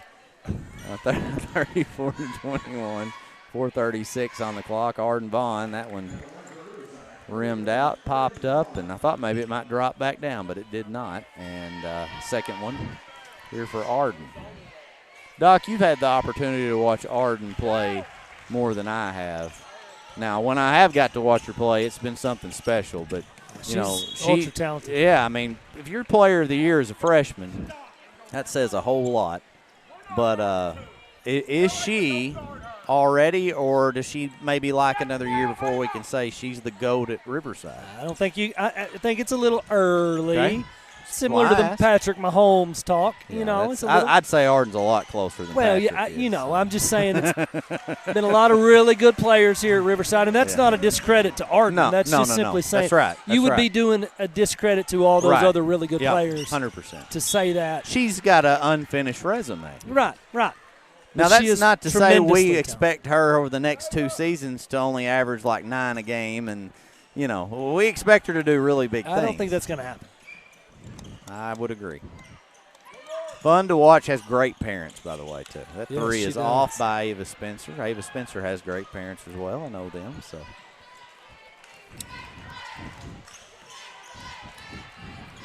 Clay going to almost take it to the house. She there. thought about it, but instead she'll take the assist as Briley Travis puts some on the board. It's 40-21, and Scott Brown is going to take a timeout. And we'll send it to break here on the NEA Sports Network. Monette Co-op Incorporated, located in Monette, Arkansas, proudly partners with Tailgate Time. Tailgate Time is here to support our local farming community. You can give them a call at 870-680-0222. Monette Co-op is a proud supporter of the BIC Mustangs.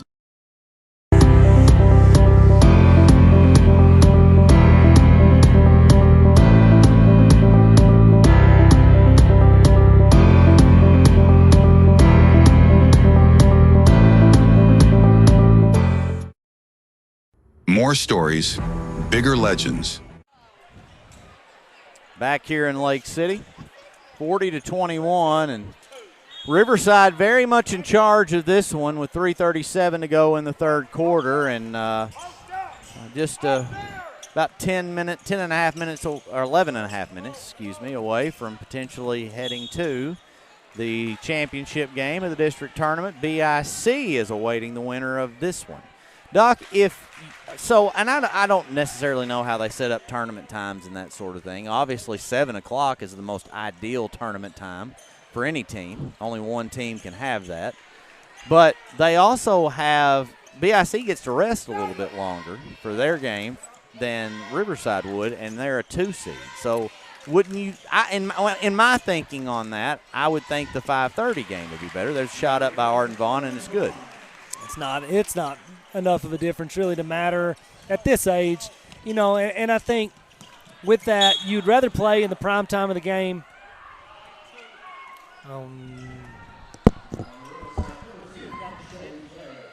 We've got an injury now on a Bay player, just absolutely writhing in pain right now. I hate to see that. She is favoring a knee as well. I want to go ahead and send this one to a commercial break, and we'll be back here in a moment on the NEA Sports Network. What in the world? What happened? R&J Farms is a proud supporter of the Riverside Rebels and wants to wish the best of luck to both the boys and girls basketball teams this season. Go Rebels!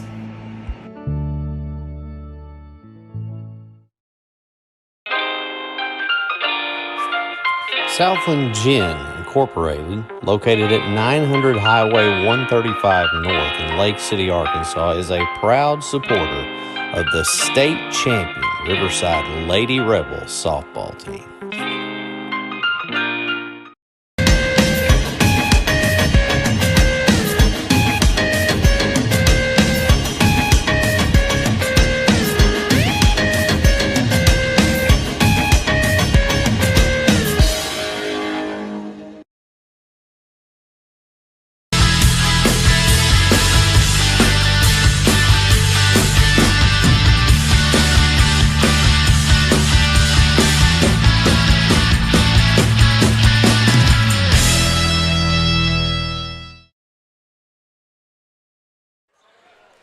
Back here in Lake City, player being helped off the floor. That is Lark Ellis, who was very much favoring her knee. Dr. Garrett Weaver, for the third time in 2 games, discussing with her, trying to help her out there. That's what he does for a living, folks, and I'm glad he's here tonight. I hate that we're seeing the number of knee injuries that we have seen already tonight. It's 42-22 now. Made free throw there, and 2:50 to go in this basketball game, or excuse me, in this third quarter. There is a loose ball on the floor, and they're going to say it's a jump ball. It's going to go in favor of the Lady Yellowjackets.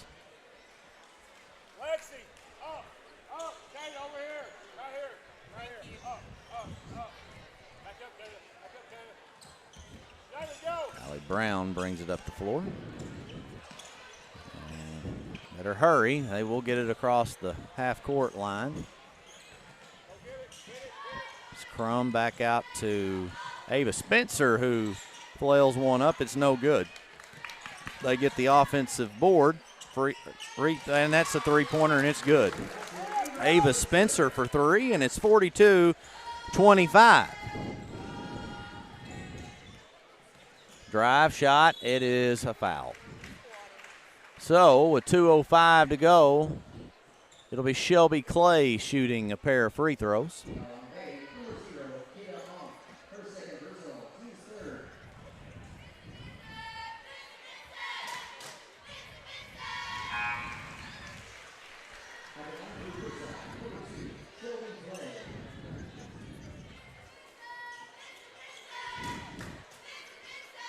Play now on the second one. It's up, and that one's off. Riley Akins comes away with the offensive board.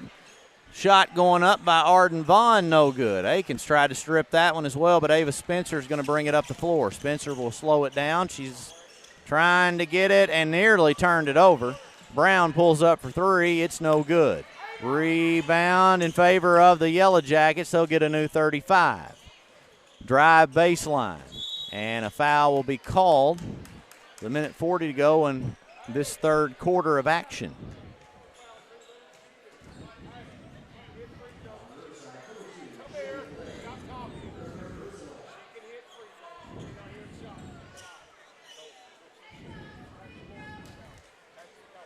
Ava Spencer getting some instruction about what to do on the defensive correction. Not Ava Spencer. That was Kata Onk. Ava Spencer is the one at the free throw line. And checking back in for the Riverside Lady Rebels is former Bay Yellowjacket, Mackie Morgan. Shot up, it's good, and it is 43-27. Back to a 16-point basketball game, and we've kind of seen it hover around that mark for a little bit of time now. Travis looks to drive. She'll kick it to the corner or to the wing for three. Mackie knew it was off. She gets her own board. Second shot up, still no good, and it's Alexis Taylor pulling it down. She draws the foul. It is on Rebel number 12.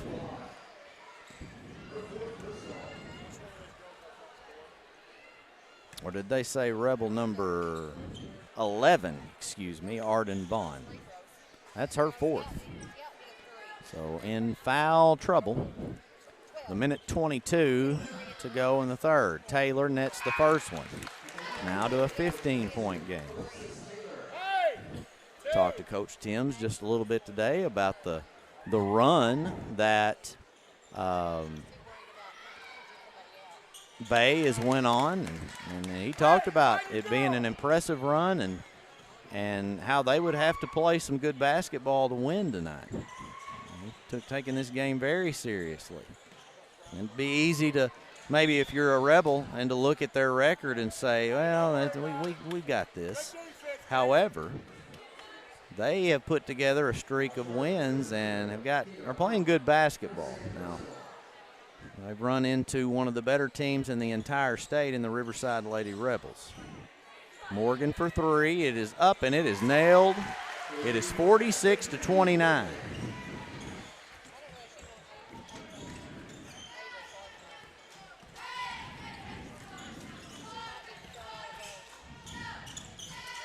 Going to try to go inside to Taylor, and she'll draw the foul and go to the free throw line. In a 17-point lead for the Rebels, Alexis Taylor will try to cut that back down to 15.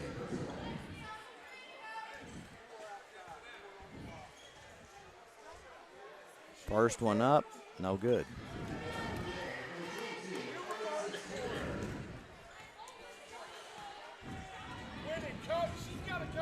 Second one is good, and back to that 16-point mark that we've seen it at several times tonight.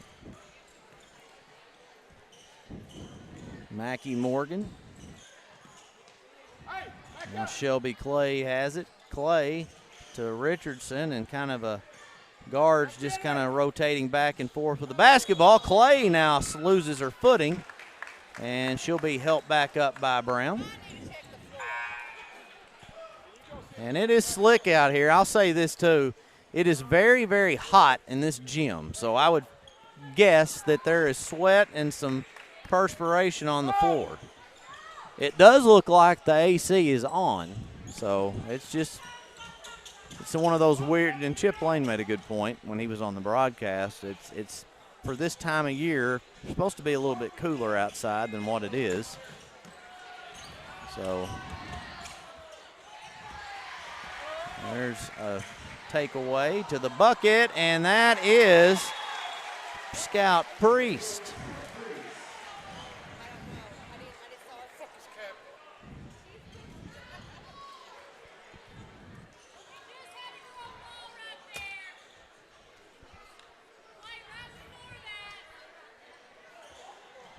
Well, she's back up safely and thankfully.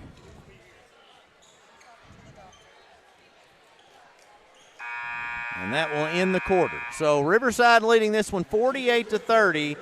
You're watching the NEA Sports Network.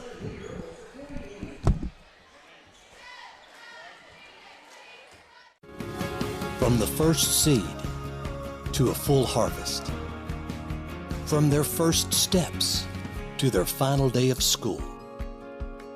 From the everyday to the big adventure. From a great job to a greater calling. A true community bank is there through it all because every journey matters.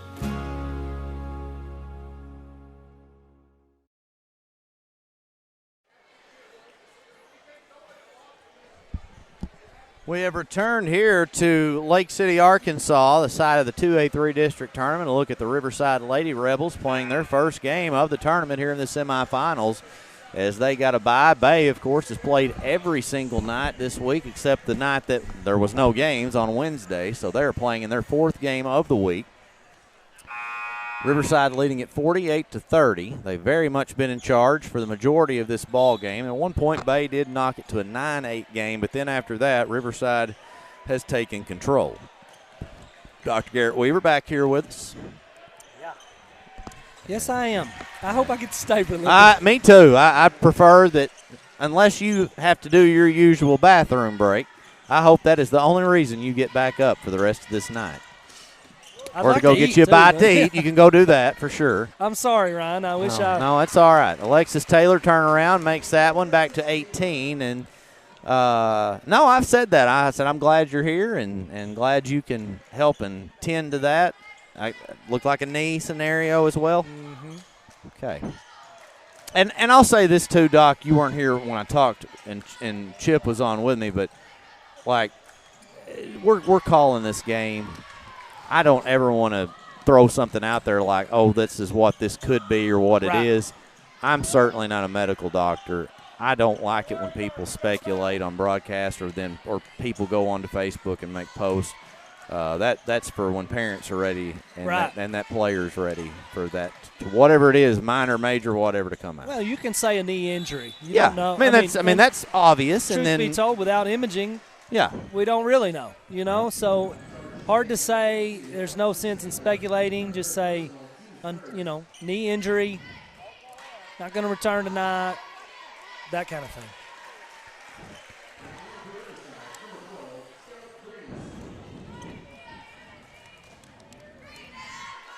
got one of our top fans watching the ball game tonight. That would be my Mimi, Anita Ellison, who is, if the Riverside Lady Rebels are playing, she's a watching. Them and the Arkansas Razorbacks. That's right. Now, I'd have to ask her if the Hogs were playing a big game like Alabama. She's going to have the other one night. on one thing. Okay, and one that's on a the good other. point. That's a good point. Today's world, you don't have to can, limit it to You one. don't have to be limited. That's for sure. You could watch them both. There's a rebound for Riverside, and Bella Richardson, who's had a good game, handles the ball. She kicks it to the corner. That shot is blocked. Gets it back, and a foul call.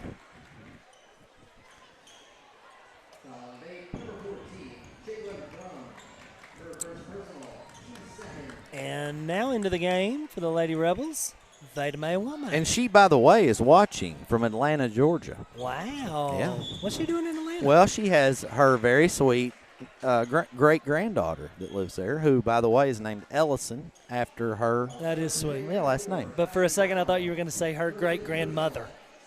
And, Ryan, I was about to be really impressed. Say that again. I thought I'm you were not going to following. say her great-grandmother. Oh, her great-grandmother. Yes. No, that would be something. Yeah. That's what I thought you were going to say. Yeah. That is really sweet, though. Family names mean a lot to me. Absolutely. I know they do. Yeah. I actually, and I've told them this before, Avery's middle name was going to be Ellison, and then they went with that first name. They're about the same. They're like 5 days apart. Yeah. And so we just, I didn't want to take that away from Right. them. Three-pointer going up. It's no good. Rebound. Now, Priest trying to get it up the floor, picks her dribble up. She needs a little bit of help. And how about that? Is that I said that while ago. Veda Mae You Womack? don't listen to me. Her first high school Come on, three baby. Three-pointer, is Veda Mae nothing but Womack. net. She is on the board. How about that? Her sister eclipsed 1,000, and that's her first three. So I would argue that she'll hit that number. I think she's got a really strong chance. I'm going to tell you this about Veda Mae, and I've only seen her in limited action, but from a physicality standpoint, she can play high school basketball. Oh, there's no question. Right now, she's the toughest one on that floor. Yeah. She's the meanest one on that I floor. wouldn't want to fight her. No, I mean, she's a nice kid. I saying don't she's- mean that. You can be tough and Yeah, still be yeah. nice. Well, when I said mean, I didn't mean she's not a mean person. She's just a mean ball player. Taylor going back up, and she'll knock it down, and it's 57-34.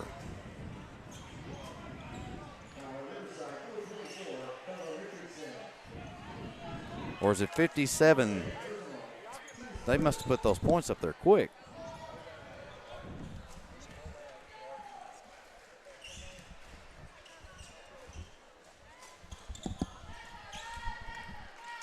5:04 to go, and it's Riverside up by 25 points now. Vaughn to the bucket. She got fouled, no call. So, it's been a physical game. Yeah. They're letting them play on They both are. ends of the floor all night. It's only going to prepare them for next week, regional and state tournaments. Because it is a little bit more of a physical game when you get to the postseason. I mean, that's something we've hit on. There's a bank shot in, and it's good. It's 57-36.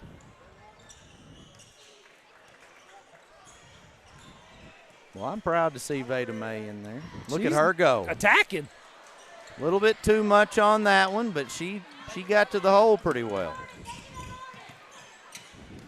Three-pointer going up. It's no good, and it'll go out of bounds.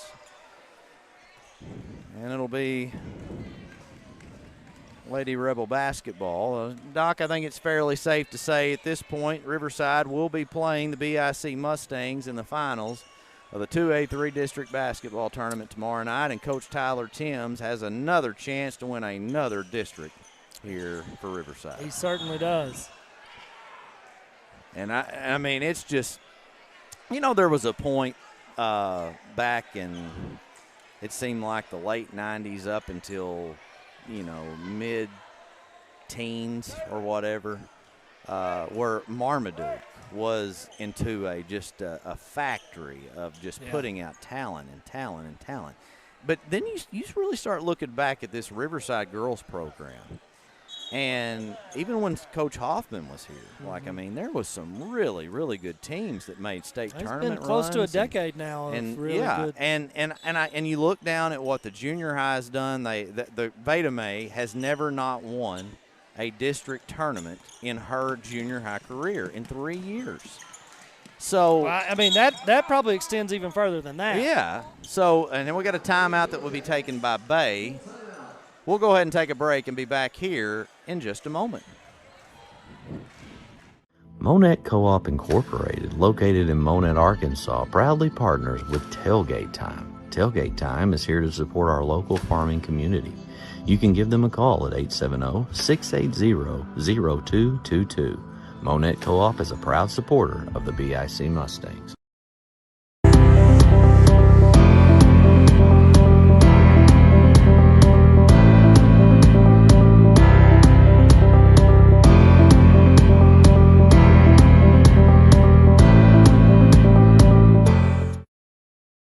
More stories, bigger legends.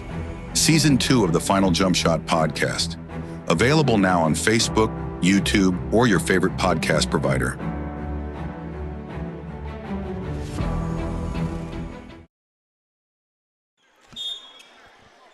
All right, we are back here in Lake City, formerly known as the Lake City Catfish, Doc. That was well before your time. That was before both of Not our before time, Christy Wilson's time, though. She's sitting here right next to us, and I've known Christy for a long time.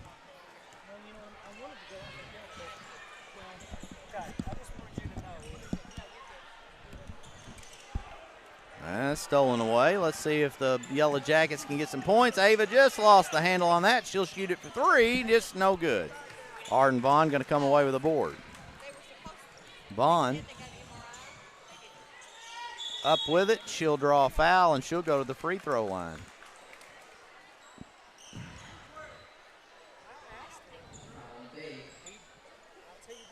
Rector Cougar fans are filling the stands here tonight. Here to watch Cougars take on the EPC Warriors.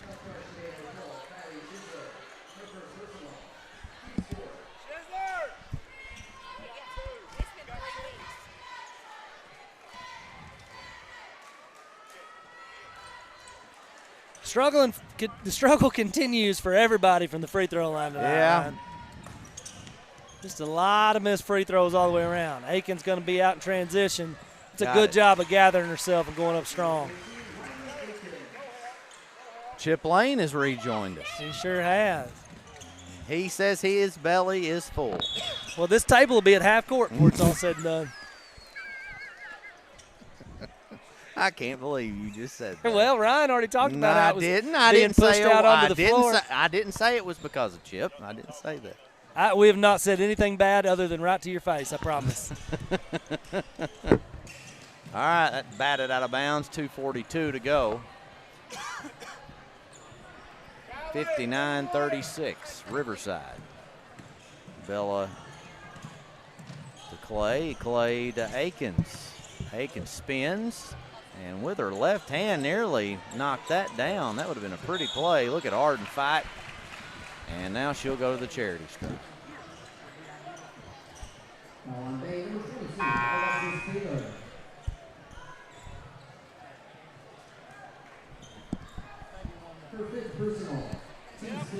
That is the 5th foul on, I guess, Alexis Taylor, who has had a really good tournament. There's no question about that. Junior on this team. And well, the problem is that she's not come out yet. And I don't believe they have a player left to put in, so Bay will be forced to play with 4 players. He's got 1 player down with injury, and the other 2, I guess, have fouled out. So Bay in a tough situation now, being asked to play with 4. 2:27 to go in this game, though. Riverside has control of it. Ava Spencer brings it down the floor, so everybody's going to get double teamed at this point with the person with the ball. And now Arden Vaughn comes away with it. She's got a wide open. It's a good job there. Riley Travis, who will knock it down for 2. I didn't think she was going to see her for a minute. She looked up and was like, oh, wait a minute here. Easy assist. And now she is going to be called for a foul. That's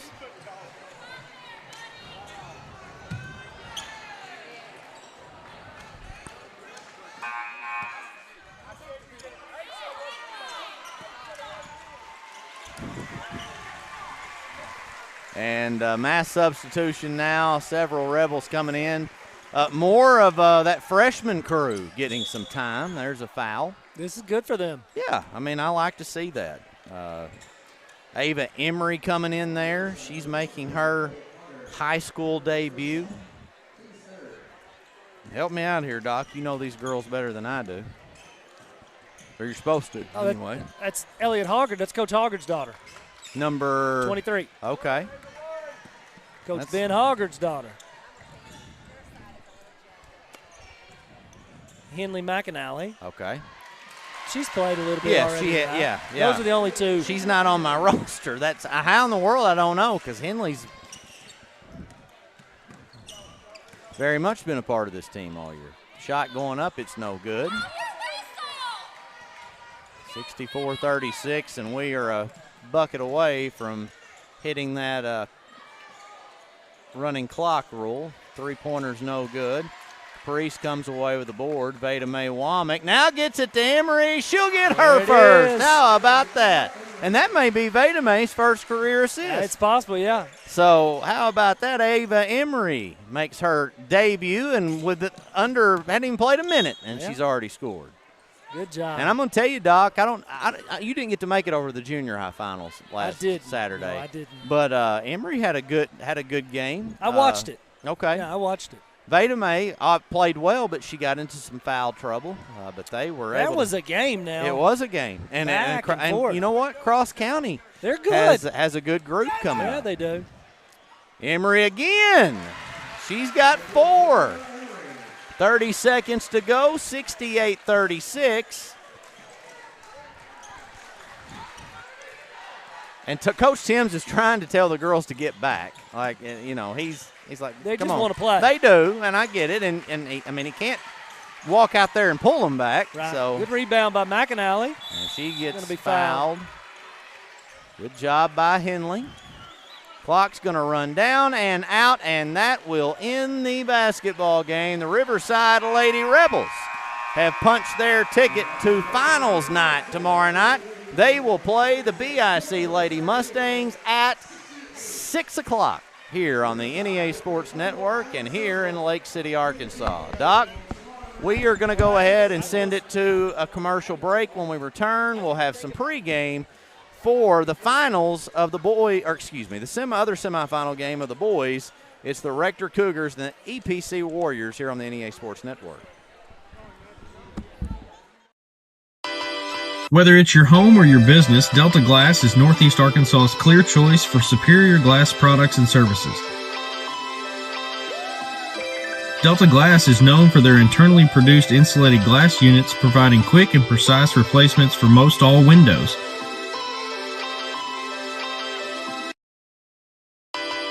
If you've just completed your dream home or a recent remodel, Delta Glass provides the most sought-after custom shower enclosures and mirrors in the industry.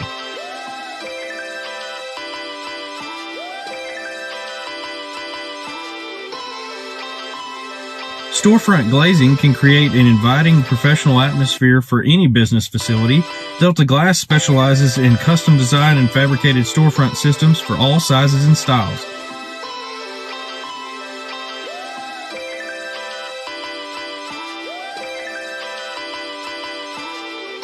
If you're in need of superior glass products and services that are second to none in the region, call Delta Glass today at 870-520-6290 or visit them on Dan Avenue in Jonesboro. R&J Farms is a proud supporter of the Riverside Rebels and wants to wish the best of luck to both the boys and girls basketball teams this season. Go Rebels!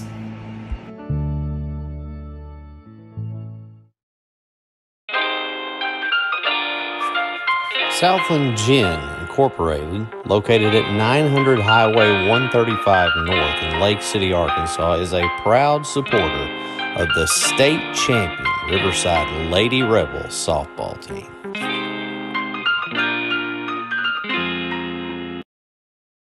Monette Co-op Incorporated, located in Monette, Arkansas, proudly partners with Tailgate Time. Tailgate Time is here to support our local farming community. You can give them a call at 870-680-0222. Monette Co-op is a proud supporter of the BIC Mustangs.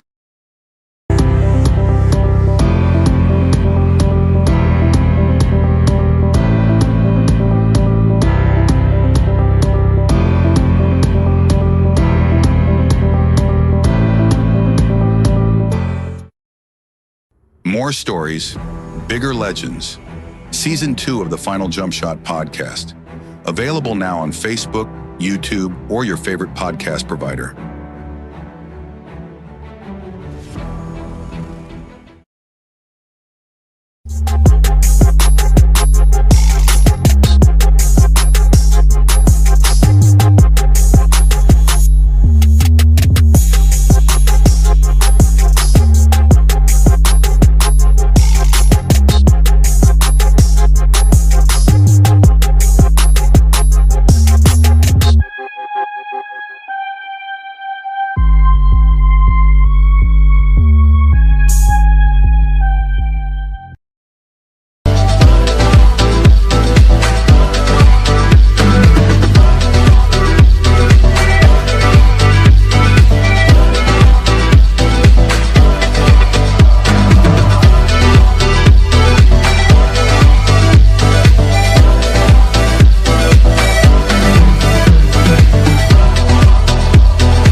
I'm Rachel Dunnigan Hickman, and I'm excited to be running for the school board, Position 2 in the Buffalo Island Central School District.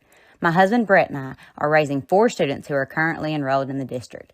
I'm also a proud graduate of this school system and a longtime supporter. I work right here in our community, and I care deeply about keeping our district strong by supporting great teachers and staff, keeping students safe, and making sure every child has an opportunity to succeed.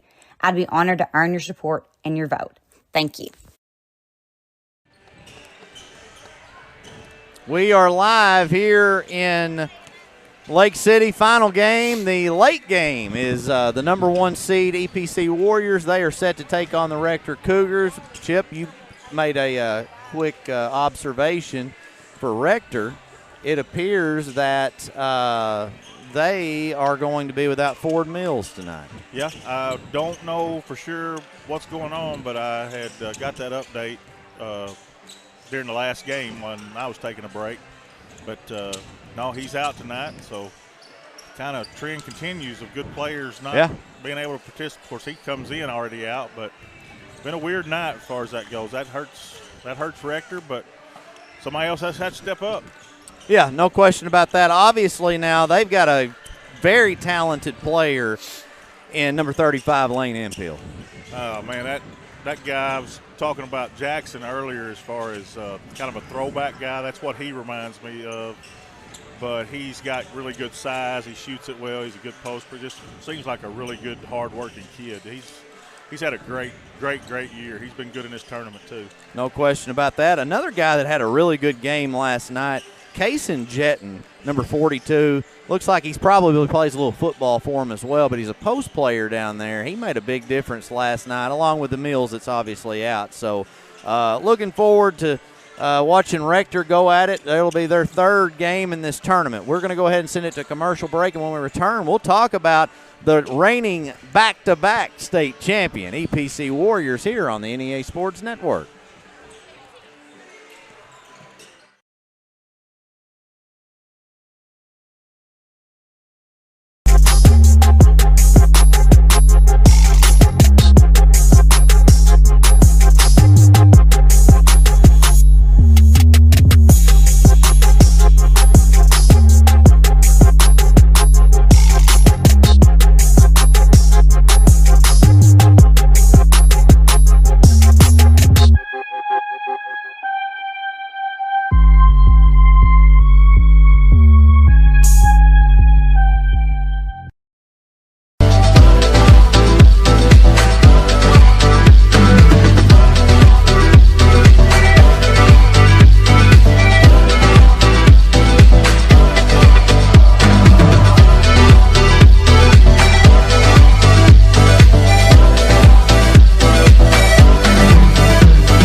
Back here in Lake City, EPC set to take on the Rector Cougars. And, Chip, EPC reigning two-time back-to-back.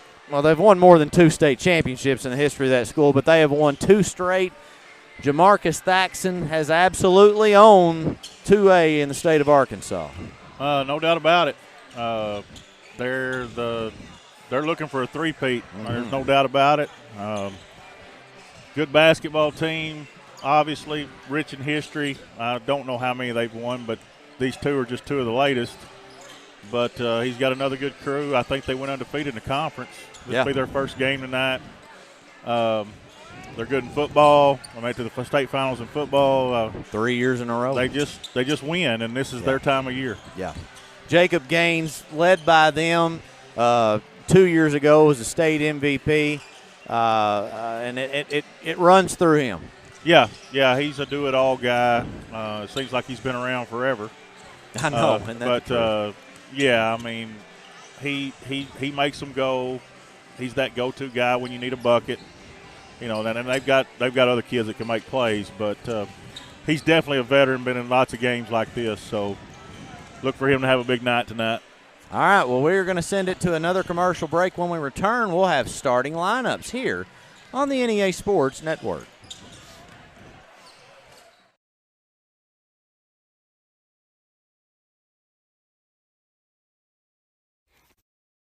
I'm Rachel Dunnigan Hickman, and I'm excited to be running for the school board, Position 2 in the Buffalo Island Central School District. My husband Brett and I are raising 4 students who are currently enrolled in the district. I'm also a proud graduate of this school system and a longtime supporter.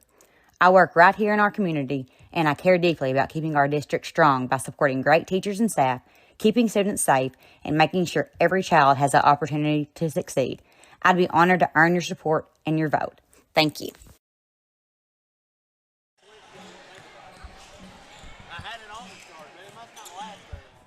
You've You've heard the saying, Northeast Arkansas, it ain't over till it's over. And it's just getting started. Glensay, Empower, NEA Sports, Temple Baptist Church, and KJNB are bringing the heat at the 2026 Northeast Arkansas Baseball and Softball Media Day, Wednesday, March 11th. High school teams from across the region will join us to give insight into how it's going so far and what we can expect this spring. This is where the stories start. This is where the season begins. Don't miss a moment. Watch it live March 11th on the KJNB Facebook page. If you really need help, I'll help you. Back here in Lake City, there's a shot of the Rector Cougars getting ready to take on the EPC Warriors, about a minute and 22 away from opening tip. Chip, this is a game that going in, EPC was the favorite. Now going in, and a team that does not have Ford Mills tonight probably makes things even more difficult for Rector. Yeah, no doubt. I've been really impressed with him.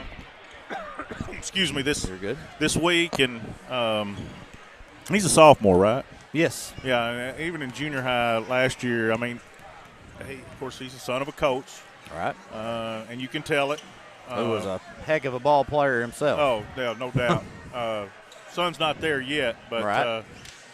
But he is more of a floor general than even a scorer. You're right. He scores when he has to. He can score, but I hate that he's not going to be a part of this game tonight because, to be honest with you, I was looking for – I mean, not that Rector can't get it done anyway because they'll have a good plan. They'll be ready. Their other guys will step up. But you need all your bullets in your gun for EPC, no doubt. No question about that. EPC heads on in to get ready as well. And, you know, we talked about Jacob Gaines. You know, they've got Doug Reel out there who you talked about Gaines. I feel like he's been playing forever. Yeah. I've called a lot of football games for EPC over the last 3 years. And Doug and Ashton, you talk about just guys that just flat out will knock you down and they hold their ground. And I've asked players over the years having to play basketball against them, and it's hard to block them out. Yeah, I mean that's what they hang their hat on that too. I mean they shoot it well. They may have the best shooting team in this run this year. Taylor and I talked about that earlier in the year, which is scary. But yeah, their physicality, hitting the offensive glass, what they do defensively, just makes them. And I mean, they're winners. I mean, you put the big trophy in front of them. This is what they live for, and everything they do. So can't say enough good things about them.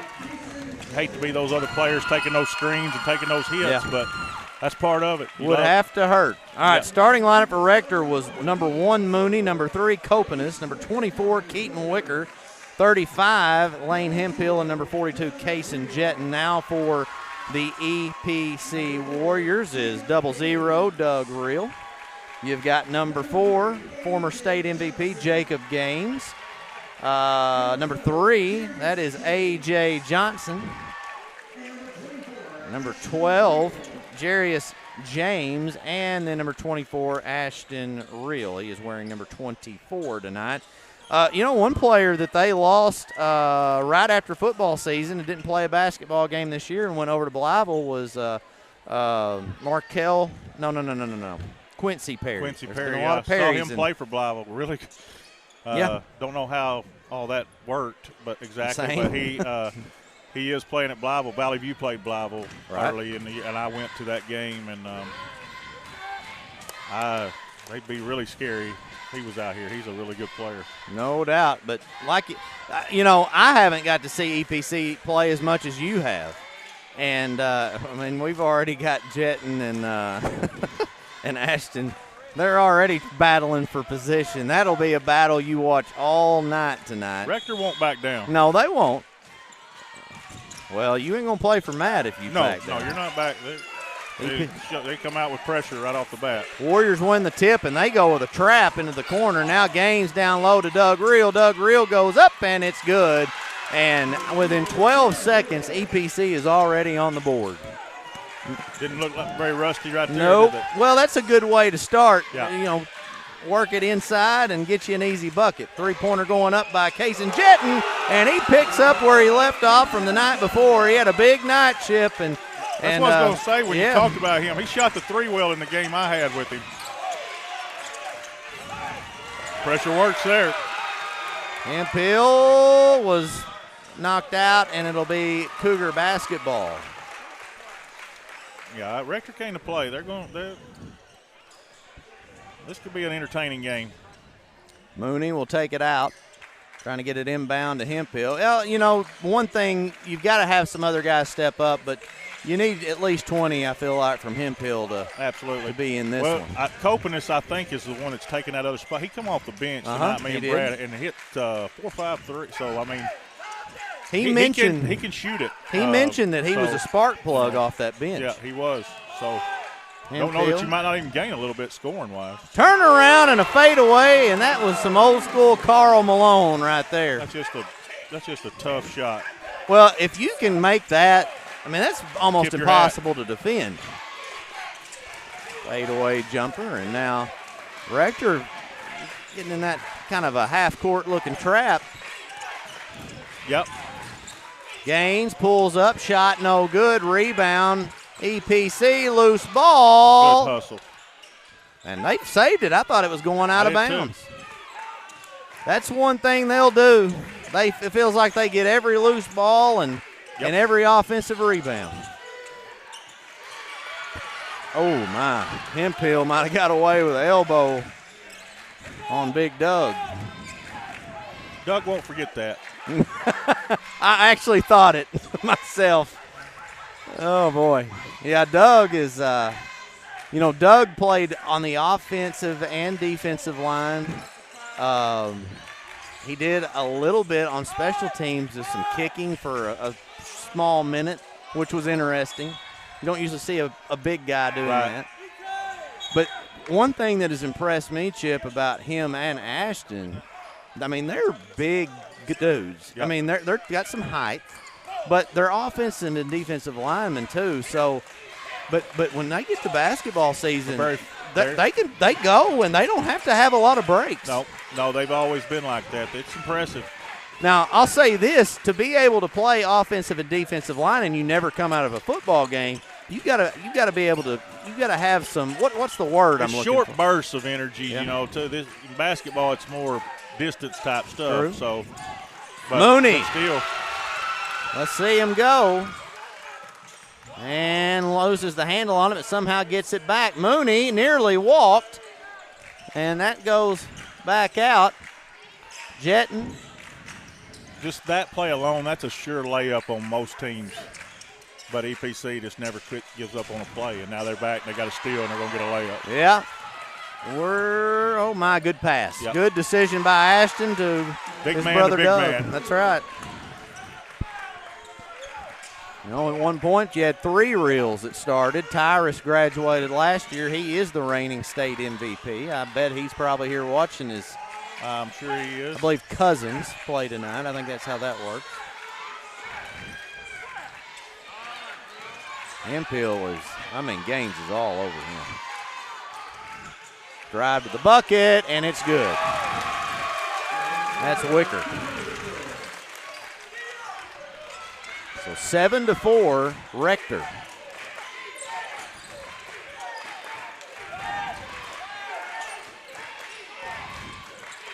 Gaines over to the corner, back out, loses the ball, and Rector has it. Yep. The chance to go up by 2 possessions. Pressure bothering EPC early a little bit. 3-pointer up, no good. Wicker for the battle, and it's out and on who? Who are they giving the ball to? It's EPC ball. I think so. I think it was out on Wicker. I like this idea. I've always heard you press teams that like to press, pressure teams that like to pressure, and Rector's just stepped out and started pressuring them, which they've been doing that a lot. And they're good. They're really good. They move well. They're just well coached. They did that pressed quite a bit last night. Right. And at times, Riverside did not handle it. No, well. it bothered them. It was the difference in the game because both teams had trouble scoring. Good move there. Hemphill gets the board, and right now, APC, they got a quick 2, and since then, they've only scored 2 points. They scored 2 in the first 12 seconds, and we're closing into the 3-minute mark. That one. Oh, man, and a foul's going to be called, and that one on Drake Williams, yeah.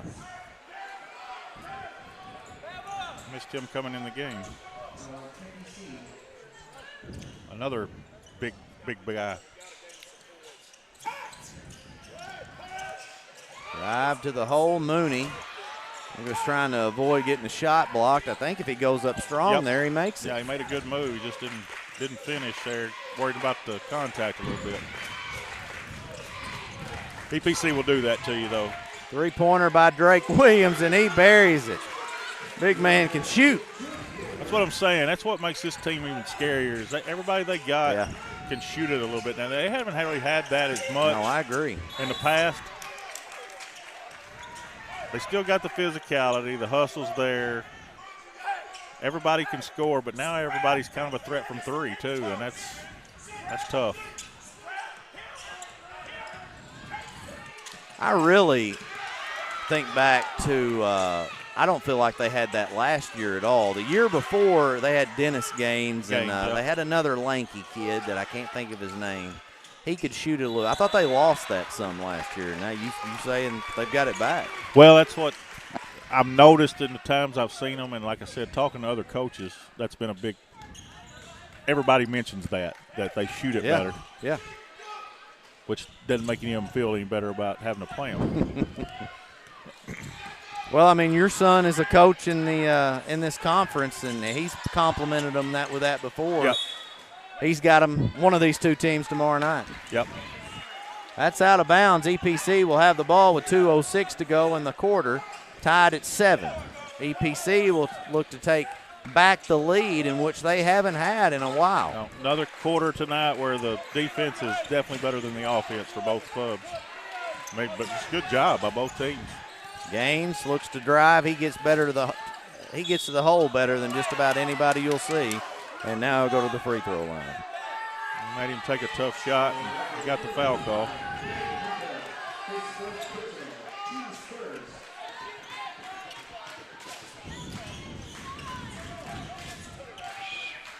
Shot up, no good. We got Brody McNeely checking in for the Cougars. I don't recall him playing against Riverside last night. Going a little deeper with Mills out of the rotation. I mean, tonight, you're down one, so next man up. Or men, however you want to look at it. Second one is good, and EPC has the lead for the first time in several minutes here in this opening quarter. Mooney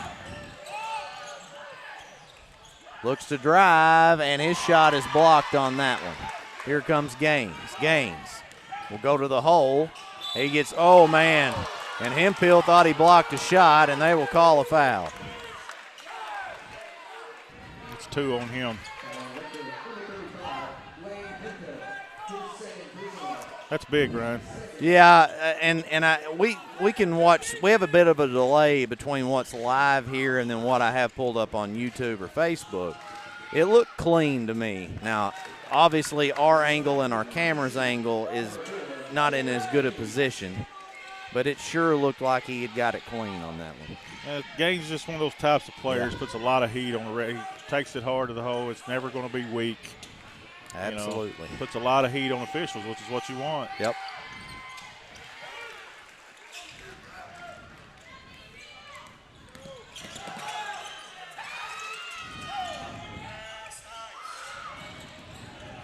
For the most part, I feel like Rector's done a good job of getting through that press. Now, later on in the game, might be a different story, but so far so good. Hemphill now draws a foul, and that's called on Jacob Gaines. So that's just his first. The thing about EPC is, and you called it right, Rector's done a good job breaking initial pressure, but it seems like you never get an easy – they always recover. You never get an easy basket. No, for sure. Just right there. Great out-of-bounds play. They challenge the shot. Rector's going to come out with the possession, but nothing is easy. Well, and I mean, the task Because they've got athletes out there that every single one of them can block a shot. Yep. So you think you got one guy beat and you got another one right in your face. And so then you're off balance and they're all set to get a board. And that's just talking about what happens when you're trying to score. Right. Then they go down there and you feel like at times they'll get 4 or 5 offensive rebounds. All right, Doug's back in and checking in for EPC. Player that I do not have listed. He's number 33. I'll check on that I don't either. At the quarter.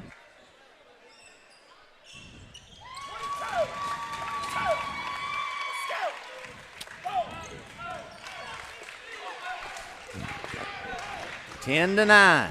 It is EPC on top. Gaines to the hole. He got it.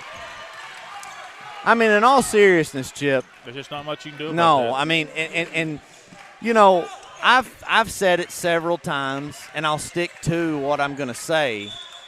You know, from a talent perspective, I felt like Cedar Ridge had the most talent last year. There's no doubt about it. But Jacob Gaines, just like he did on that play, and when they played them last year in that semifinal game, he had a couple of games before that weren't that great. No. He knew he had to take that game over, and he did it. And he kept going to the hole. What I've said about that game, you know, I've talked about it. The toughest team won. Yeah. Not to take anything away from Cedar Ridge, because they played tough, but they hadn't played anybody like EPC. Right.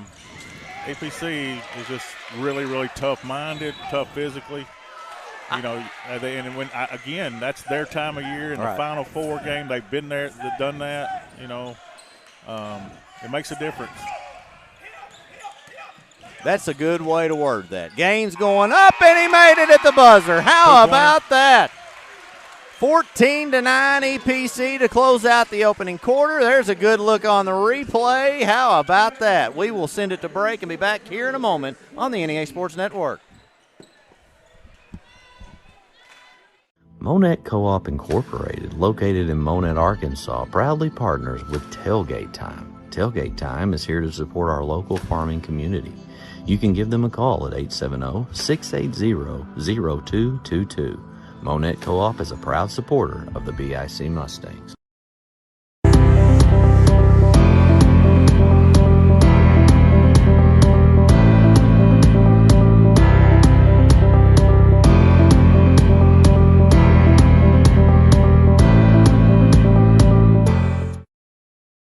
More stories, bigger legends. Season 2 of the Final Jump Shot podcast. Available now on Facebook, YouTube, or your favorite podcast provider.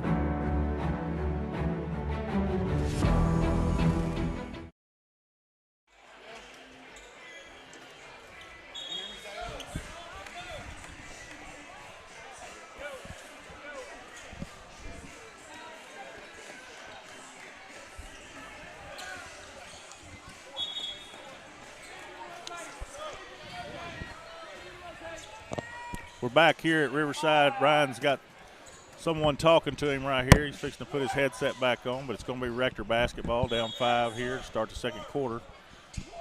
Rector inbounds it here. Looks like EPC's went man. I'll flip it back over to you, Ryan. I apologize. I was, for the first time this season, my son, Duck Fletcher, who has called some games for us back in district tournament action. He wanted to come tonight, and he wanted to watch that Bay BIC game, and he's hung around for these other two as well. Pass going to go out of bounds. This is kind of a danger zone right time to me, feels like right here for it. Rector to stay within striking distance right here. Kind of going through a bad stretch right here. And EPC's basically put it in Gaines' hands right now. Well, why not? Which is not that that's ever a bad move. He's fixing to get a high ball screen if he wants it. Going to get around through that. Now Jetton has to guard him. Hayden Stone is number 33, by the way, that checked in. Three-pointer just missed. Thought that one was going to by roll Jamar in Young. Big shout out to three-pointer going up by Hemphill. Ooh, it just missed. Looked good from our seat. It surely did. James kicks at the corner. Hayden Stone for three. No good, but look at Real down there getting position and the stick back, and Hemphill had to be careful not to foul. Hemphill. He's got 2 fouls. Yeah. That's tough. Yep. And I could see that kind of playing out as the shot went up. Doug is just so dadgum strong. Yes. Three-pointer by Stone is good. It's a 10-point lead now for the Warriors. Timeout, Rector. 32nd. We'll be back here in just a moment.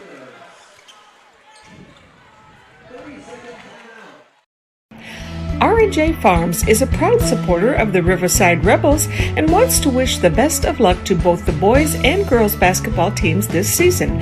Go Rebels!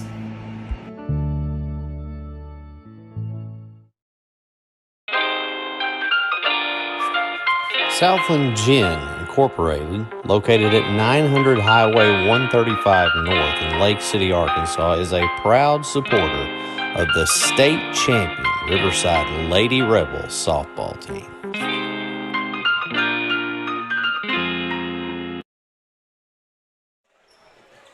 Back here in Lake City, a timeout was taken by Rector. EPC up by 10, and Chip, they are on a 15-2 run. Yeah, I said before that last basket, I thought this was a danger time right here. Yep. They really need a basket.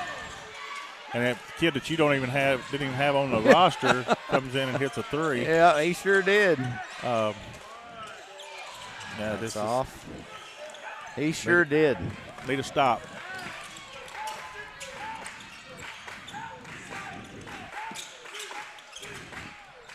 Well, and what's pretty amazing for Coach Thaxton, I mean, he's pretty much played almost his entire roster, so he's got depth.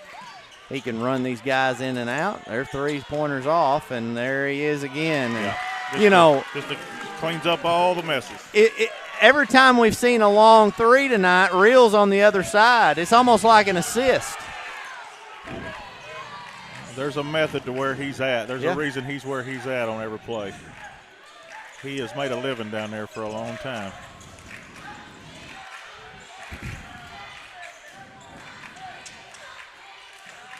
To the hoop, Case and Jetton.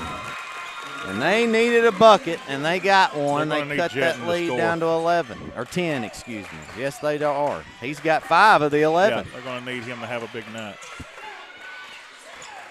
to stay within shouting distance. James trying to work around a screen. He will hand off. That was Young, and now it's Stone with it. I mean, you got Young, Stone, James. Those are 3 guys that really didn't play last year, to my knowledge. Turn around by Doug, no good, and that was almost a shot clock violation. I hadn't paid attention to that. No, that hadn't been a real factor in this game.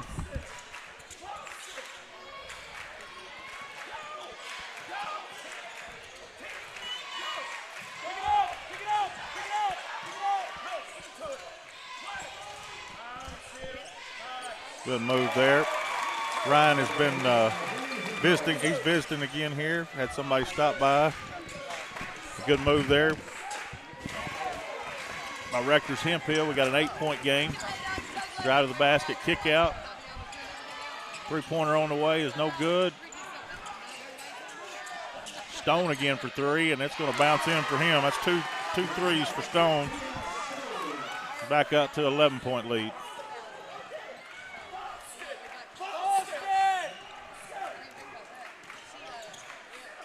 Rector back down on the attack now. 3 on the way is no good. Stone with the rebound. Gaines comes out of there with a loose ball. Wants to push it. Oh, grass pass. Nice play. Gaines to Johnson for 2. 26-13.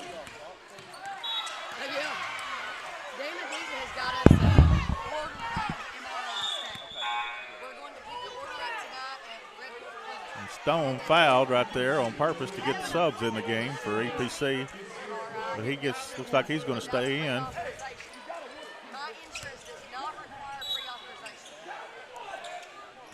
So we're back to basketball here. Mason Mooney with the basketball. EPC's went man now the last couple trips.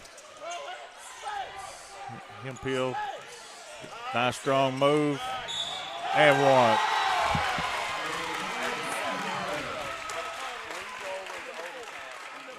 Good strong move there. Basket's good, and the foul is on number 12, Jarius James, his first. The team's second of the quarter. Hemphill looking to complete the three-point play. Doesn't. So APC back on the attack now, up 11, 3 minutes. Good strong move by Gaines, and he's going to be fouled.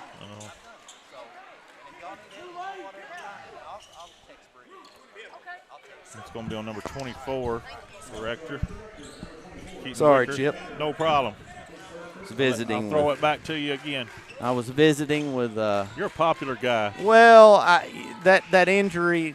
Yeah. In that last ball game, that was Carly Joe's mama, and yep. You know they're in a panic mode right now, as you can imagine, and I would be too, and trying to get her in to get her looked at, and you know tomorrow's Saturday. That's not ideal to get things like that looked at. So, or what? It is Saturday tomorrow. Yep, it is Saturday. So. All right, so 12-point game here. Gaines up, second one, and it's no good. Mooney's going to come away with it.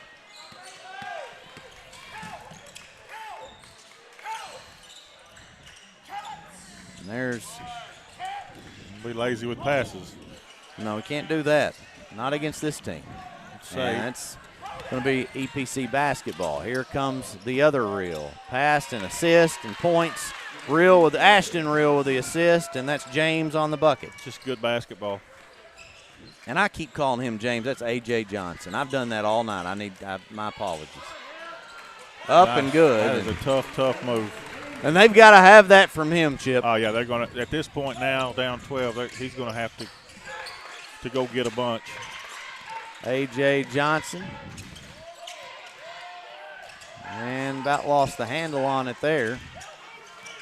Plenty of time left on the shot clock to get something going.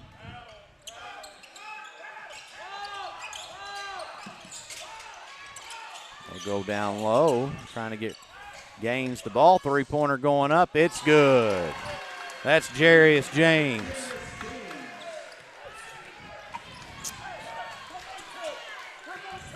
Well, you said it, and they've got. It's just a. They've got at least 12 points, 12 of their 32 from three. They've had three different guys hit threes. Okay. That's something. It's going to be another turnover. Well, saved, but it is a turnover. And now A.J. going to pull it back out here. Stone. Three-pointer going up from the corner. It's no good. And Hemphill is going to push it on ahead. They're going to get some points. That's the old Dr. Garrett Weaver play right there. Yeah, that guy crossed half court, though, I think. Not far, but he did. 32-19, under a minute to play here in the second period. Gaines right back to the hole, and he just cannot be stopped. Nope. He gets it that deep. And now a turnover and more points. A.J. Johnson, it's 34-19. Coach Mills frustrated right now. He was frustrated after that last play. And then that next turnover happened. And then they just ratchet up the pressure right here, three-quarter court. Well, this was going to be an uphill battle coming into this ball game. And EPC looks like a team in mid-season form. It's their time of year. That it is. Well, here's the thing, too. We'll let this play out here. Got Good it. move. He is earning every point, too. Is. They're going to score here at the buzzer, Brian. Oh, nope. That will end the half. But it is EPC 36 and Rector 21. You're about to make a point. I forgot what it was. That's the trouble with getting old, Ryan. I'll think of it during the break. All right. Well, we will go ahead and take that break. We'll return for second half action here on the NEA Sports Network. You've heard the saying, Northeast Arkansas, it ain't over till it's over. And it's just getting started. Glensay, Empower, NEA Sports, Temple Baptist Church, and KJNB are bringing the heat at the 2026 Northeast Arkansas Baseball and Softball Media Day, Wednesday, March 11th. High school teams from across the region will join us to give insight into how it's going so far and what we can expect this spring. This is where the stories start. This is where the season begins. Don't miss a moment. Watch it live March 11th on the KJNB Facebook page. Supporter of the state champion ball team.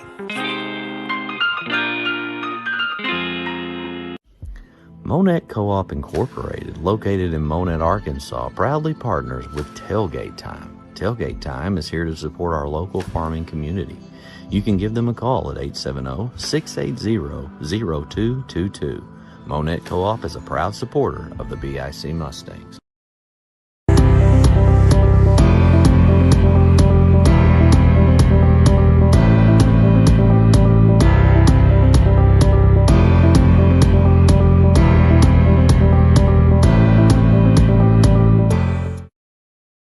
More stories, bigger legends. Season 2 of the Final Jump Shot podcast. Available now on Facebook, YouTube, or your favorite podcast provider. Since 1945, we've been more than just a bank. We've been deeply rooted in communities across Arkansas, growing alongside the families and businesses we serve. We started the Farmers and Merchants Bank in Stuttgart, Arkansas 80 years ago to ensure working folks could borrow money to run their farms, fund their businesses, and build their families' futures. Today, Farmers and Merchants Bank is proud to continue supporting our communities, including our students and athletes. Farmers and Merchants Bank, member FDIC, equal housing lender. Milligan Heating and AC works to serve the Northeast Arkansas community in meeting all of your HVAC needs. Give Justin Milligan a call at 870-243-2820. Central Dealerships is not one to brag, but actually we are. Central was awarded, yet again, General Motors Mark of Excellence. We have the perfect ride waiting for you and exceptional service. So find your next vehicle at a Central dealership today. For 140 years, homeowners and DIYers have trusted Barton's for their home improvement needs. From small projects to remodels to building a home, our experts are here with the tools, knowledge, and advice to make your project a success. With 10 100% employee-owned locations across Northeast Arkansas and Southeast Missouri, delivery, installation, and free design services, Barton's is your trusted partner for every project. Visit us online at bartons.com. Build it better with Barton's.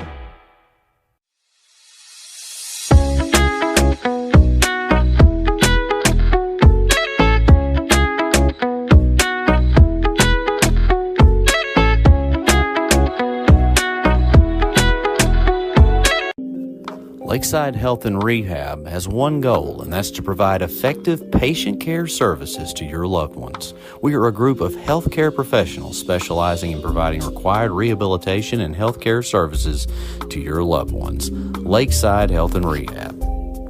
Out here, life moves different. Not slower because we're behind. Slower because we choose to soak it in. From post to posting, from stream to streaming. With Empower Broadband, we can FaceTime family across the country and get our work done so we can give back to what matters most. From game to gaming, from boots to booting up, faster internet doesn't mean a faster life. It means more time to enjoy the slow one. Connect faster, live slower with Empower Broadband. From the first seed to a full harvest. From their first steps to their final day of school.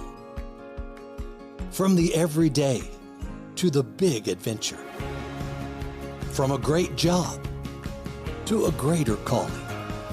A true community bank is there through it all because every journey matters.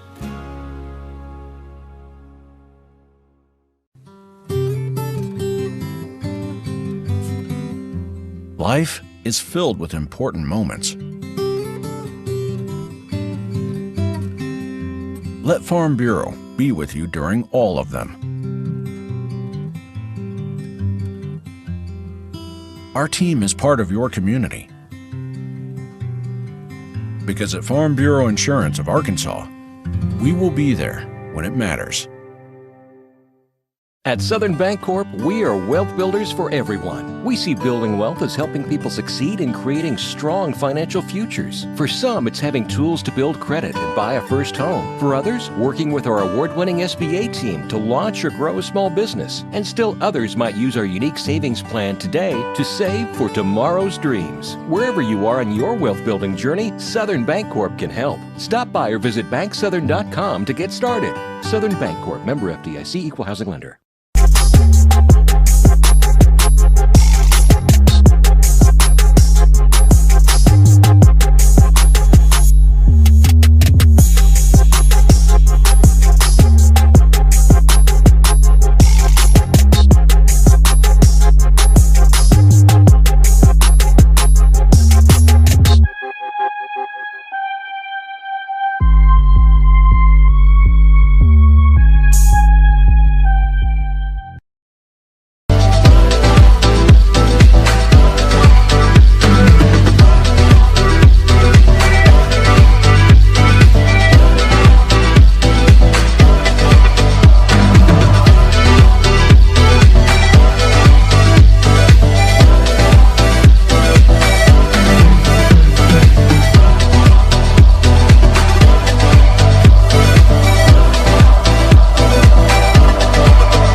Bowman Brothers Incorporated is a family-owned and operated business that served Lake City and Northeast Arkansas for over 50 years. We currently operate a retail hardware store, also selling guns, construction company, real estate, rental property management, and many storages.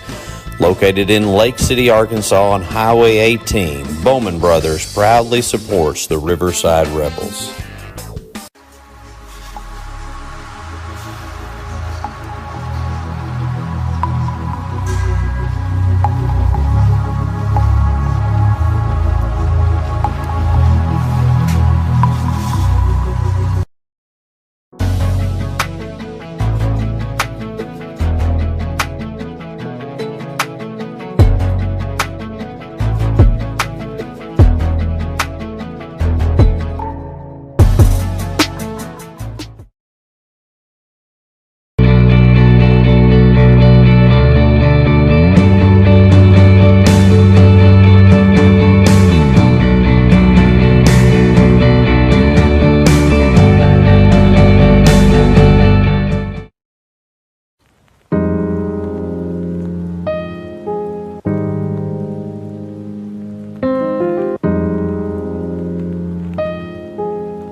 When I was growing up, I would chop cotton occasionally for my dad. He let me start working with him at the gin when I was 16.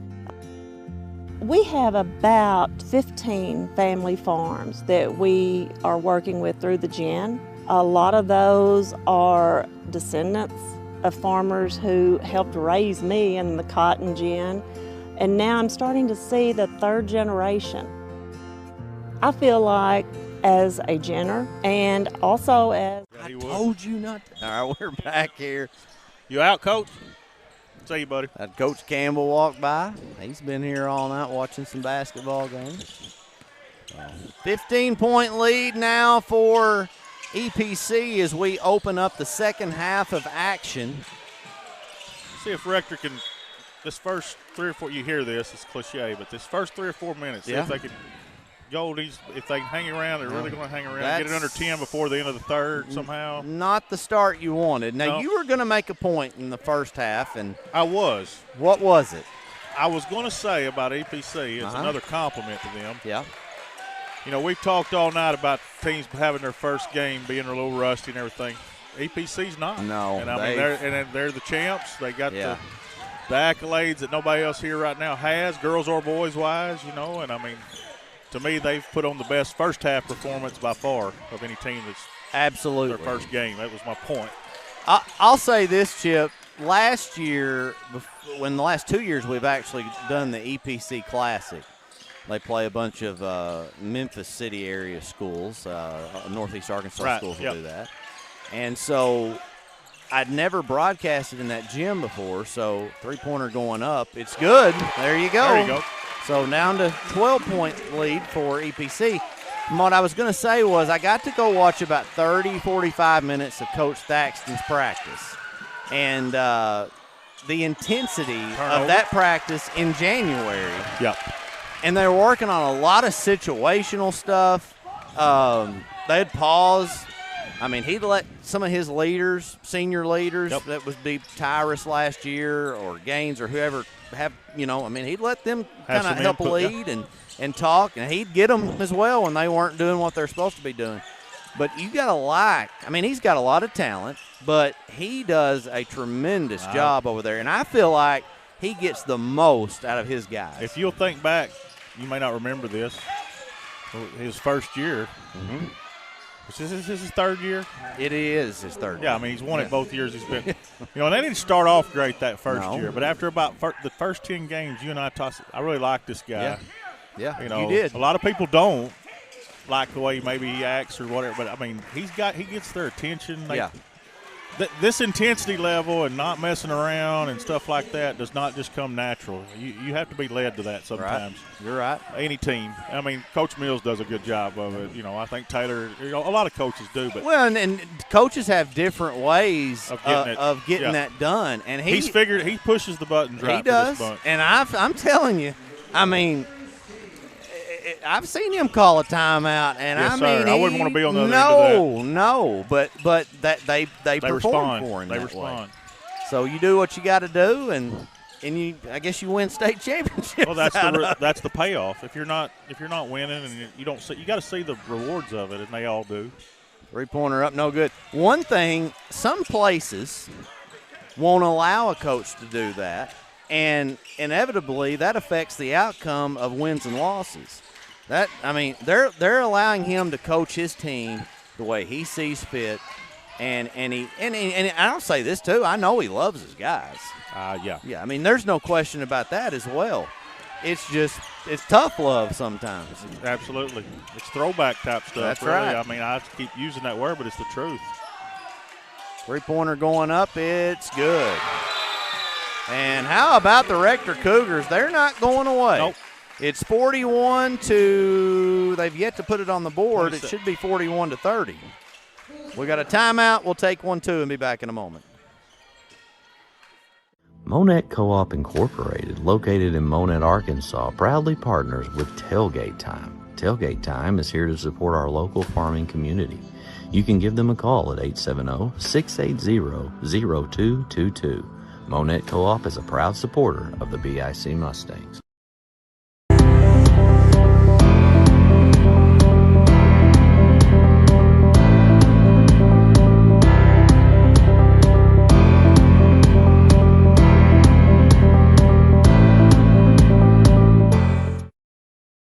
More stories, bigger legends. Season 2 of the Final Jump Shot podcast. Available now on Facebook, YouTube, or your favorite podcast provider.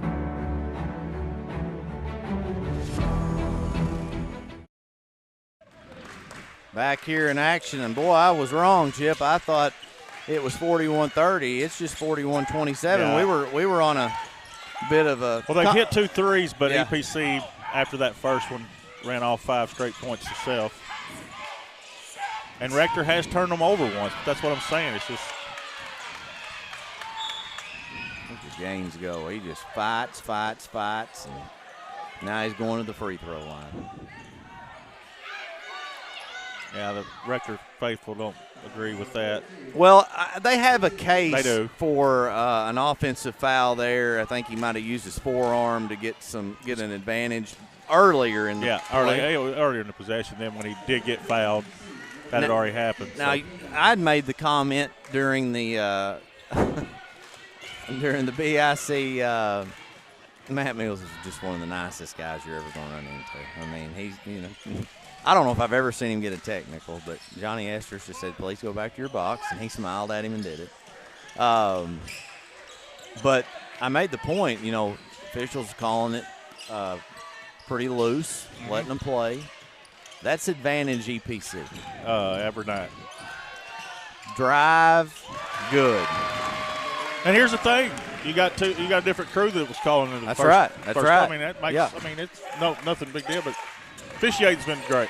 I think it's been a very well called tournament. Good. You get I wouldn't want to do it. No, and I would. All 6 of the guys. I mean, there's a couple of them I used for my own tournaments that there's 3 of them I've used, and I know 4, and I would do it in a heartbeat. I think they do a great job, and certainly when I ask them to do it on elementary levels, not in terms of speed, is not as difficult, but or dealing with the parents may be worse. Yeah, yeah.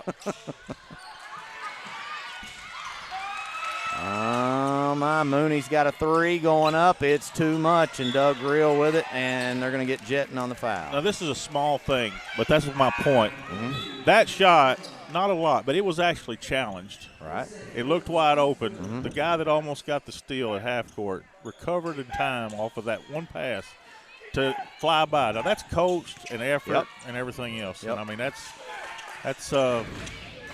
I'm going to go out on a limb. I just think, and I mean, Rector could come back and win this ball game tonight. But for what I think this is Rector's best team through the run. And I know that's a mouthful. And I'm talking about through this 3-year run. You're talking about all EPC's time. Best team. What'd I say? Rector. EPC's best. Yeah. No, I was telling you that during the halftime break. I think that the whole entire element of being able to shoot better from the outside. You made the comment that it opens the door up more for games, and then you just talk about those small intangibles. Every good coach is always looking for someone they don't have to guard as hard. I mean, EPC doesn't have that. Yeah. You got to respect everybody. I mean, here's another. I don't know if Fives played tonight, but. He is not. Barry Shepard. He just had a hand in that steal right there. Everybody contributes. Move the ball well. That was great ball movement. 3 up, no good. Hemphill comes away with it. And stolen away. We're going to miss the layup, but they get the rebound and stick back. They're just everywhere. It's impressive. And Rector's playing well. I mean, they're battling their tail off. 3-pointer up. It's short. Batted out. Nope. It's going to be out of that time. And is it Rector basketball? No. They say it's EPC, but I think EPC guy stepped out to try I think he thought it was going to be their ball. I don't think it is. I don't know if anybody knows. Here we go. Okay, we're going to give it to Rector here. Hemphill wants it right here. Tries to turn around, and it goes in. Great play by Hemphill. He's impressive, too. He is.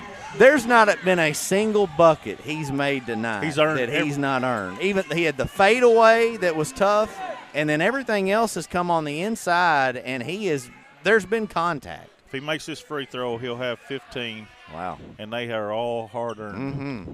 He's had a body on him, had to fight for every point.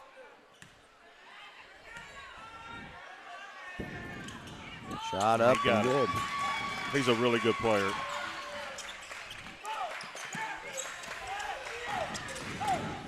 Got to beat this press. They will. Here comes EPC. Ashton nearly turned it over, but somehow maintained the possession.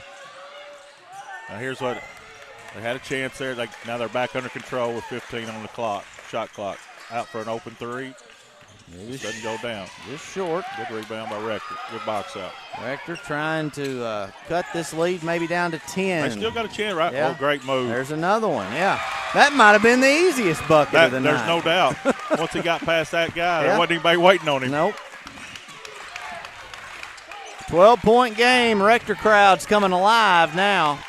They should. Their team is really working hard right now to cut into this lead. Johnson drives. He's blocked, but it's saved. And now a three-pointer going up. That's no good. This time the Cougars come away with it, and then they turn it over. But it's loose, and Rector gets it back. Hemphill scoots it on ahead. Down low, shot up, and a foul. There was their chance to get it under 10 right there possibly. Still got a chance, but. Well, and I'll say this too, Chip. Now they've got Hemphill out there, but you got players, Ben Shimming, who's come off the bench, Colin Jetton, who's shooting right now. He's off the bench. And then Nick McNeely. Three of those guys that I haven't seen play a lot. The only two veterans you got in there really are Case and Jetton, and, of course, we mentioned Hemphill. So, Coach EPC came back with a couple regulars there, but they've also got still some guys out there that haven't played a whole lot. And they missed those free throws. Big opportunity, yeah.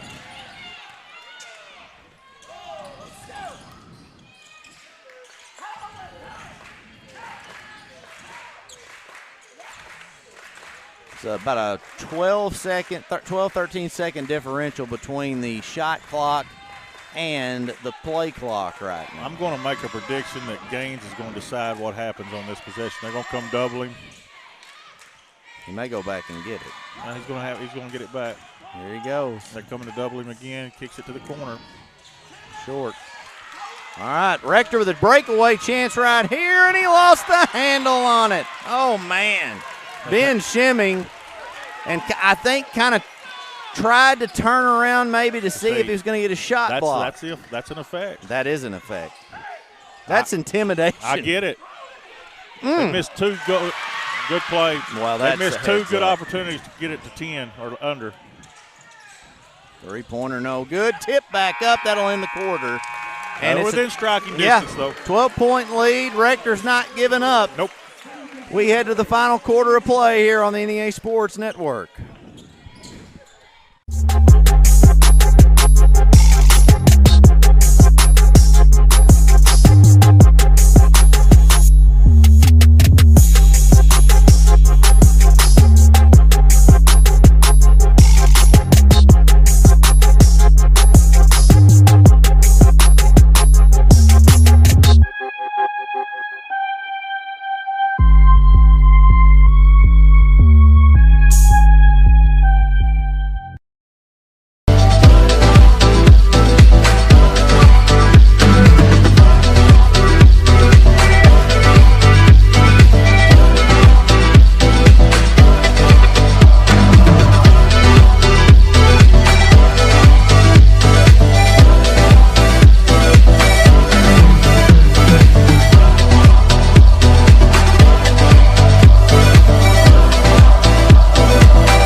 Back here in Lake City, and final quarter of action, Chip. It's been a fun night, a long night.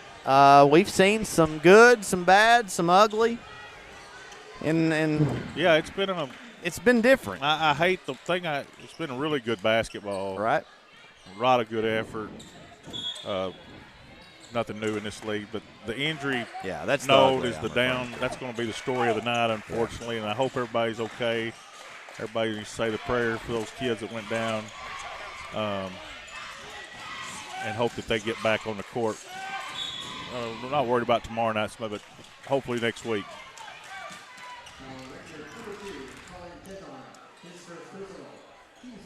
12-point lead for the Cougars. A foul called out in the front. Oh, no, that's low enough to take it out of bounds. And going to get it to Gaines, now to A.J. Johnson. It looks like Coach Thaxton has his starting lineup back in. Good defense by Rector. And they're going to try to thread the needle on the pass. Back out to the hoop, stripped, and it'll be Rector basketball with plenty of time on the shot clock at 28.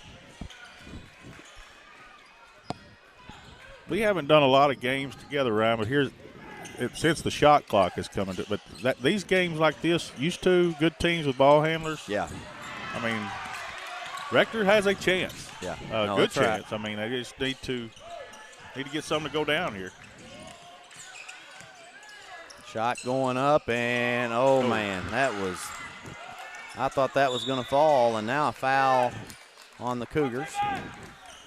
Well, I'll tell you, a group that I think of immediately of is the ones Coach Brandon had. Taylor played on them, and what was that the corners, and you get to corners, and he had maybe a 6-point lead or so. It's pretty much over with because these guys weren't going to miss free throws, and they could handle the basketball. Yeah, you can't really run that. I mean, you can run it. Yeah, you can in junior high. I bet you ran that a little bit, didn't you? You go ask my junior high about that. Yeah. The next time I see Connor Timmons, I'm going to ask him, did you call it corners? Yeah. Okay. Yeah, there's no sense in I stole it. Okay. Well, I mean, why not? Yeah, but I've watched Hunter Robinson run that over at Rivercrest. You can run it in short bursts, and you can run it as an offense against and I know Brad. I haven't. He was the master at it. And Taylor would have used it a lot more. But the shot clock has changed how much you can actually use it. And when it first went into play, and I think that's just because I was not used to seeing it at this level. I really, really like it.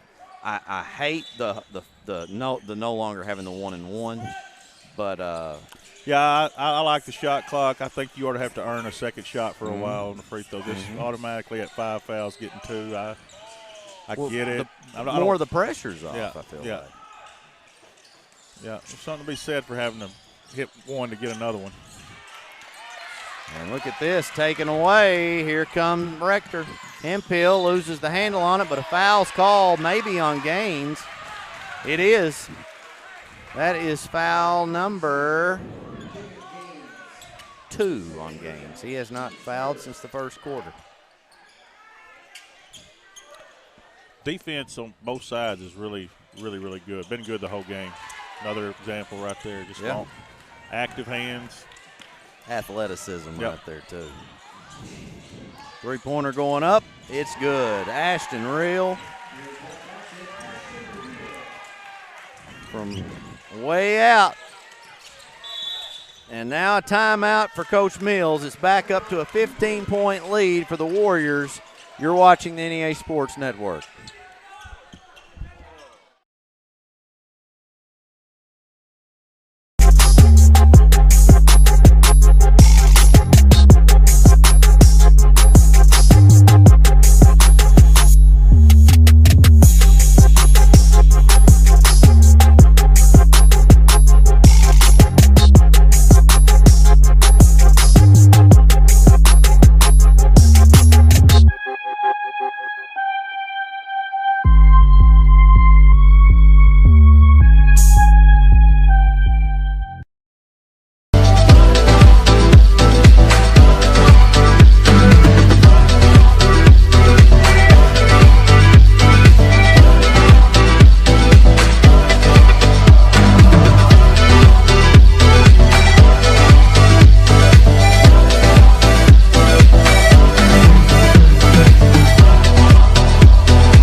What have you been doing? Well, we're back here live on the NEA Sports Network. The Dr. Garrett Weaver, he's just he's been pulling double duty. He needs to. Well, he's been doing some good work. I will say that for sure, helping some of these kids out that have had injury. But I think maybe he's possibly looking to run for like some sort of district position, justice of the peace. Well, you think he'd be a good justice of the peace? I think he's a politician. I think he's whatever he decides to run for, I'm for him. He just needs a little help with his outfits. I've never quite seen anything like it. Well, it's always fun. It's always interesting. 15-point lead for EPC. Final 6 minutes or under 6 Good now. ball movement. 3 Man, up. Just back-to-back, quick 6-0 run, and you're down 17. Jarius James. James. No, excuse me, they did give him 3 on that. 18.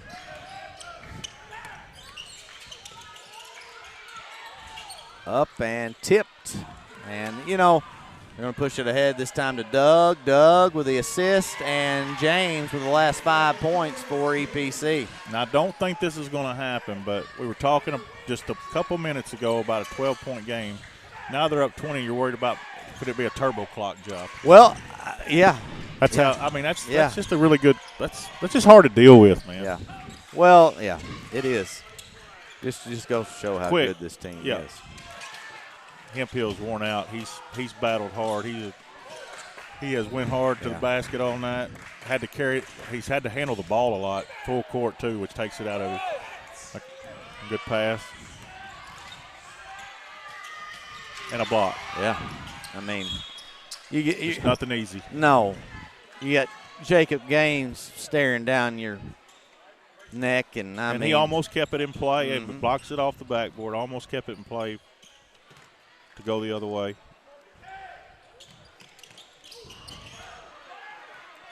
Three-pointer going to go up by Hemphill. It's good. He's got to have 20 now, right? Yeah, he's getting.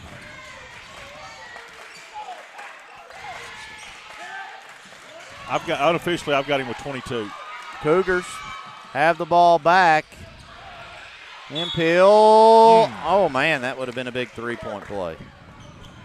Credit to them. We were talking about that. Now they've got a chance to get it back to 15 here with 4.5 minutes, shot clock left. I mean, just can you hold EPC about to 4 to 6 points, 8 points in the next 4.5 minutes? That's a job. It's a job, yeah. But I can assure you they're going to give it their best effort. We got a mass substitution now coming in for Rector. 3 players in. And let's don't forget Rector's down their floor general tonight too. Yeah, that's a big deal. Hemphill's had to take on a lot of ball handling responsibilities and done a good job with it.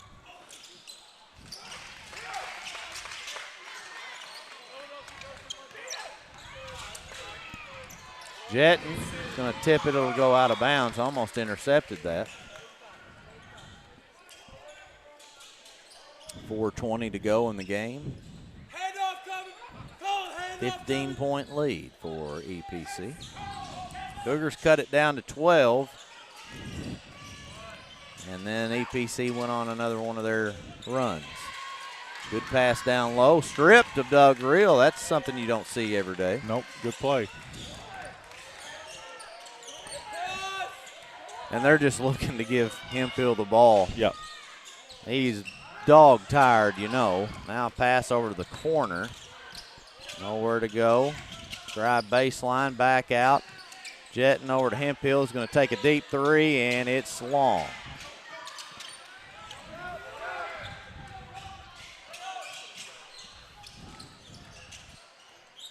Want to thank our old friend Aaron Blue for tuning in tonight. Why? Well, I don't know. I just wanted to give him a shout out. That's a just good kidding, point. Blue. He's been at the winter ball, so you know he must have been bored. Did he have to wear a tux to that? I don't know. Kind of looked like the Penguin if he did that. He stole Doc's line. Three-pointer up. Oh, has he already said that about him? Yeah, I thought you. He may have. I thought that's where you come up with it, maybe. I don't know. Oh, I thought that was an original for me. All right. Good pass. Can they finish? They do. Back to a 13-point game.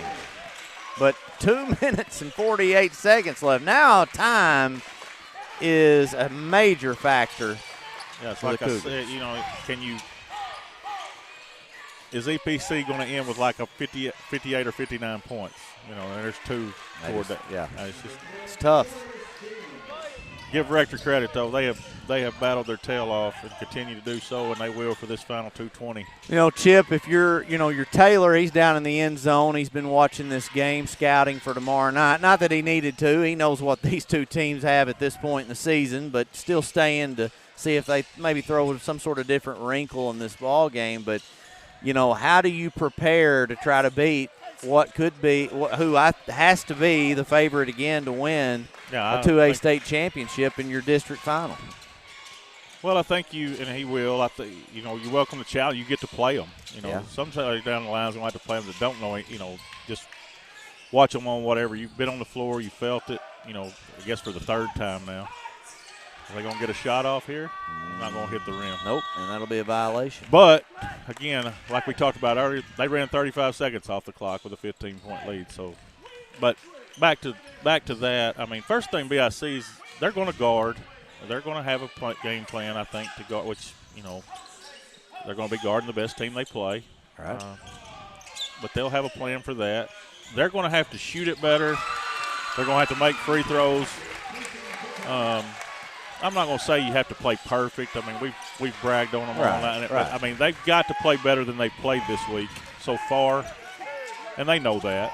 They're going to have to play one of their better games than they've played all year, maybe their best game. But it doesn't mean a whole lot other than a district championship, which is important.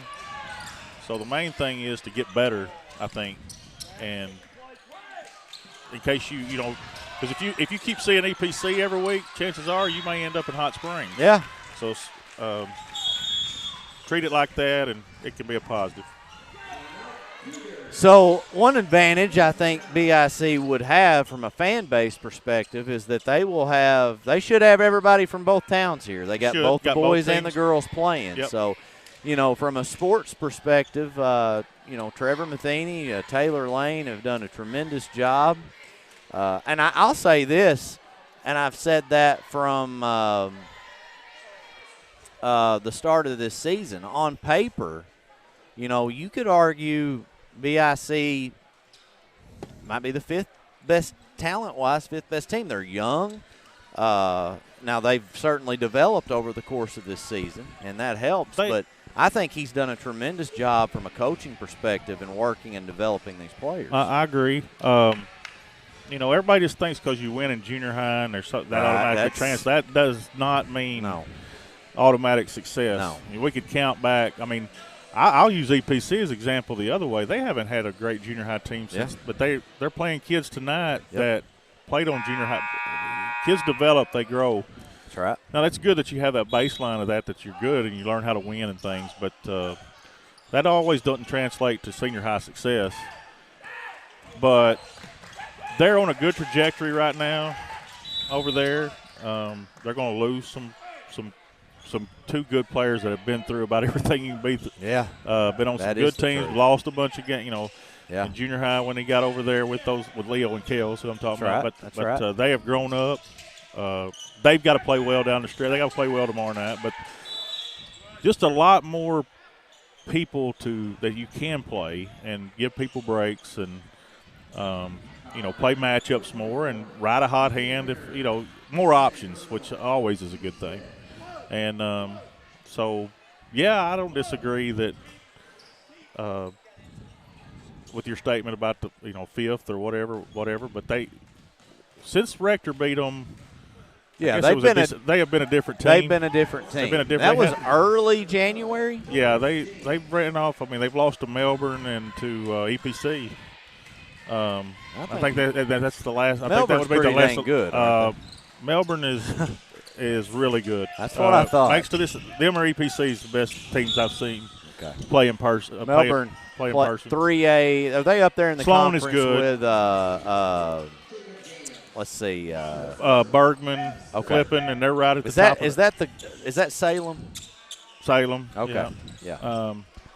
I don't know who all's in that league for sure. But you could go look. I looked at the scorebook live. And is Valley Springs maybe in that one? Okay. A lot of good basketball-rich schools, and Melbourne is too. But they're good.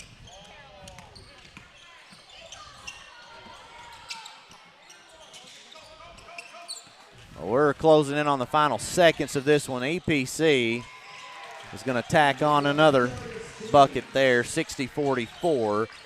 And let me just say this, there's a turnover, and they may get another one.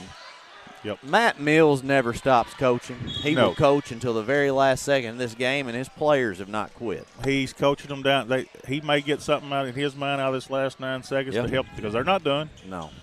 They're not done. And like I said, they're down a player tonight.